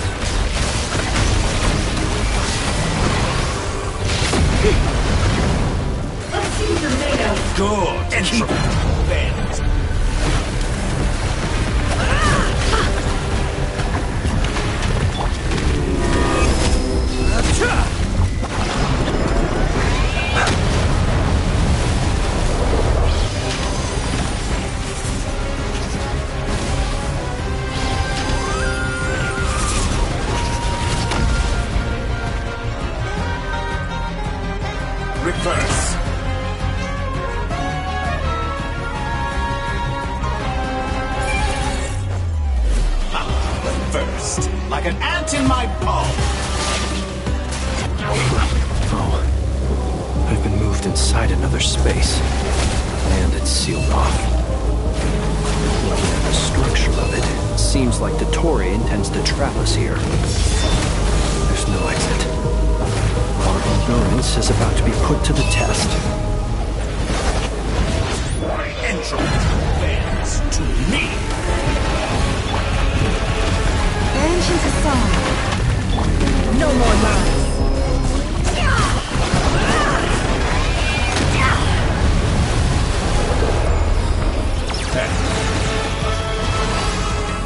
It all adds up. Outdone.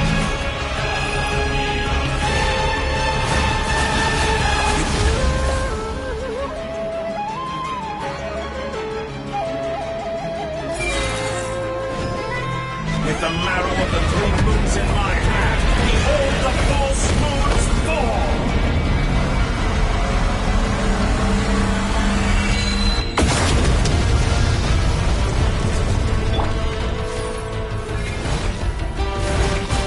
Did you honestly think that would hit me? By the frost moon of old.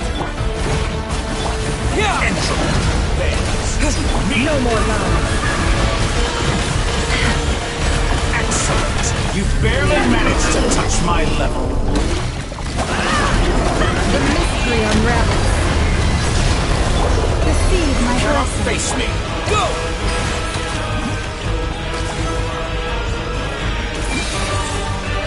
Tell me, where will you try scurrying off to next? Looks like the Torre has opted for a divide and conquer strategy. But we will not allow him to triumph. Now, I shall pray for our victory.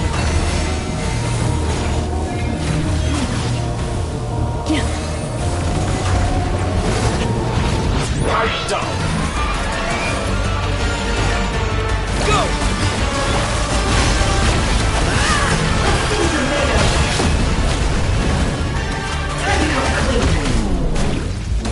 Good. Keep it up. I'm still collecting defense. To me.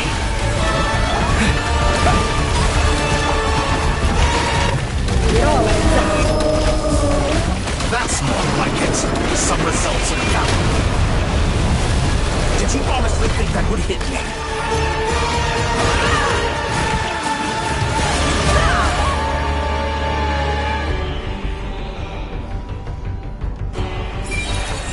Moon's remnants fall.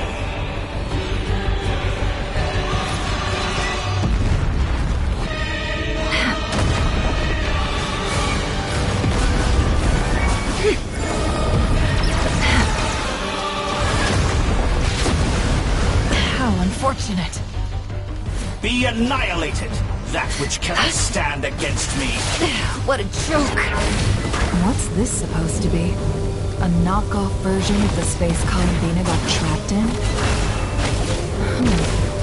There really is no way out. We'll see about that, Dottore.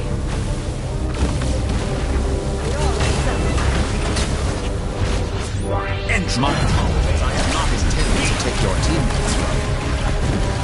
But you have a choice. Obey, and I can release them. An excellent deal, if you ask me. Won't you consider it, Doc?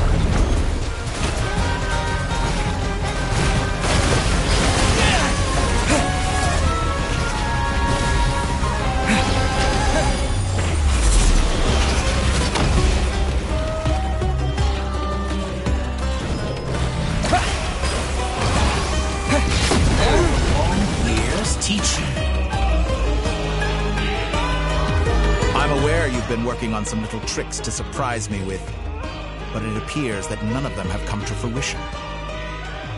My guess would be that you're trying to bring Columbina back. But then, where is Sandrone? Or, I always found their friendship to be a curious phenomenon. Two highly incongruent personalities, and yet they share a deep connection.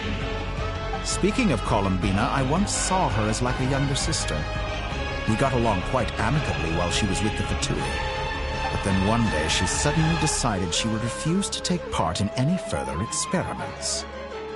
To this day, I truly don't understand what I could have done to upset her so much. It's such a pity. I could have had a sister, a family. But alas, she grew to dislike me. You're not fit to be family to her. That I can't deny. So many people, all obsessed with playing out the same tired old dramas. This world is rotten to the core. And then there's you. You had every opportunity to reach the right conclusion. The thought of killing you off like this? But I maintain that I approached you in good faith, so I will offer you another chance. Will you work with me? You have until I count to 10 to make your choice. 1, 2, 3. Not in a million years.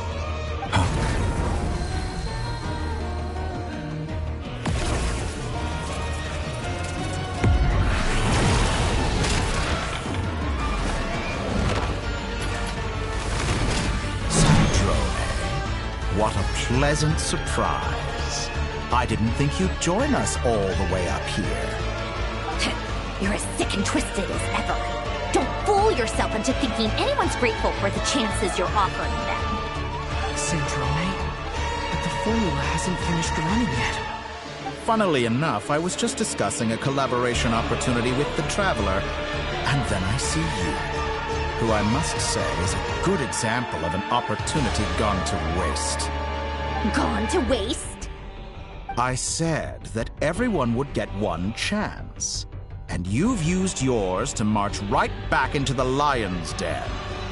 So yes, it's an utterly wasted opportunity. And what makes you think I believe a word that comes out of your mouth? I was planning on disposing of your little formula after wrapping up more urgent business here. But since you've taken the trouble of serving it to me on a silver platter, I can simply bring it forward in the schedule.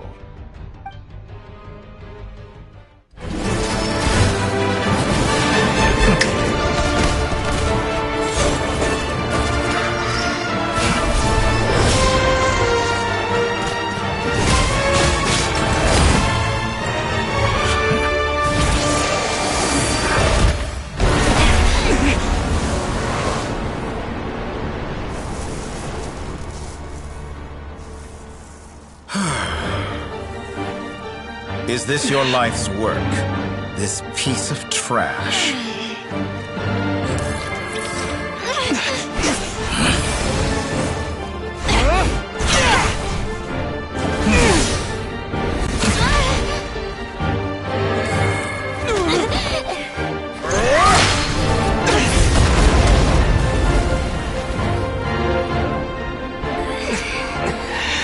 Your formula runs too slowly, Sandrone.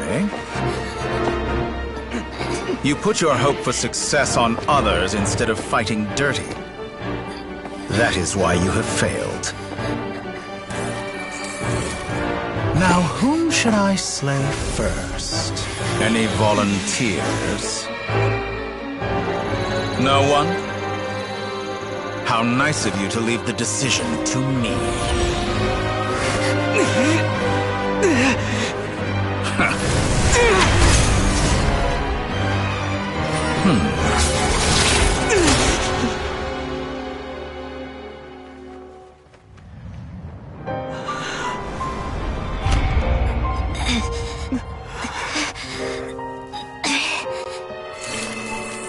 Oh, how unexpected.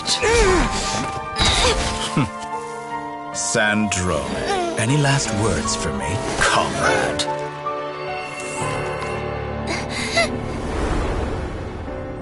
Is there anything you wish for? Not really.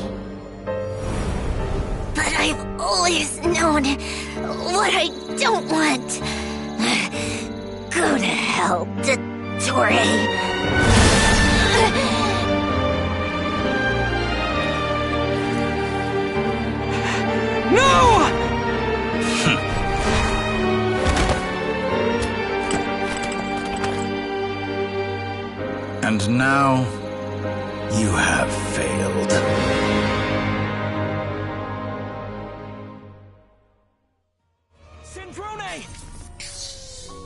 Now you see how fragile mechanical contraptions are. Just a gentle tap, and they fall to pieces. However keen of an inventor Sandrone may have been, her death spells the end of the formula that was running inside her body. Of course, I have to commend her for making it this far. As her colleague, I have to admire her stubborn tenacity. Now, it is time for you to take your place by my side.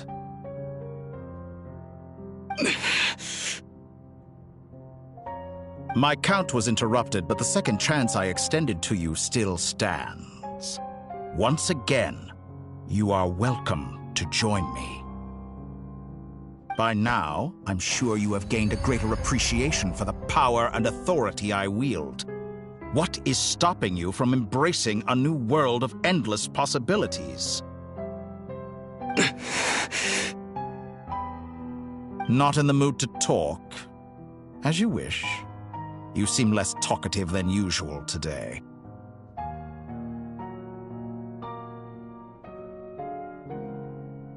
I'll change the topic to something more apropos. Sandrone was always like this, never trusting anyone, always so reluctant to share her research with them. Objectively speaking, she had her strengths. It is remarkable how she extracted and even optimized the world formula from so much data. But her inability to trust was her undoing. Had she allowed someone else to monitor or run the formula for her, you might still have a chance at victory even now. But regrettably, she was a stubborn fool. As much as it pains me, she had to go. Dottore. Maybe this is news to you, but people can change. Columbina surprised you when she escaped. And I think Sandrone would surprise you too. Change? You can twist the truth however you want, but I see it clear as day. You're the one who can't trust other people. Is that how you see me? By this point, what can you hope to do about it?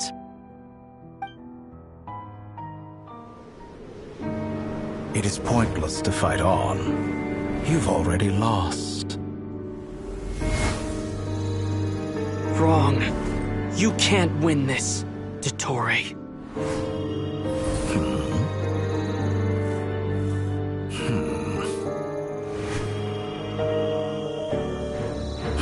What?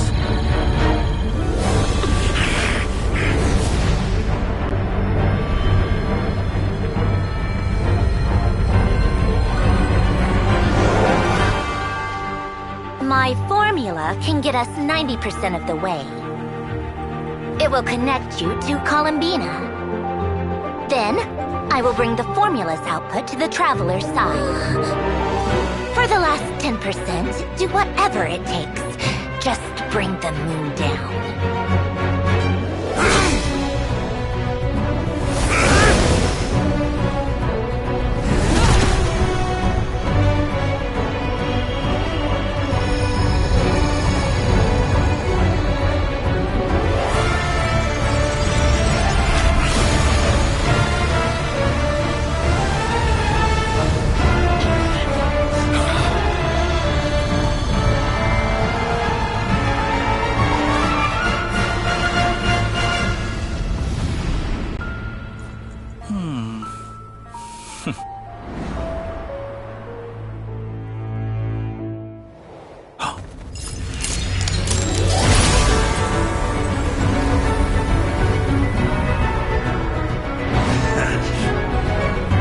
The moon will never be yours!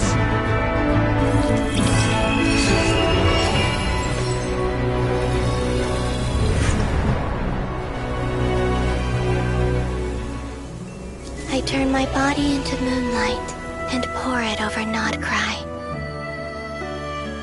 My soul I leave here to inform my future friends. Lastly, I will hide the Trilune Authority within the Frost Moon.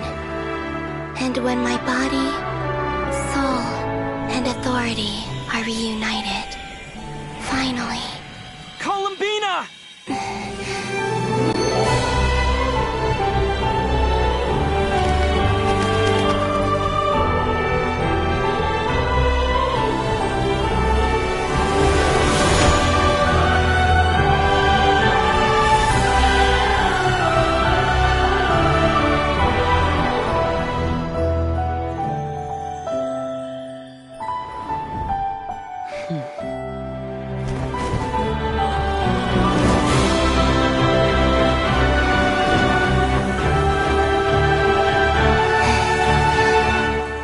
It's been too long. I'm back.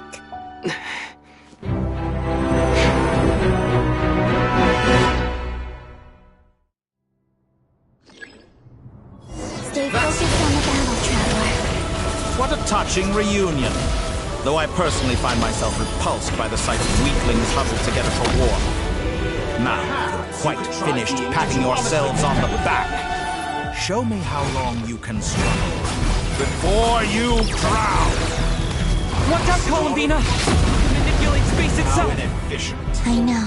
Wait for the right moment. We'll strike together. Moon's remnants fall! Bombs away! Wayne. Good, keep it up. I'm still collecting data.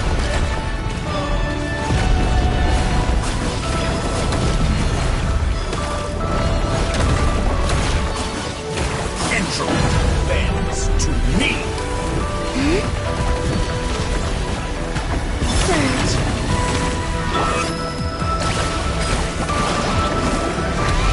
Leaving openings on purpose. Confident, you cannot face me.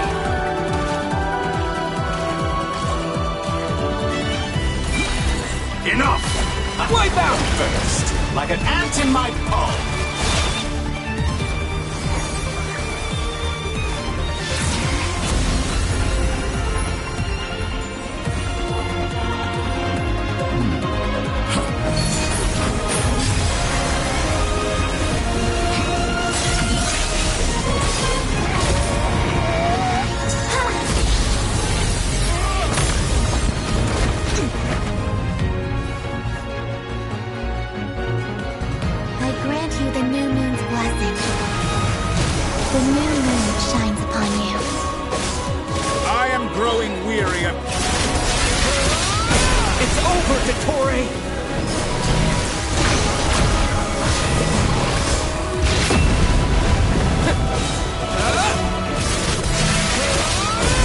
To pay for your hit. No longer must the world cower in the cold night.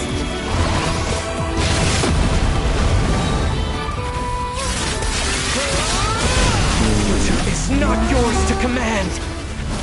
So you'd rather wallow in this rotten...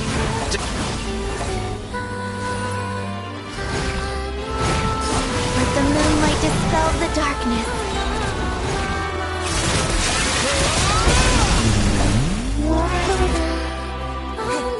Only I can shape the new world. Only I. Everlasting as the moon.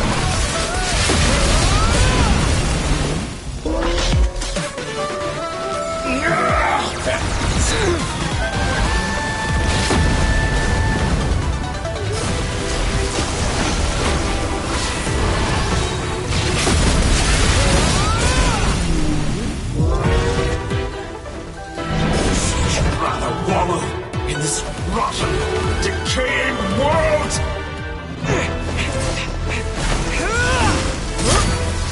Willfully blind. How can you be so satisfied with your fate?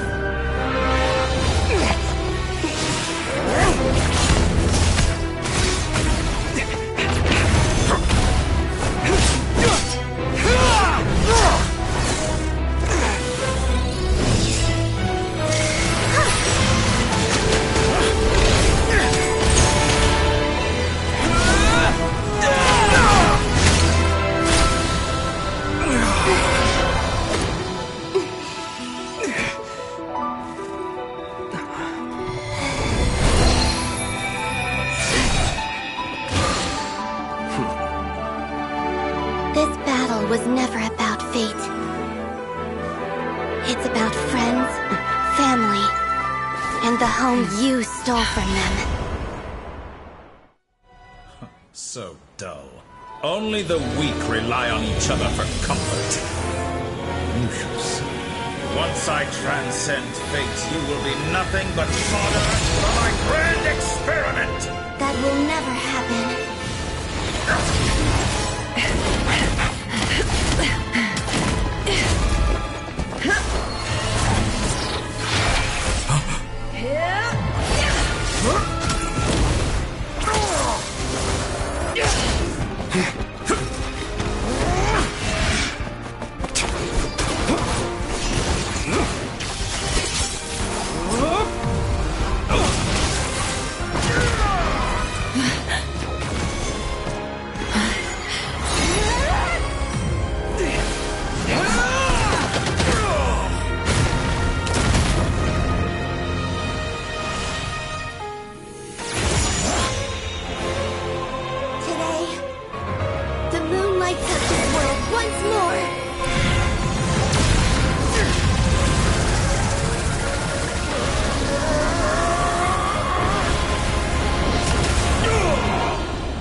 No, this world is our home.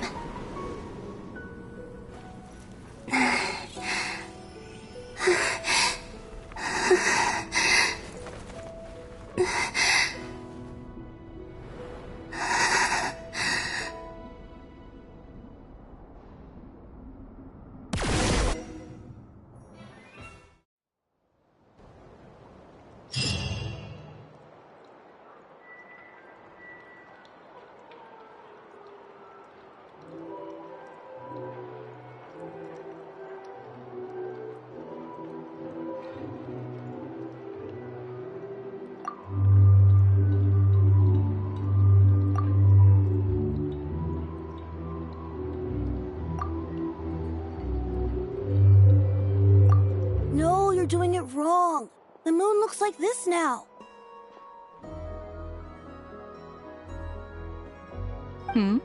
What are you trying, children? The new moon, Mom. It looks different than before, doesn't it? Also... Can I go buy a sugar sculpture today? Please? Just one?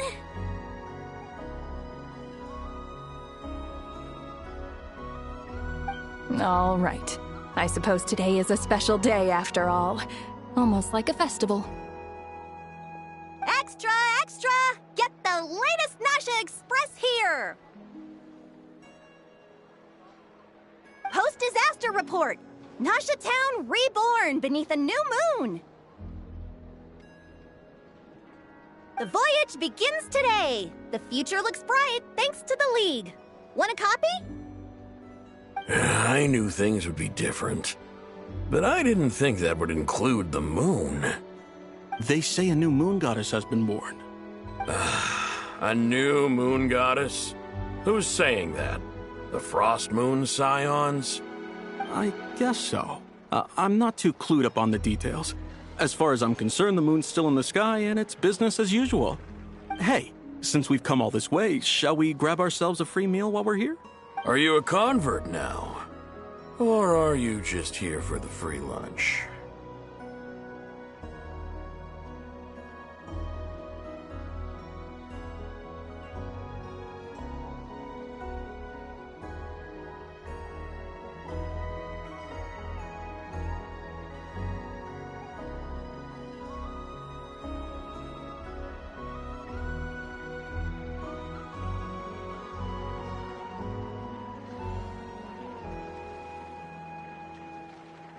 Oh, come on. What does it matter? After everything we've all just been through? That smells good. All right, that's it. I'm hungry. Time to eat. Come on! We gotta get there early, or there won't be any good spots left! Shh, Keep it down. This is a residential area. What if people are still sleeping?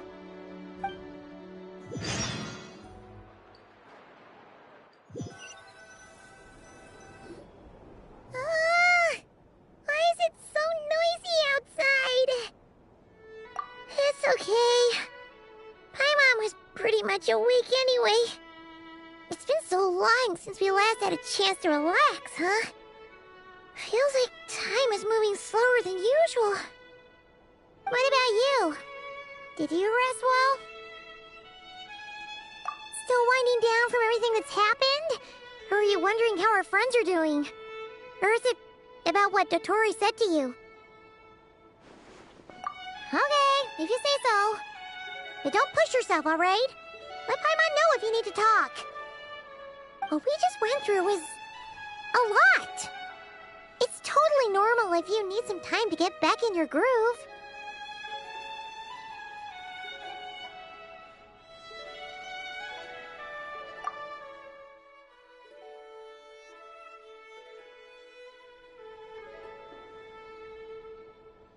Luanatar disappeared after Columbina came back. Apparently, she was part of Columbina's soul or something. Still, Paimon kind of misses Luanatar somehow. But anyway, you did great. So did Paimon. We all worked our butts off to contain this disaster, and in the end, we made it. So, chin up, Traveler. You should be proud of yourself. Hey, don't poke fun. You should be glad that Paimon's growing as a person.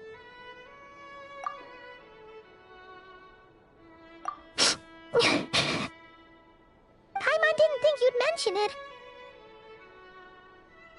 You have no idea how anxious Paimon was. She was worried sick about you. Well, if you really want to show Paimon you're sorry, you're gonna need to make it up to her. You better be ready to splash out on a lavish meal.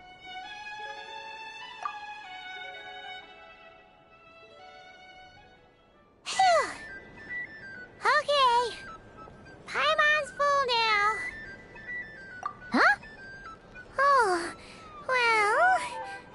Hey there, Traveler and Paimon! Good morning! Morning, Yehoda! Here for some breakfast? Oh, I've already eaten. Just need some water. I was mostly worried you might forget what day it was today. So, I came over to remind you. Careful there, Paimon. Too much food will make you drowsy. Don't let anyone catch you hiding at the back and nodding off during the league meeting. You should probably be saying that to Aino. She's the baby of the group, if anyone. True. You know, I'm surprised that all these competing groups are actually coming together to try to solve things together. Well, nothing like a region-wide calamity to bring people together. After that, surely even the most self-interested people have to realize that going it alone isn't worth the risk, right? Try telling Boss Neff that. She's not exactly convinced that people are gonna get with the program. Really? But if she's so pessimistic about it, why'd she agree to be the Curatorium's representative in the league? Probably 'cause even though unity sounds like a pretty far-fetched idea, the benefits it would bring make it worth a shot. I think things will work out, though. I swear, Notcry feels like one big family now with everything that's happened. More than it used to, anyway. Paimon's with you on that one. And it seems like plenty of other people agree, too. Just listen to the bustling streets. All right. Everyone's been rebuilding these last 2 weeks, and the evacuees have been coming back in droves.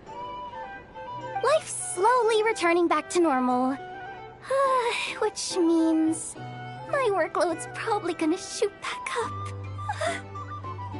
Were you about to head out? There's still some time before the ceremony begins, you know. Yeah, we were gonna take a stroll around the square and say hi to some friends first. Sounds good. See you later then.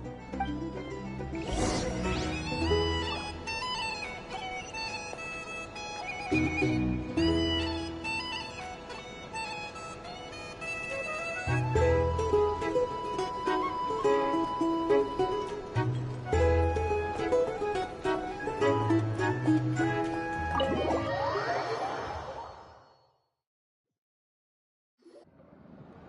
accept today's boon. Have a nice day. Are Paimon's eyes deceiving her? Or is that Nueva handing out food for the Frost Moon Scions? Hello there. Would you like a feast of the moon, along with some snacks of the day? So, what's new, Nueva? It was only a few days ago when we last saw you, but it looks like you've joined the Frost Moon Scions in that time. And I know too? What are you talking about, Paimon? We're just here to help. Duh. In the wake of the disaster, it's all hands on deck. We responded to Lama's request for support. At times like these, the smallest good deed can inspire others and help them through the hard days ahead. And we're using eggs and heating tubes to make that a reality. In true Kromkake Crab Shop style! Enough! Did you hear that? The Traveler said I did good. The Traveler! That's because it's true, I know. Proposal. If you can resist eating today's dessert, I will provide you with compliments, too. No way! Well, that proposal got shot down quickly.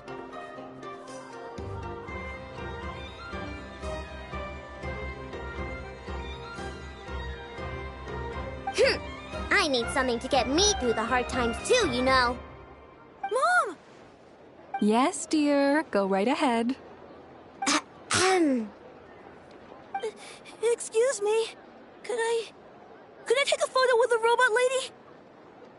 She helped us get safely out of Notcry, and she helped us get back home too.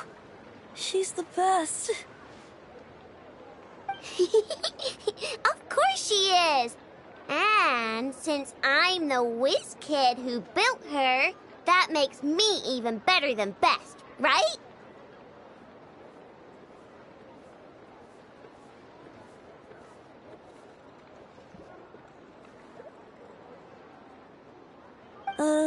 But you stole my snacks, though.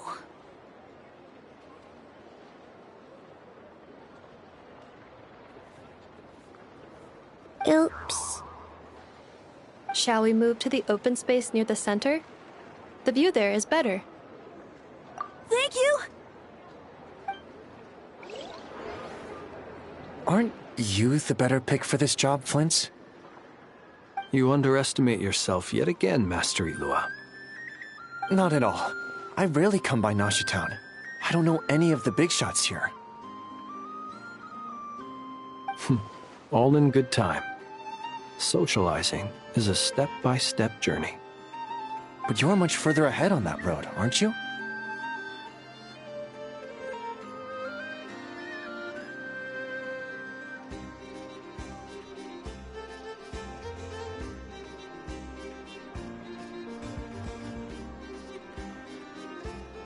You're not seeing the full picture.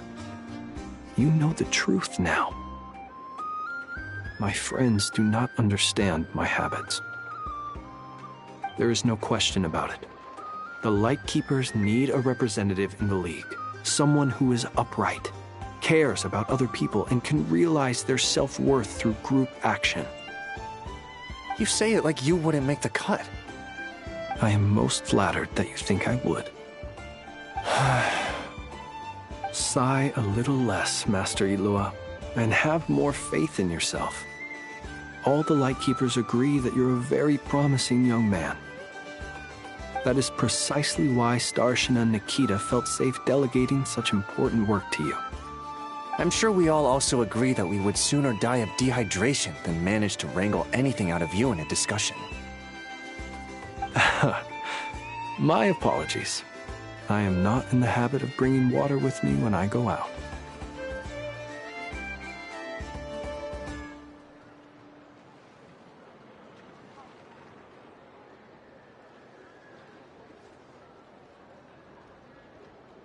Whatever. I'll take the job. By the way, who else is part of this? Oh, it's quite the who's who of Notcry.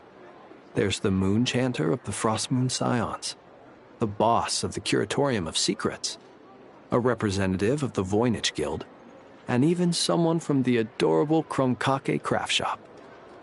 I'm sure you will find speaking with them to be a genuine pleasure. If you say so. I've never done this work before, so I'm honestly a little scared of making mistakes. But I'll do it. Not only is it our duty as Lightkeepers, but because I want to make Nodcry a more welcoming place. An admirable attitude to take. The beacons are lit, Itlua. We're but one step away from breaking through the blizzard. We have the chance to band together and build our shared homeland into an Elysium. This is unprecedented for Nodcry. An opportunity not to be missed. Yeah. You're right. I'll do my best. Quite a few familiar faces have arrived. Let's go, shall we?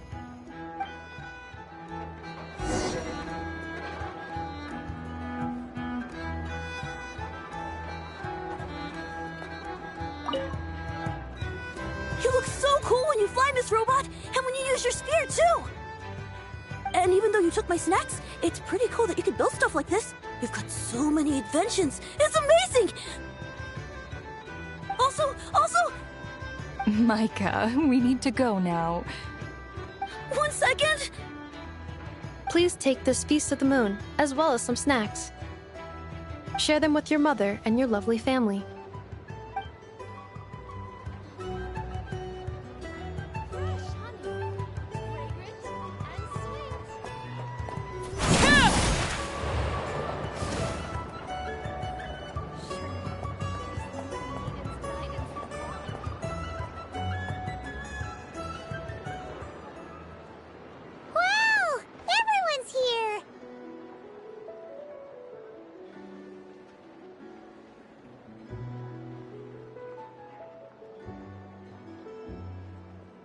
You seem well rested. I know no one's asked, but I'm sure you all want to know, so let me just say, we're doing great. Thanks. Well, great, but not perfect. I'm starting to lose my mind from boredom. Can't drink a drop of alcohol while I'm waiting for my wounds to heal.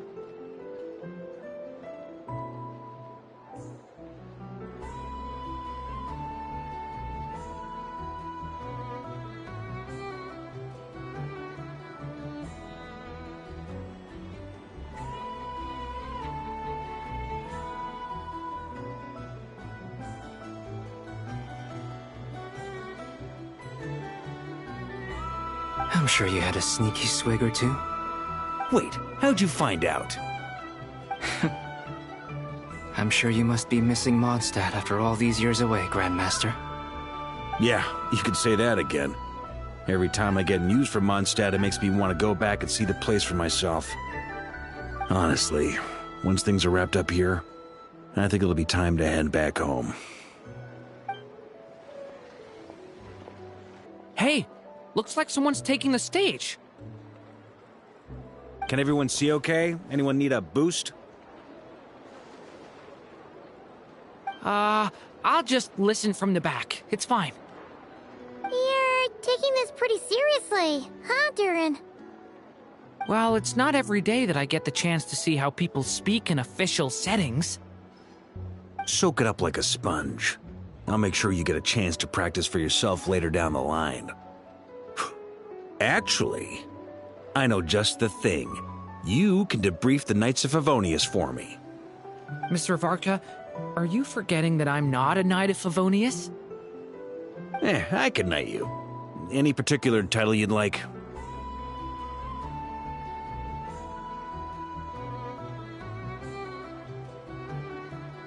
Is he joking? I really can't tell. You'll have to figure this one out for yourself. It'll be a good learning experience. It is my honor to host the opening ceremony for the League, and to have this opportunity to speak to you all in my capacity as Voynich Guild representative. Could this person also have been pushed onto the big stage by the real big shots? Guess I'm not the only one then. We come here today, having weathered the trials and hardships of yesterday, and having learned from them the importance of unity and cooperation. All right, here we go. Uh-oh, looks like Aino's off in dreamland already. Wait, Boss is looking kinda drowsy too. What's up with her? Come on, get the speech over with already. Nodcry is our home, the land we rely on for survival. And as we chart a course for the future, may we persevere through the storms ahead as we sail towards a new era of prosperity, freedom, and hope.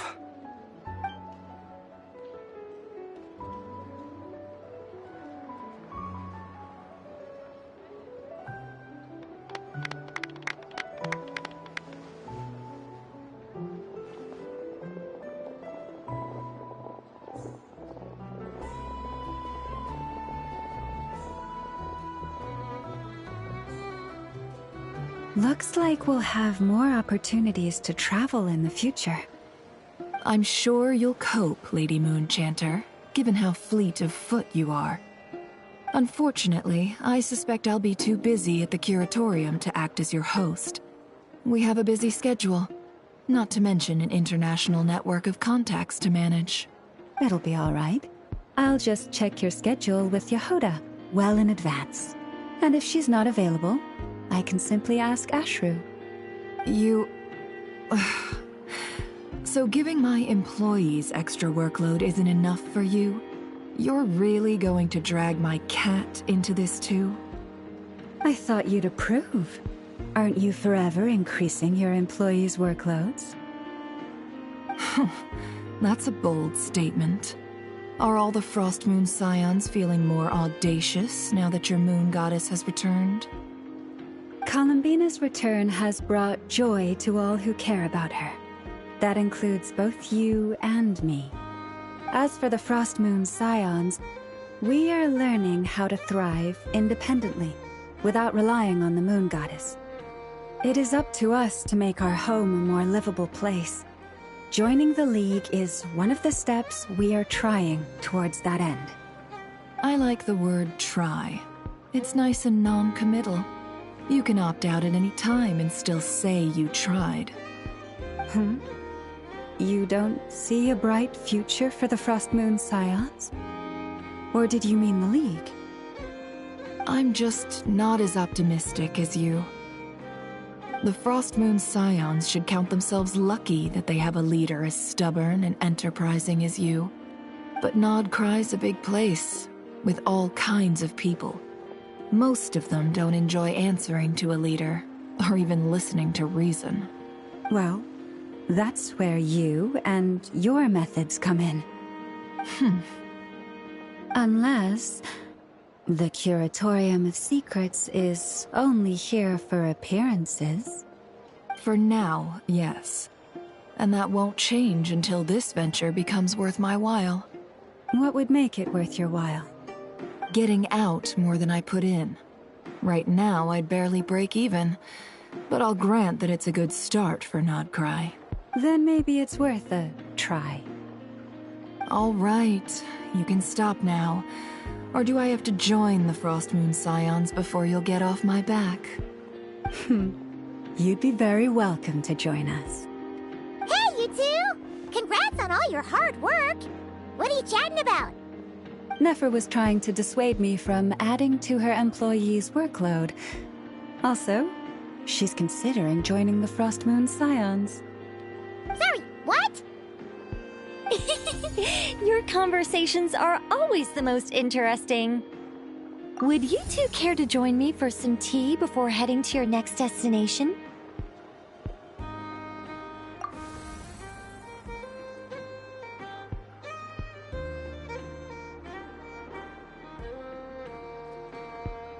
Nicole? Wait, where are you? Aren't you gonna show up today? Sadly not. I'm otherwise occupied right now. I'm sorry, Paimon. If it's any consolation, let me say that how things appear on the surface is a far cry from what they are at their core. Perhaps you'll feel better if you focus on the fact you have a special line of communication with the great mage herself. Okay? Has something happened? No, or not yet, anyway. Well, that's not ominous at all. Not for the time being. Just think of this as a general check-in to make sure this communication system is still running smoothly. Besides, it's good to chat once in a while if we want to maintain our friendship. You could have just said so. Haven't got all worked up for nothing. Still, the best friendships are built through face-to-face interaction, you know. It's never gonna stop being weird having tea with you when you're not there and just talking to thin air. All right, fair point. I'll bear that in mind for next time. Yeah. Any update on that crisis at the world's borders? Alice just informed me that they had their work cut out for them. And now everyone's thoroughly exhausted. But they did finally get things back under control. Still, we can't let our guard down yet. The disruption caused by this disaster has made Teyvat easier to detect from the outside universe. She plans to wait for things to stabilize, then reschedule her Mondstadt vacation plans. As for me, I agree with Hat Guy's perspective.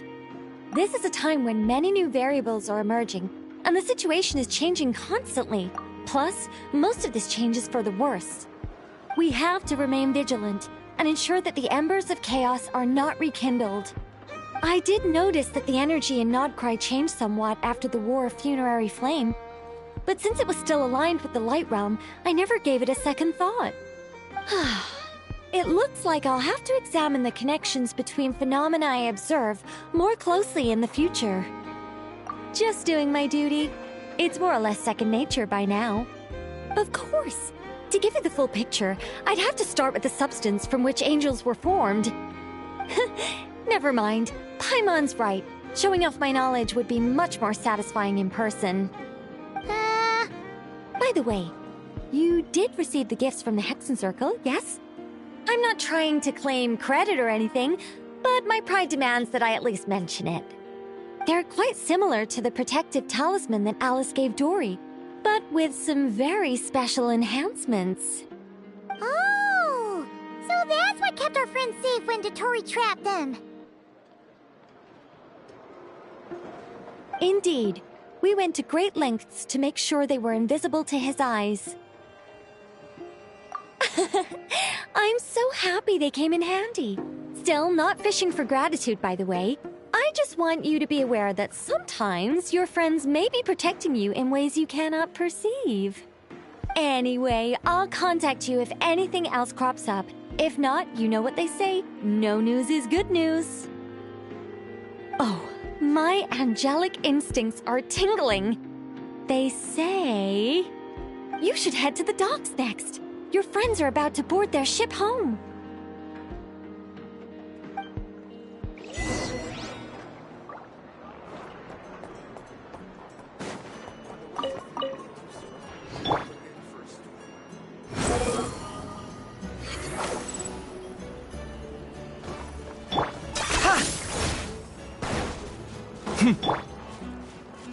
The wind rises.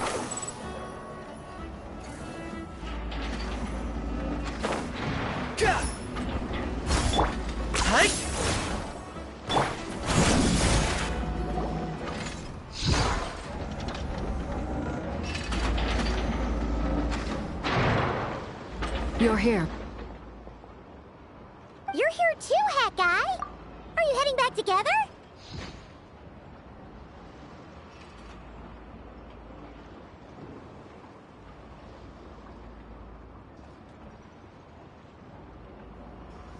No. I'm bound for Sumeru, and she for Fontaine. We just happened to cross paths at the harbor. Everything seems fine. Sandrone may have an abominable temper, but she's always been very responsible with important calculations, and things entrusted to her by valued friends.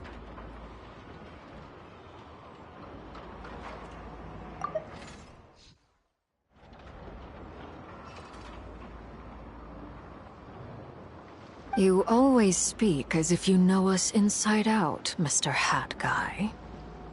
Maybe I'm just a good judge of character. I certainly hope that's all there is to it. Regardless, you have been a significant help in this matter. For that, you have my gratitude.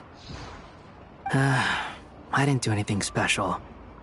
Sandrone's the one who completed a seemingly impossible formula and turned the tide of the entire battle, even giving her life in the process. She's the one we should be thanking.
Even we were unaware that Sandrone had hidden the real formula inside Polonia's body.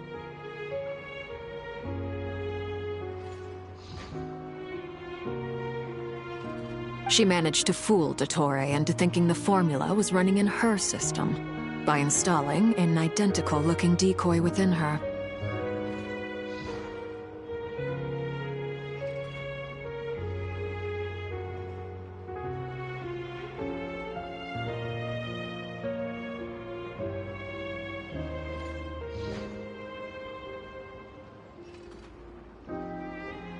She probably realized that she didn't have the strength to stop Dottore. But this way, she could at least get him to lower his guard. Huh. She always worked like that. Always had a backup plan. Well, that's why I'm traveling to Fontaine. She made a request of me long ago, and the time has come to fulfill it. Think of it as her will. She said that should she ever fail in a mission, she'd like me to deliver her core and Polonia's to the Fontaine Research Institute.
She also mentioned that she had made arrangements for people there to set her affairs in order. Some of her personal effects, such as her notes, were left to me. I've decided to take them back to the House of the Hearth, for safekeeping primarily, but also as mementos, I suppose.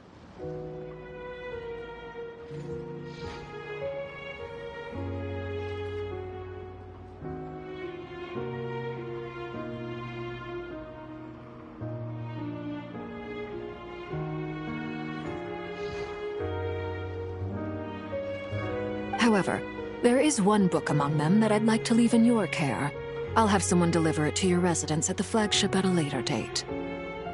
No, I was specifically warned not to tell her. This is her last wish, and I will abide by it. I can only hope so, but none of us here can know for certain. I bade farewell to Columbina earlier today. As promised, she turned the iridescent moon's marrow over to me. She spent a long time with Sandrone's body, saying her goodbyes.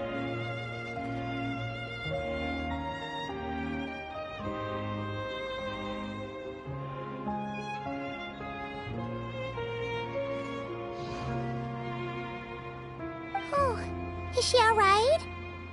Sandrone's passing has left a great wound in all of our hearts. It will take time to heal.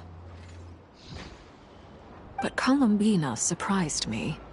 She offered me some words of comfort before I departed. Despite being grief-stricken herself, she showed an awareness of the feelings of others around her. She never used to act like this. Clearly, she has grown. And I suspect that we have you to thank for much of the change we are seeing in her. Huh. After these recent events, the Tsaritsa has revoked the Pale Star Edict. Snezhnaya now realizes that the arrest warrant for Columbina was just a ploy by Dottore, who coveted her powers. I shall return to Nodcry to see her as soon as I find the time. I hope that from now on, she too will explore more of the world. Columbina Hyposelenia's journey is only beginning. My ship is here. Traveler, Paimon, we shall meet again. You too, Hat Guy. What are you still bumming around for? Isn't Columbina waiting for you? I thought today was the day you'd agreed with her to go find out the truth about your sibling. You're afraid you won't like the truth when you see it. Well, this is new. I was starting to think that nothing could scare you. Don't say that! Wouldn't you be if you were in this situation? Fair point. But I'd say I have more experience facing up to unpleasant truths than the Traveler. They say blood's thicker than water. I know how much you need your family back. More than you need any of your friends. And I'm sure that all your real friends understand that too. No matter what the truth turns out to be, they will stick by you and support you, whatever decision you make. Finding the truth is important. But more important still is what you choose to do once you've found it. At least, that's the life lesson I've learned from my experience, grappling with the truth. What? Now that Dottore's dead and gone? A little, I guess. But it hasn't solved everything. Maybe I regret not getting to end his life with my own hands. Or maybe it's something else. But for whatever reason, I still feel like I have a chip on my shoulder. Either way, I'm going back to Sumeru. Lesser Lord Kusanali is gonna need help dealing with all the chaos Dottore left in his wake. Not just from this incident, but everything he did in the past, too.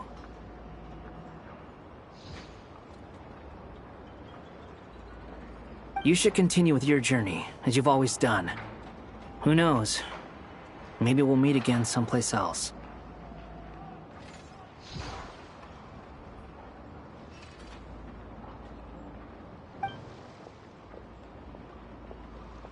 So, what should we do now? If you want to explore a bit more to steady those nerves, Paimon's game! After all, when Columbina said she knew where your ship was hidden, Paimon promised to give you two some alone time with the truth.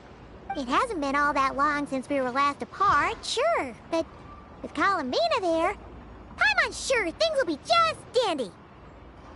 Ain't no biggie. Paimon might be all about that food and fun, but she knows how to do right by people. Paimon's sure you'd prefer to digest the news about your sister in peace. But, no matter what you see, just know you can share it with Paimon. Of course, as long as it's not super private. If you can't make sense of something, let's give it some thought together. And even if we both can't figure it out, Paimon can at least treat you to a nice meal. Glad to hear it. Feel better now? Alrighty. Next up, time to meet with Columbina.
Everybody stand back! Let's light it! Dare to mess with me? Behold! Ha! Ah! Ah! Ha! Ah! Bow your head! Ha! Ah! The turning point? The wind rises. Ha! Ha! Ha!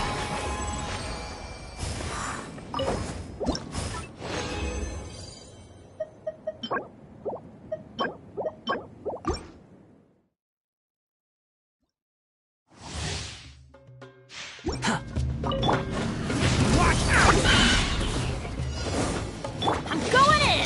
Truth repeats its course! Squall and Fury! Ha!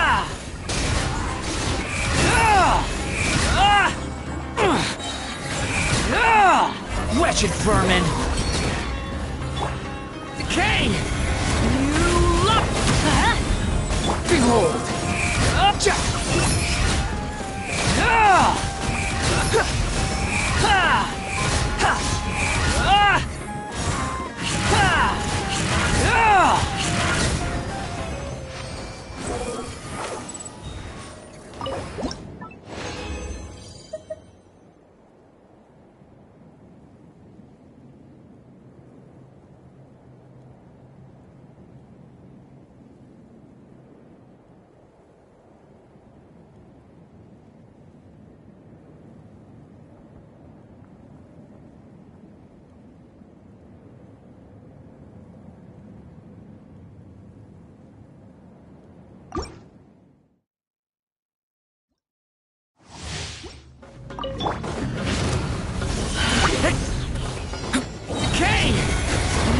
Everybody stand back!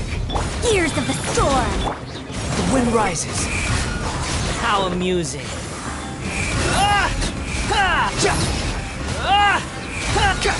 Know your place. Watch out! Decay! Teamwork is dreamwork!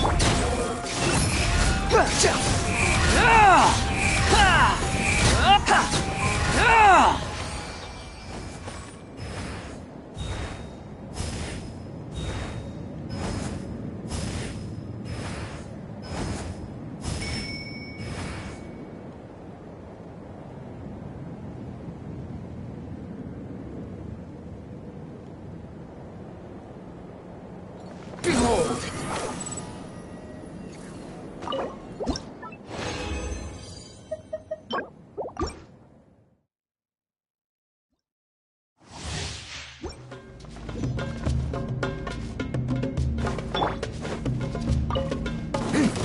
Stay back!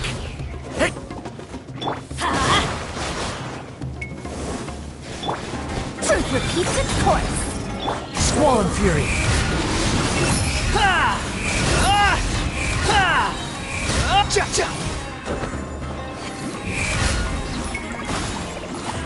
The story has only just begun!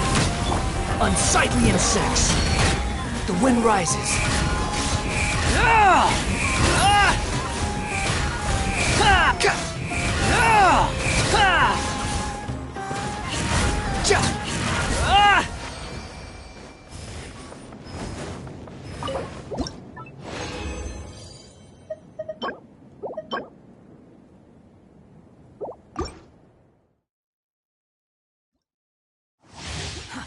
Too slow. Watch out! The story has only just begun! Everybody stand back! Gears of the storm! Squall and Fury! Ha! Ah! Ah!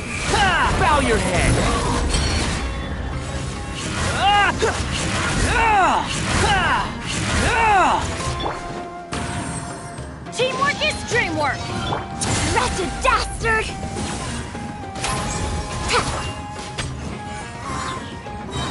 Have fun with this gift! Behold!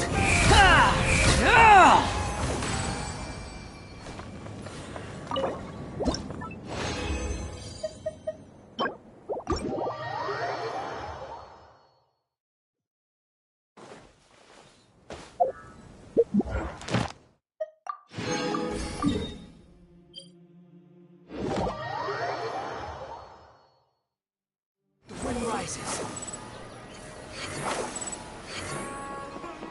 Ad Astra. Thank you for Ad Astra.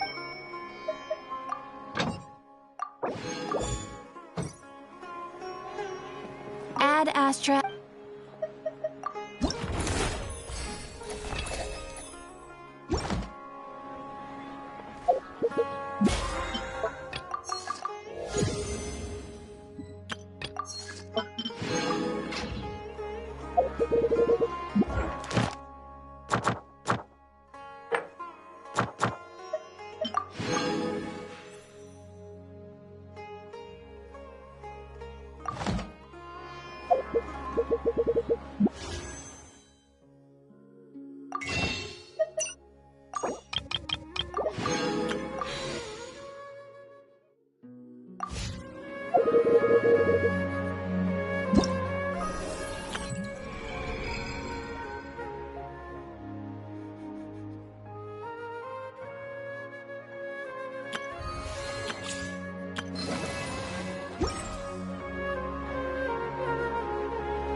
Relax.